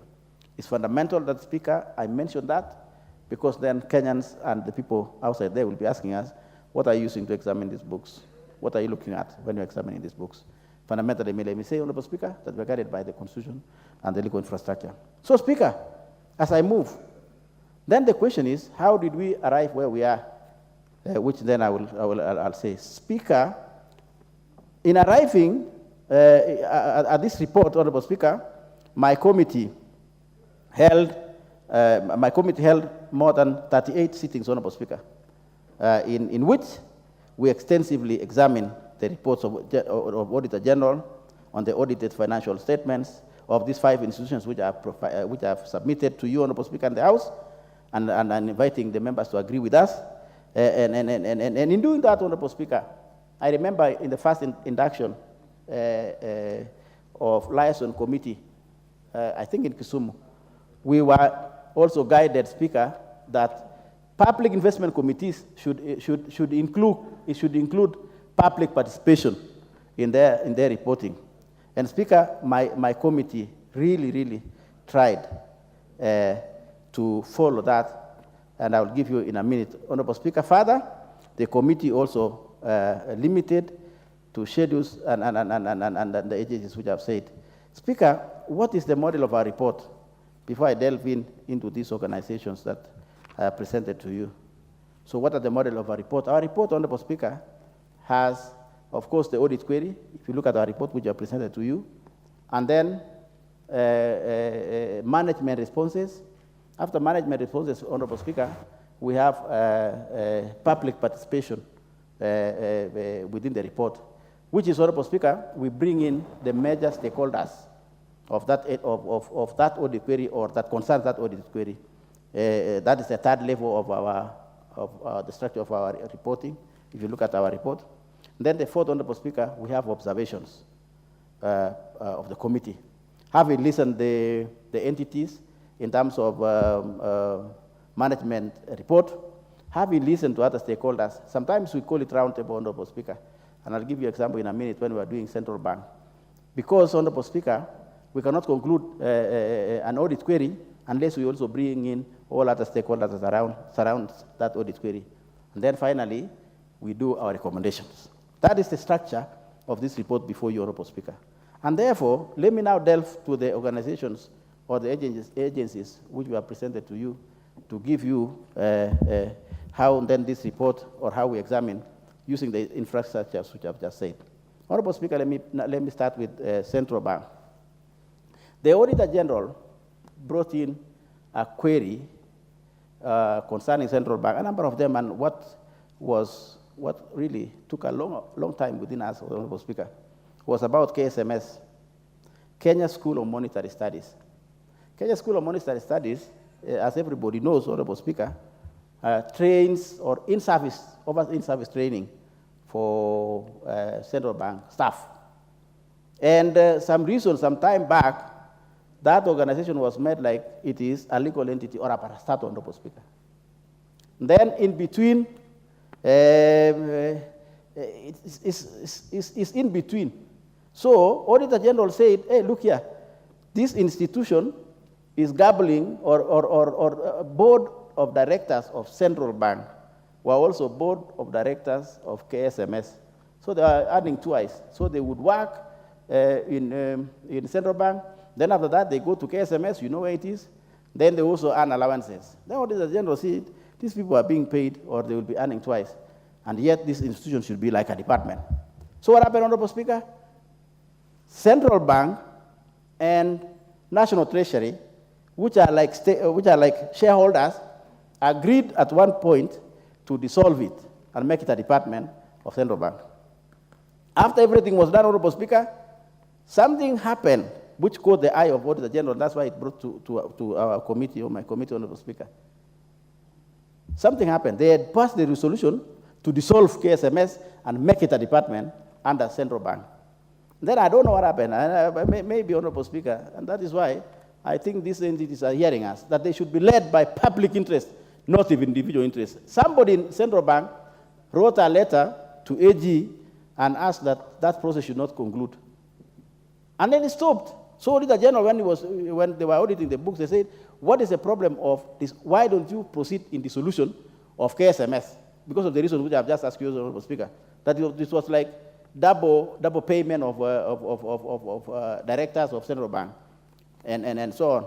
So when we go to the Honorable Speaker, when we interrogated it, we brought Central Bank, we brought KSMS, we brought AG, we brought Solicitor General, and we asked them to table their reasons why it cannot be concluded to be dissolved as an agency and made a department, Honorable Speaker, under Central Bank. We asked National Treasury to defend itself. And before my committee, Honorable Speaker, they failed to defend themselves. And then we said, you cannot earn from this side and this side. And further, we asked National Treasury, if we were to make it a parastatal, where will it get money? And National Treasury failed. Why? Because they were arguing and saying, we can look at other financial institutions to fund KSMS to become a parastatal. Then we said, I think that is not a dream that can be realizable. So, Honorable Speaker, we recommended before the House that that institution should be made a department under Central Bank. Central Bank defended it, and it is true, Honorable Speaker. You cannot earn from this institution and that institution. Secondly, it is funded 100% by Central Bank. So there was no reason why that cannot be a department of Central Bank. Third, that it offers in-service training to our able officers of Central Bank. So we ask ourselves, what is the reason of you making this institution different or separate? We have no, National Treasury, you have no money to be able to run it. We agreed, Honorable Speaker, with the resolutions which had been earlier proposed, and therefore we declined National Treasury because we found that there was something missing, and some people are being driven by private interest rather than public interest. And that KSMS, we recommend, Honorable Speaker, should therefore be dissolved and be made a department under Central Bank. Number two, Honorable Speaker, if you allow me, which you have allowed me, Honorable Speaker, and I'm very happy, is to look at what we said on East African Portland Cement. Speaker, East African Portland Cement is a government entity that manufactures cement. But it has been really in problems. It has been really in problems, Honorable Speaker. So what Auditor General brought to us is that this is an institution, for example, like Speaker, if you read in our report, it is like an institution in ICU because it is insolvent. It cannot run itself. If you look at the investment they have, if you look at their total worth with, against liabilities, Honorable Speaker, that institution can collapse, or actually it has collapsed, but they are fighting. So what happened, Honorable Speaker? And then when that question came before my committee, we did a lot of interaction and examination, Honorable Speaker. We brought in the ministries that are concerned. That is industrialization. We brought in the shareholders, including Lavat, Honorable Speaker. Of course, you know Lavat is one of the biggest manufacturers of cement in the world. They also own shares in East African Portlands. We brought in NSSF, which also shares, National Treasury, and everybody, Honorable Speaker. We did interrogation. Out of all that, which you can see in our report, Honorable Speaker, out of all that, because of interest of time, Honorable Speaker, we came up with some resolutions and recommendations that we want to ask the House to agree with us. One of the recommendations, Honorable Speaker, is that as a stopgap measure, they have a lot of land. They have a lot of land. And the PS for industrialization, which is actually the PS in charge of East African Portland cement. And our thinking, Speaker, is that we should be having a government agency that makes cement, so that we have government setting the prices. If we allow, Speaker, prices to be set by private sector, everything, I'm telling you we are doomed. And now, particularly this time, when we are having now economic strains, that we should be having all the time a government agency that keeps on maintaining prices. You remember, Speaker, of course, you and I were in last Parliament when I was defending Kenya Airways, when I was defending Kenya Railway. I was saying that government must have transport so that it can keep some level of pricing. Look at this now. I'm very proud of SGR. Everybody wants to go to Mombasa, is SGR. Not even now matatus and buses. Speaker, that was a fundamental item, regardless of how it was procured. But government must maintain so that it keeps on controlling the prices. If you allow private sector, I'm talking about this so that even also government listens on this East African Portland cement. If you allow government, if you allow private entities to be driving all these sectors, then we will have this thing will go out of proportion, Honorable Speaker. So what we recommend to survive, for this agency to survive, we recommend, Honorable Speaker, that one, they can sell part of the land so that they can remain liquid and be able to pay those staff. And three, that government can be able to look at it, if possible, to privatize it. And when they are privatizing, we put a caution that government should not privatize 100% of some of these entities that they are aiming to privatize. And our colleagues are listening from the other side. So our committee was saying, we cannot privatize our institution 100%. What about if these people become rogue? What happens in future? So government must have a hand, so that if these private people become rogue, they are chased away. Or then we apply the policy of three things, mambo matat. If they become rogue, Honorable Speaker, this is our country, we are in a country of independent people, and we are independent. Finally, Honorable Speaker, so that I can allow my colleagues to make contribution, is this an institution called EPRA. EPRA also came to us, and something very interesting, Honorable Speaker, that auditor raised was about the CEO, the recruitment of the managing director at that particular time. The paperwork were not properly set, and therefore, Honorable Speaker, then we were given that to look at. And before us, we did we almost actually did an interview, Honorable Speaker. We brought this, so we had an option to say, we send this person home because of paperwork, or what happens? So we brought even the interviewer, the people who interviewed him. We looked at whether this person is qualified, and I'll tell you, Honorable Speaker, Kipto Bargoria is very qualified. In fact, he really helped our country during a very turbulent time in the oil sector, Honorable Speaker. And he's very competent, to be honest, very competent. So what did we say? We said, Honorable Speaker, in our recommendation, if you see, we didn't find sufficient reasons to send that gentleman home just because of our paper that somebody, and it was not his problem, it was a problem of the board. We brought in the chair, who is a very prominent and reasonable person in this country, Honorable Speaker. Somebody just decided to, I don't know whether he plucked one paper or not, But he convinced us that he's a competent Kenyan, that he can be allowed to finish his term, Honorable Speaker. With those very many remarks, Honorable Speaker, because my colleagues and the members of the committee can be able to fill in the gaps that I might not have gotten everything, or presented everything, Honorable Speaker, because my colleagues are here, they can also present those issues that I might have not touched in all of them. With those few remarks, Honorable Speaker, I beg to move and ask my able Vice Chair, Dr. Kogo, to second, Honorable Speaker. I thank you. Honorable Dr. Lillian Gogo. Thank you so much, Honorable Speaker and grandson of Asumbi. I rise to second this particular report from the Public Investments Committee on Energy and Commercial Affairs. And I want to thank my Honorable Chair for being very elaborate and he's been very elaborate and intentional in presenting his report to the extent that it is so clear. Honorable Speaker, allow me, Honorable Speaker, to make mention that audit committees are generally not punitive.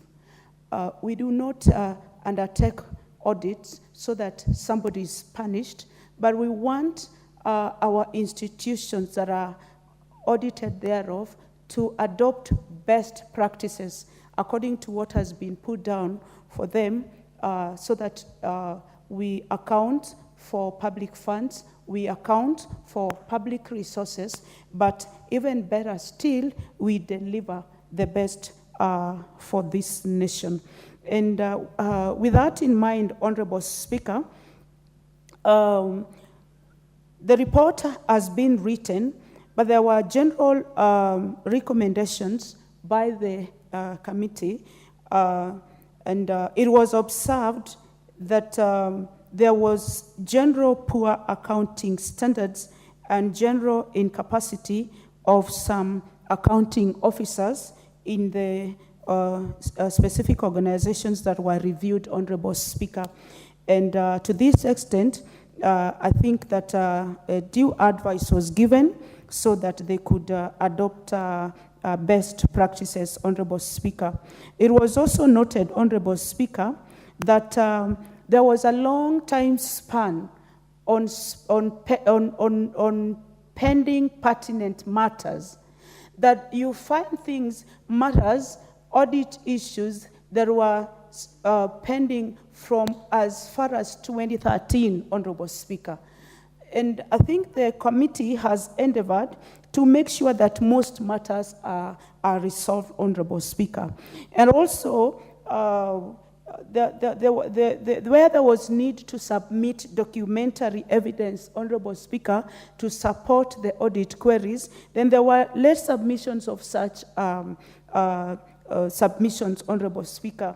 And another observation, Honorable Speaker, that was very important, and the committee seriously pursued it, is unsecured and untitled land holdings for these particular organizations, Honorable Speaker. Honorable Speaker, we realize that these particular organizations, they hold this land in trust for the public. This is public land. But for some reason, one reason or another, Honorable Speaker, there has been an observation by the committee, Honorable Speaker, that there is laxity to secure titles for these particular state corporations, for the land that they should hold in trust for the public, Honorable Speaker. It is important, Honorable Speaker, to note that the committee has been extremely firm. The committee has been extremely firm to discharge its mandate so that what is due to the public is rightfully used, Honorable Speaker. And besides, if there is need for money to be generated, because it is investment committee on energy and commercial affairs, there are situations where Honorable Speaker, money has been generated to the best interest of the public. But if that be the case, Honorable Speaker, the committee has been firm that there is proper accountability for this money, Honorable Speaker. That even if there is also money that has been obtained from whatever source, this money is well accounted for, it is properly used, Honorable Speaker. And also, I want to thank the committee, Honorable Speaker, as we deliver this report on the floor of this House, Honorable Speaker, that the committee has been so committed to its work. It is in audit committees, Honorable Speaker, specifically this particular committee that members sit for hours and hours on end to generate this report and to examine and look at the audit queries, Honorable Speaker. And I want to thank my chair, Honorable Speaker, for having brought up the issue of the substantive MD of IPRA, because it was everywhere that he was irregularly he irregularly got into office, and it was a matter of public concern of Honorable Speaker. And from the report that we have had, Honorable Speaker, it is good, Honorable Speaker, that Kenyans give fellow Kenyans a chance, because at times insinuations are made that particular individuals are in office by dint of their inclination to a particular ethnicity, Honorable Speaker. But as it were, the committee went and dug the exact information that was needed, Honorable Speaker, to give proof to the fact that the particular MD for IPRA was in office legally or illegally. And this matter was cleared, Honorable Speaker, to the extent that it was proved that he is in office like any other Kenyan, well qualified with over 8.5 years in that particular office. And as already has been said, the committee was also very firm, because at the time that this particular organization appeared before the committee, there was a serious crisis. And I remember one of the members of the committee, Honorable Speaker, one of the members of the committee, Honorable Speaker, insisted on the MD of IPRA telling Kenyans when or whether there was going to be any reduction or any stagnation in the cost of fuels in this country, Honorable Speaker. And I must say that at some point, this particular leader was pushed to the wall. To respond to Kenyans to the extent that they were going to work day and night and give Kenyans a good report. Not only a good report, but a pointed direction towards the reduction of the cost of fuel. And if you have been living in Kenya like me, Honorable Speaker, in the recent past, there have not been those alarming reports on the increment on the cost of fuel, Honorable Speaker. Allow me, Honorable Speaker, also to say that there is absolute commitment by this particular committee to serve the Kenyans and examine adherence to constitutional provisions under which we are mandated to work as a committee, so that Kenyans get value for their money, so that even these institutions don't lose money, but better still, if there is need to generate money, Honorable Speaker, it is done out of goodwill. And having said that, Honorable Speaker, allow me also to say that it is important, and I hope all through the Speaker, I hope all these organizations are listening to these parliamentary proceedings. It is important that public land is secured and ownership authenticated to the extent that what land that belongs to the public remains of public, and it is not grabbed by Kenyans who are greedy for land. With that, Honorable Speaker, I second. Thank you very much. The Honorable Dr. Lillian Gogo, you seem to be erring. Sorry? You seem to be erring. To be? Hurrying up. Hurrying up? Have you... it is up to 9 in the night. I just wanted to assure you that you still had 10 minutes, but I'm grateful you have seconded. So let me put the question. Let me propose the question, honorable members. Honorable members, I propose the question that this House adopt the report of the Public Investment Committee on Commercial Affairs and Energy on its examination of the reports of the Auditor General on the financial statements of selected state corporations.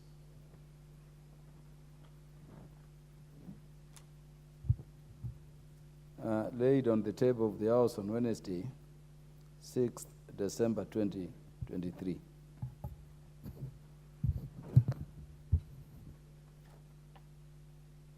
The Honorable Dr. James Nyikal. Giving me this opportunity. Mr. Speaker, I rise to support this report. And I start by congratulating the committee for the good work they have done, and particularly for the clear way they have presented it, and that makes it possible.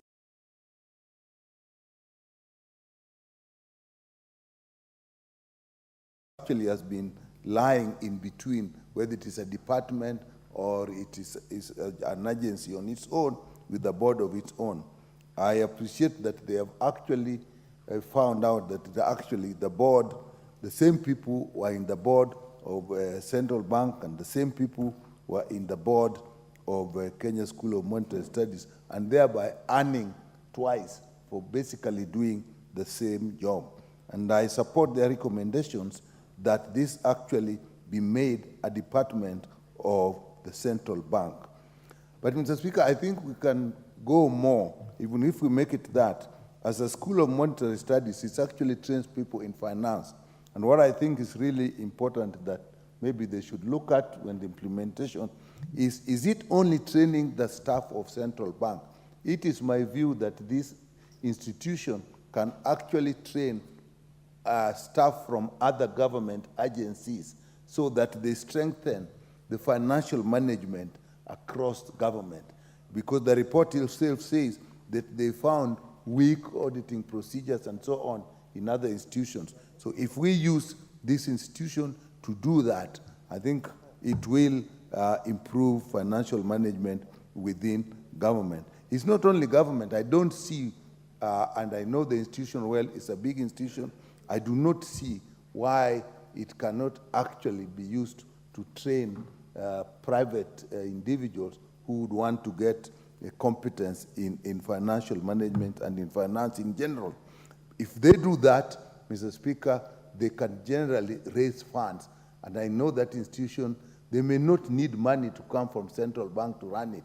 With that alone, they can raise enough A in A so that it can basically run on its own. So I support that. The other recommendation they made that I again support is the issue, the East African Portland Cement. Mr. Speaker, the chair said something, that the government in some industry, in some parts of the industry should actually own institutions that produce either services or goods that are in public demand, that are central in our development. Cement is key in our growth. Now we are talking of affordable houses. The biggest product there is cement. And if you leave the private sector on its own, actually they form a cartel. Even if you put regulatory measures, private sector will always form an association or something and create a cartel. Therefore, it is important to have a government institution that is producing the same product and therefore can set the standards and also stabilize the prices. And if it is efficient, it can produce enough, it will definitely stabilize the price. So the prices, except that it needs a lot of integrity in the management, because more often than not, they are also consumed by the integrity issues in the private sector. I think that is a good thing to pursue. I think we see it in Kenya Airways, and the chairman mentioned the standard gauge railways, which in my view, I always hope that I'll stop seeing these big tankers on the road so that all those goods are actually transported by SGR. But I think that's a diversion. I think that recommendation is good. The other recommendation is that they actually have a lot of land which they can sell to offset some of their debts and therefore be self-sufficient. And it can be privatized, and they put the caution that is necessary that if it is privatized, there should be majority shareholding by the government so that we again stabilize it and protect it. I'm really happy with the report that they gave, that they actually found that the MD of EPRA was kind of subject of witch hunt, and they said that person should go on. Because we must be careful not to destabilize officers basically because of where they come from.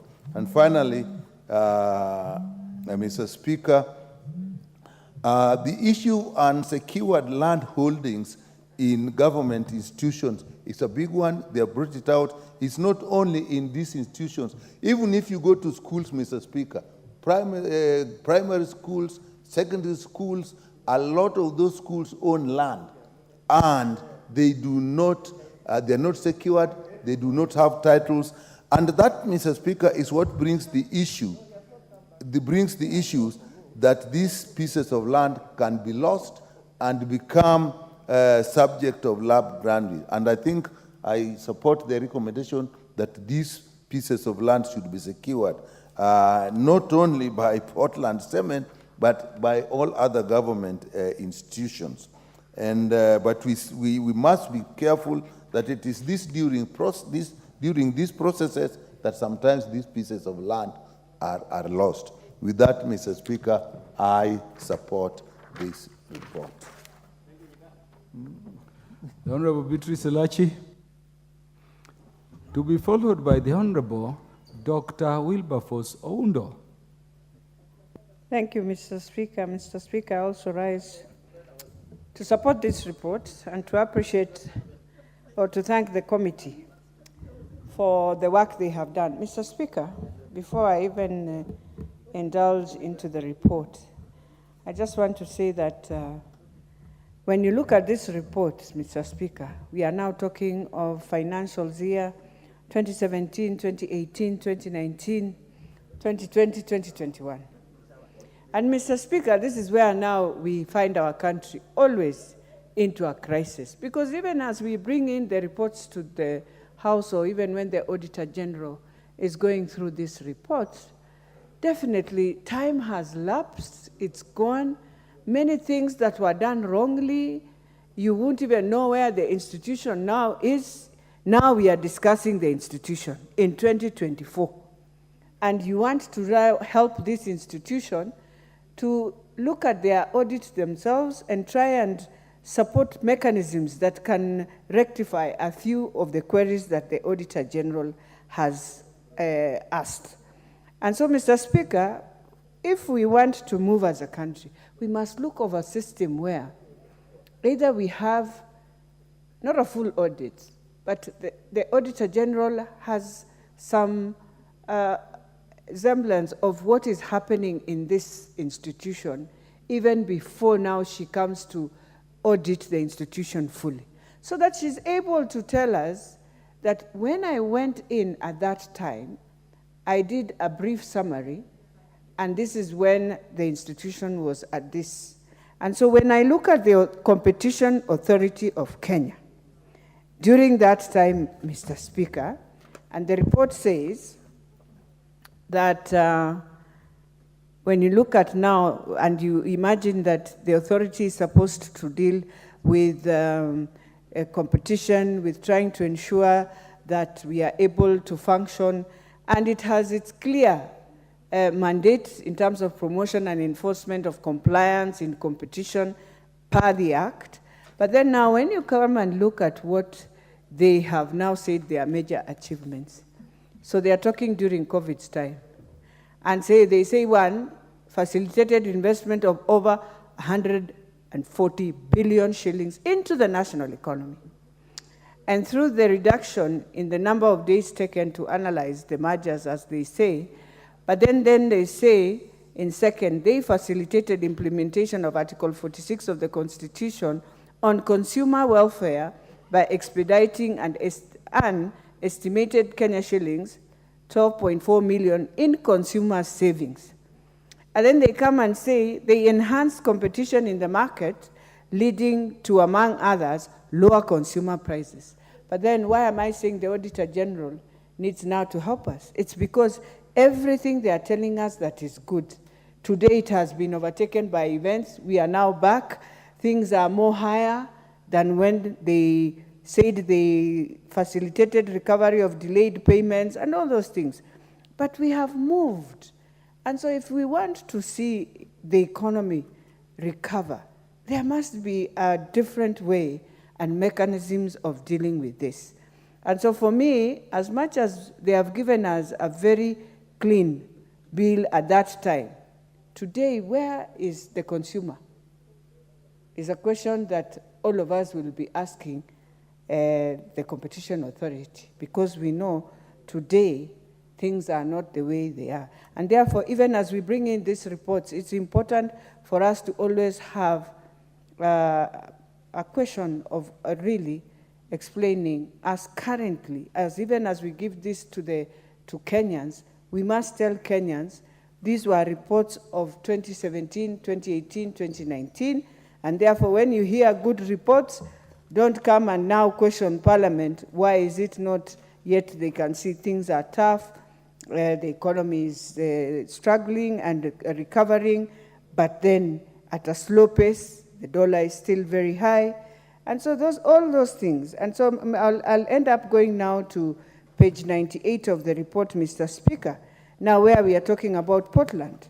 And you remember now we have a case, I don't know whether they have finalized, because when you read the report, they have come in and explained how everything is happening in Portland, but then more importantly on the issue of land. And this Mavoko parcel land where many people lost property, but then they come and say they will be selling this land, which how I wish they would have now given us a better response to say that the land they're going to sell, they will sell to the people who are now living within that land. Because we know very well the land was infested with illegal grabbers. Some are not illegal grabbers, some are us who have made them get into that situation.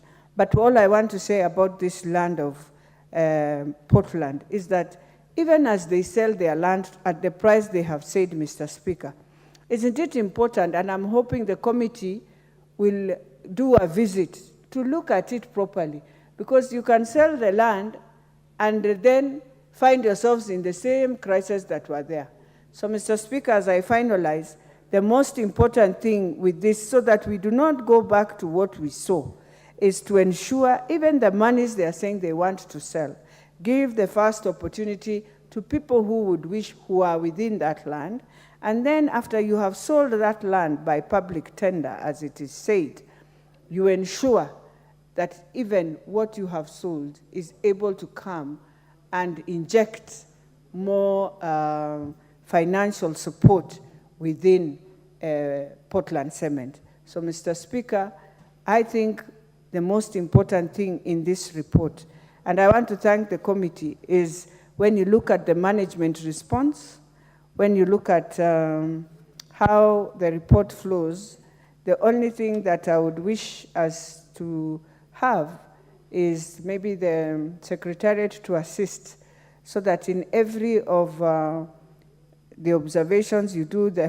you do your management response, then just do a small summary for members to clearly understand, so that when I'm talking about it, let's say, for example, if I'm talking of the management response of this land, we find that it explains very well the LR number and the portion, and since being transferred to KCB, it gives all that. But then you come to the second, further on all remaining parcels. Now someone will ask himself, the remaining parcels, which is, I think, 9 or 7, the company is at an advanced discussion with the national government on building synergy and alignment of the company's strategic objectives with the development agenda. Now, it's so huge until you even wonder how you can explain that to Kenyans. So it's important. But lastly, Mr. Speaker, also, there is need for us to ask ourselves in terms of all these corporations, and especially in the energy sector. There's this public limited company where every corporation speaks about it in terms of we've had consent, and so many of the lands also is told it's going to affordable housing, which is okay. But then from there on, we must ask ourselves, when now people will be buying these houses, are you buying it now with Portland? Are you buying it directly with Bomayangu from government? Is it still an asset of the corporations? So it has to be very clear. And so that, because it has a title, that title is for the company. And it will be more important. Then we'll understand, after you have bought, how do anyone who has bought in affordable housing will be able to be told that this land, the title is now together, and as a team of those who have bought those houses, they're able to know who has the title. Will it be government or the corporation itself? So with those few remarks, Mr. Speaker, I beg to support. The Honorable Dr. Wilberforce Oundo. Thank you, Honorable Speaker. Allow me to support the report by the Public Investment Committee on Commerce, Commercial Affairs and Energy on the examination of the report of the Auditor General on the financial statements of selected state corporations. Honorable Speaker, and the state corporations being examined here are the Engineers Board of Kenya for the financial year 2017-2020, all the way to 2021, Energy and Petroleum Regulatory Authority, 2016 all to 2021, and the Competition Authorities of Kenya, 2017-2021, Central Bank of Kenya, 2018-2021, and East African Portland Cement Company for almost the same period of time. Honorable Speaker, before we even delve into the merits of the report or otherwise, probably in its wisdom, we must thank the last Parliament for considering and finding it wise to split Public Investment Committee. You can see, Honorable Speaker, the backlog, and the country must be very clear. This backlog, it becomes even difficult to pin down any executive member, any officer, any accounting officer for any anomalies, any irregular or unethical practices. Those who were there in 2016, Honorable Speaker, are no longer there.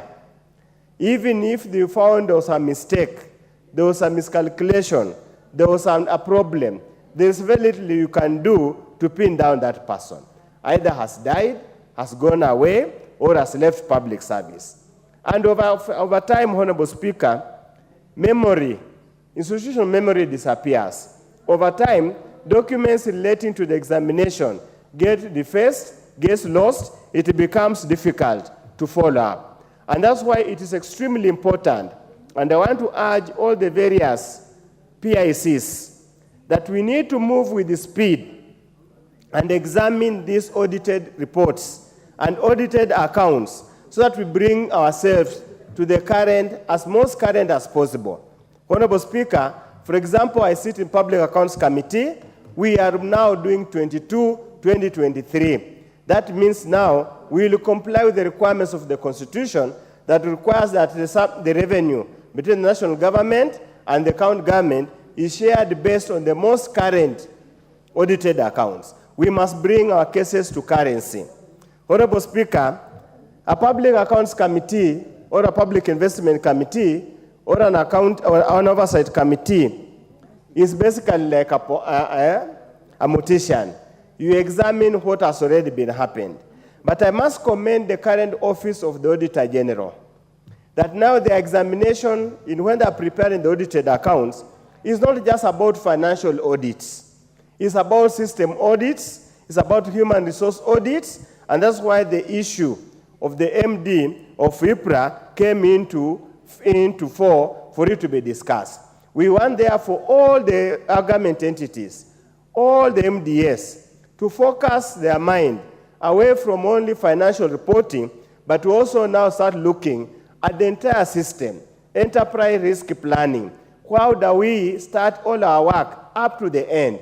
Because money is lost or money is saved because the system is designed to do so. If we audit the system and find the system is foolproof, we will then be in a position to ensure that there's no lost public funds. Honorable Speaker, the second important issue that we need to look at, Honorable Speaker, is a recurrent problem, and I can see it has been picked in this report as well.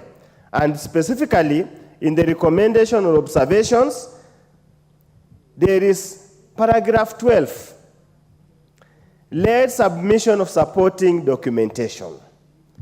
Honorable Speaker, and this the country must know and all the accountants must know, audit is a process. Audit is not an event. Audit is planned. If you look at the National Audit, the Audit Act and the PFM, it's very clear the process. This habit of accounting officers being unable to produce documents when the audit is taking place, then rushing to come with them when they go to PIC or PSC, must come to a complete stop, because that is flouting the rules, the regulation. It gives the impression that the accounting officer has gone up to cook information or data to support a wrong or illegal entry. And something we have debated all over, that willful failure to provide documents should be punished as per the Act. Honorable Speaker, the issue of public entities having no titles to land is a historical issue.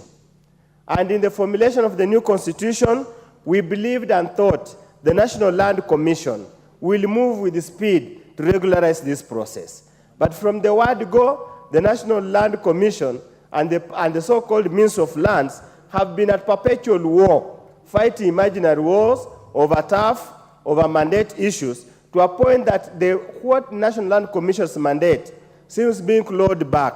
And that's why, again, we need to urge the National Land Commission and the MDS to move with the speed and regularize their land titles. And that's why I would have thought, we should have thought that one of the key recommendations the committee should have done should have given these MDS that do not have titles to their land a specific time period by which they need to regularize their parcels of land. And probably, depending on how the chair is, I hope is listening, in paragraph 13, you should actually have made it clear that it's either within 12 months or 6 months, they must have regularized ownership of their title. And how do you regularize the ownership of the title? You must acquire documents required under Section 7 of the Land Registration Act. And that can be done because the titles, the RI maps, cadastral maps are there. Some of them already have PDP, that's part of the development plan. Some of them are already included in the National Development Spatial Plan. So it's a matter that can take a short period of time. These ping-pong games, like for example, we're told, that the allotment letter got lost. Who told them an allotment letter is a legal document to confirm ownership of the title? It's not. The document or confirm ownership of the title is the title, whichever you look at it. So those are some of the issues that we need to address. Honorable Speaker, these entities must be going concerns, as the law indicates, from an accounting officer. The government never set up these corporations to drain the exchequer. They were supposed to be a profit center. They were never supposed to be a cost center. And we have continuously said these agencies are capable of running and getting their own money to even contribute to the exchequer through other means. What normally kills these organizations, these entities, is poor governance and poor management. And that's why one of the issues the committee should focus on are the governance structures good enough to ensure these committees, these sagas, are sufficiently capable of sustainably running themselves. So as they go ahead, please, we ask you, as the oversight committees, as the watchdog committee, please put these sagas into the line.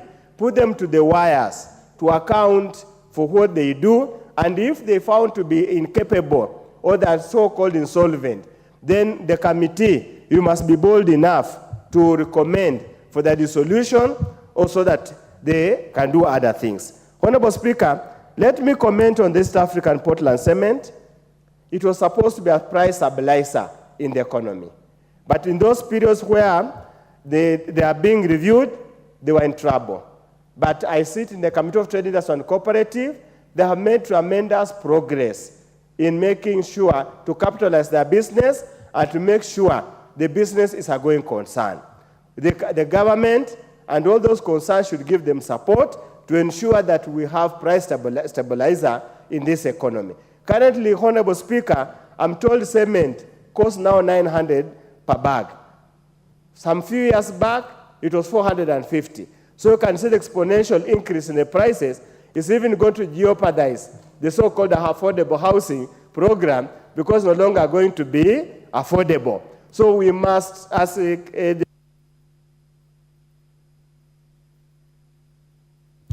Are you requesting for? Yeah, have your 2 minutes. Chair, as the chairman of the committee has indicated, I know government is not in the business of doing business. That's an agreed fact all over the world. But government has got a moral obligation to stabilize the economy. And that's why all over the world, you will find the government has a strategic cooperation in strategic areas, critical areas. So that's why it is important that as we rush towards privatization, we must at one time or another always have a fallback position. If things go wrong, you can always go to that strategic reserve to ensure that you sustain yourself. So all that we can say, as I conclude so that I do not be seen to be abusing the generosity the Speaker has conferred to me, we need, Honorable Speaker, to make sure that we run organizations efficiently, fairly, without discrimination. Before this, there was a report about people living with disabilities being discriminated in workplaces. This kind of organization should support this through education, training, and the rest of the thing. With those few remarks, Honorable Speaker, I support. Honorable Gideon Mulungi. Thank you, Mr. Speaker. Mr. Speaker, because of time, I will speak for less than 3 minutes. Mr. Speaker, I rise to support the Public Investments Committee report on commercial affairs. Honorable Gideon Mulungi, Parliament is closing at 9 o'clock today. So I have all the time. Thank you. Thank you, Mr. Speaker. You have all the time. 10 minutes. Thank you, Mr. Speaker, for your generosity. Mr. Speaker, I start by congratulating the committee for a job well done. The chair of this committee was my chair in the last parliament, and the Transport and the Roads Committee, and is a very able chair, very competent person. And having served as a CEO in a parastatal before, he is equal to the task of what he's doing at the moment. Mr. Speaker, Constitution 2010 and the PMF Act provides that accounting officers are accountable to Parliament and to the people of Kenya through Parliament. And Mr. Speaker, We cannot therefore condone misuse of public funds.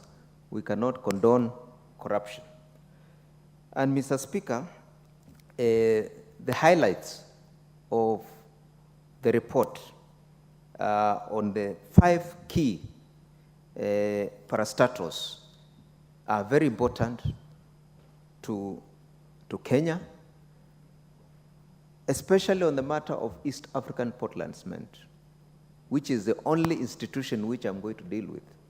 The rest, I'm okay with the recommendations. Mr. Speaker, East African Portland Cement produces cement, and cement is a key component in the construction industry. Without cement, there will be no building in the world. And the cement is used in huge quantities in construction. And if the prices of cement is not controlled, then buildings will become very expensive. In the last few years, 2-3 years, we have seen the cost of cement doubling, rising from 450 to now 900. That translates to the cost of buildings and the cost of construction, the cost of roads, and it beats the purpose of affordable housing, which is a policy of What is out of order, Honorable Thuku Kwenye? Speaker, I just want to bring to your attention that the House is not properly curated, and therefore I'm raising the issue of quorum, because this is a very important debate, and I think many members would want to ventilate on it. I am asking that you rule that there is no quorum in the House.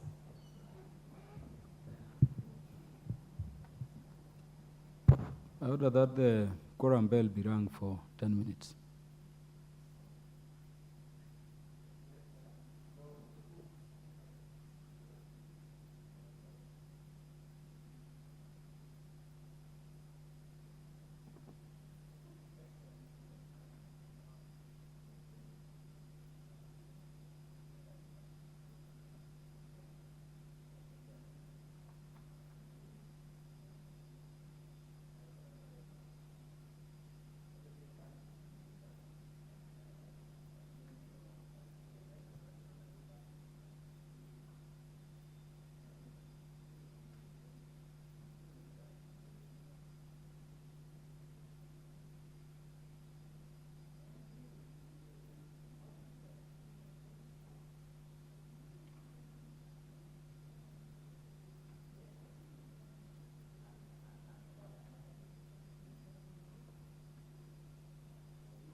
umefika? Ya, wewe unajua unaingiza 10. Mm.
Order, honorable members. Honorable Gideon Mulungi, you'll have 7 minutes when the matter will be scheduled for consideration in future. Honorable members, the time being 7:43 p.m., this House stands adjourned until Thursday, the 14th day of March 2024 at 2:30 p.m.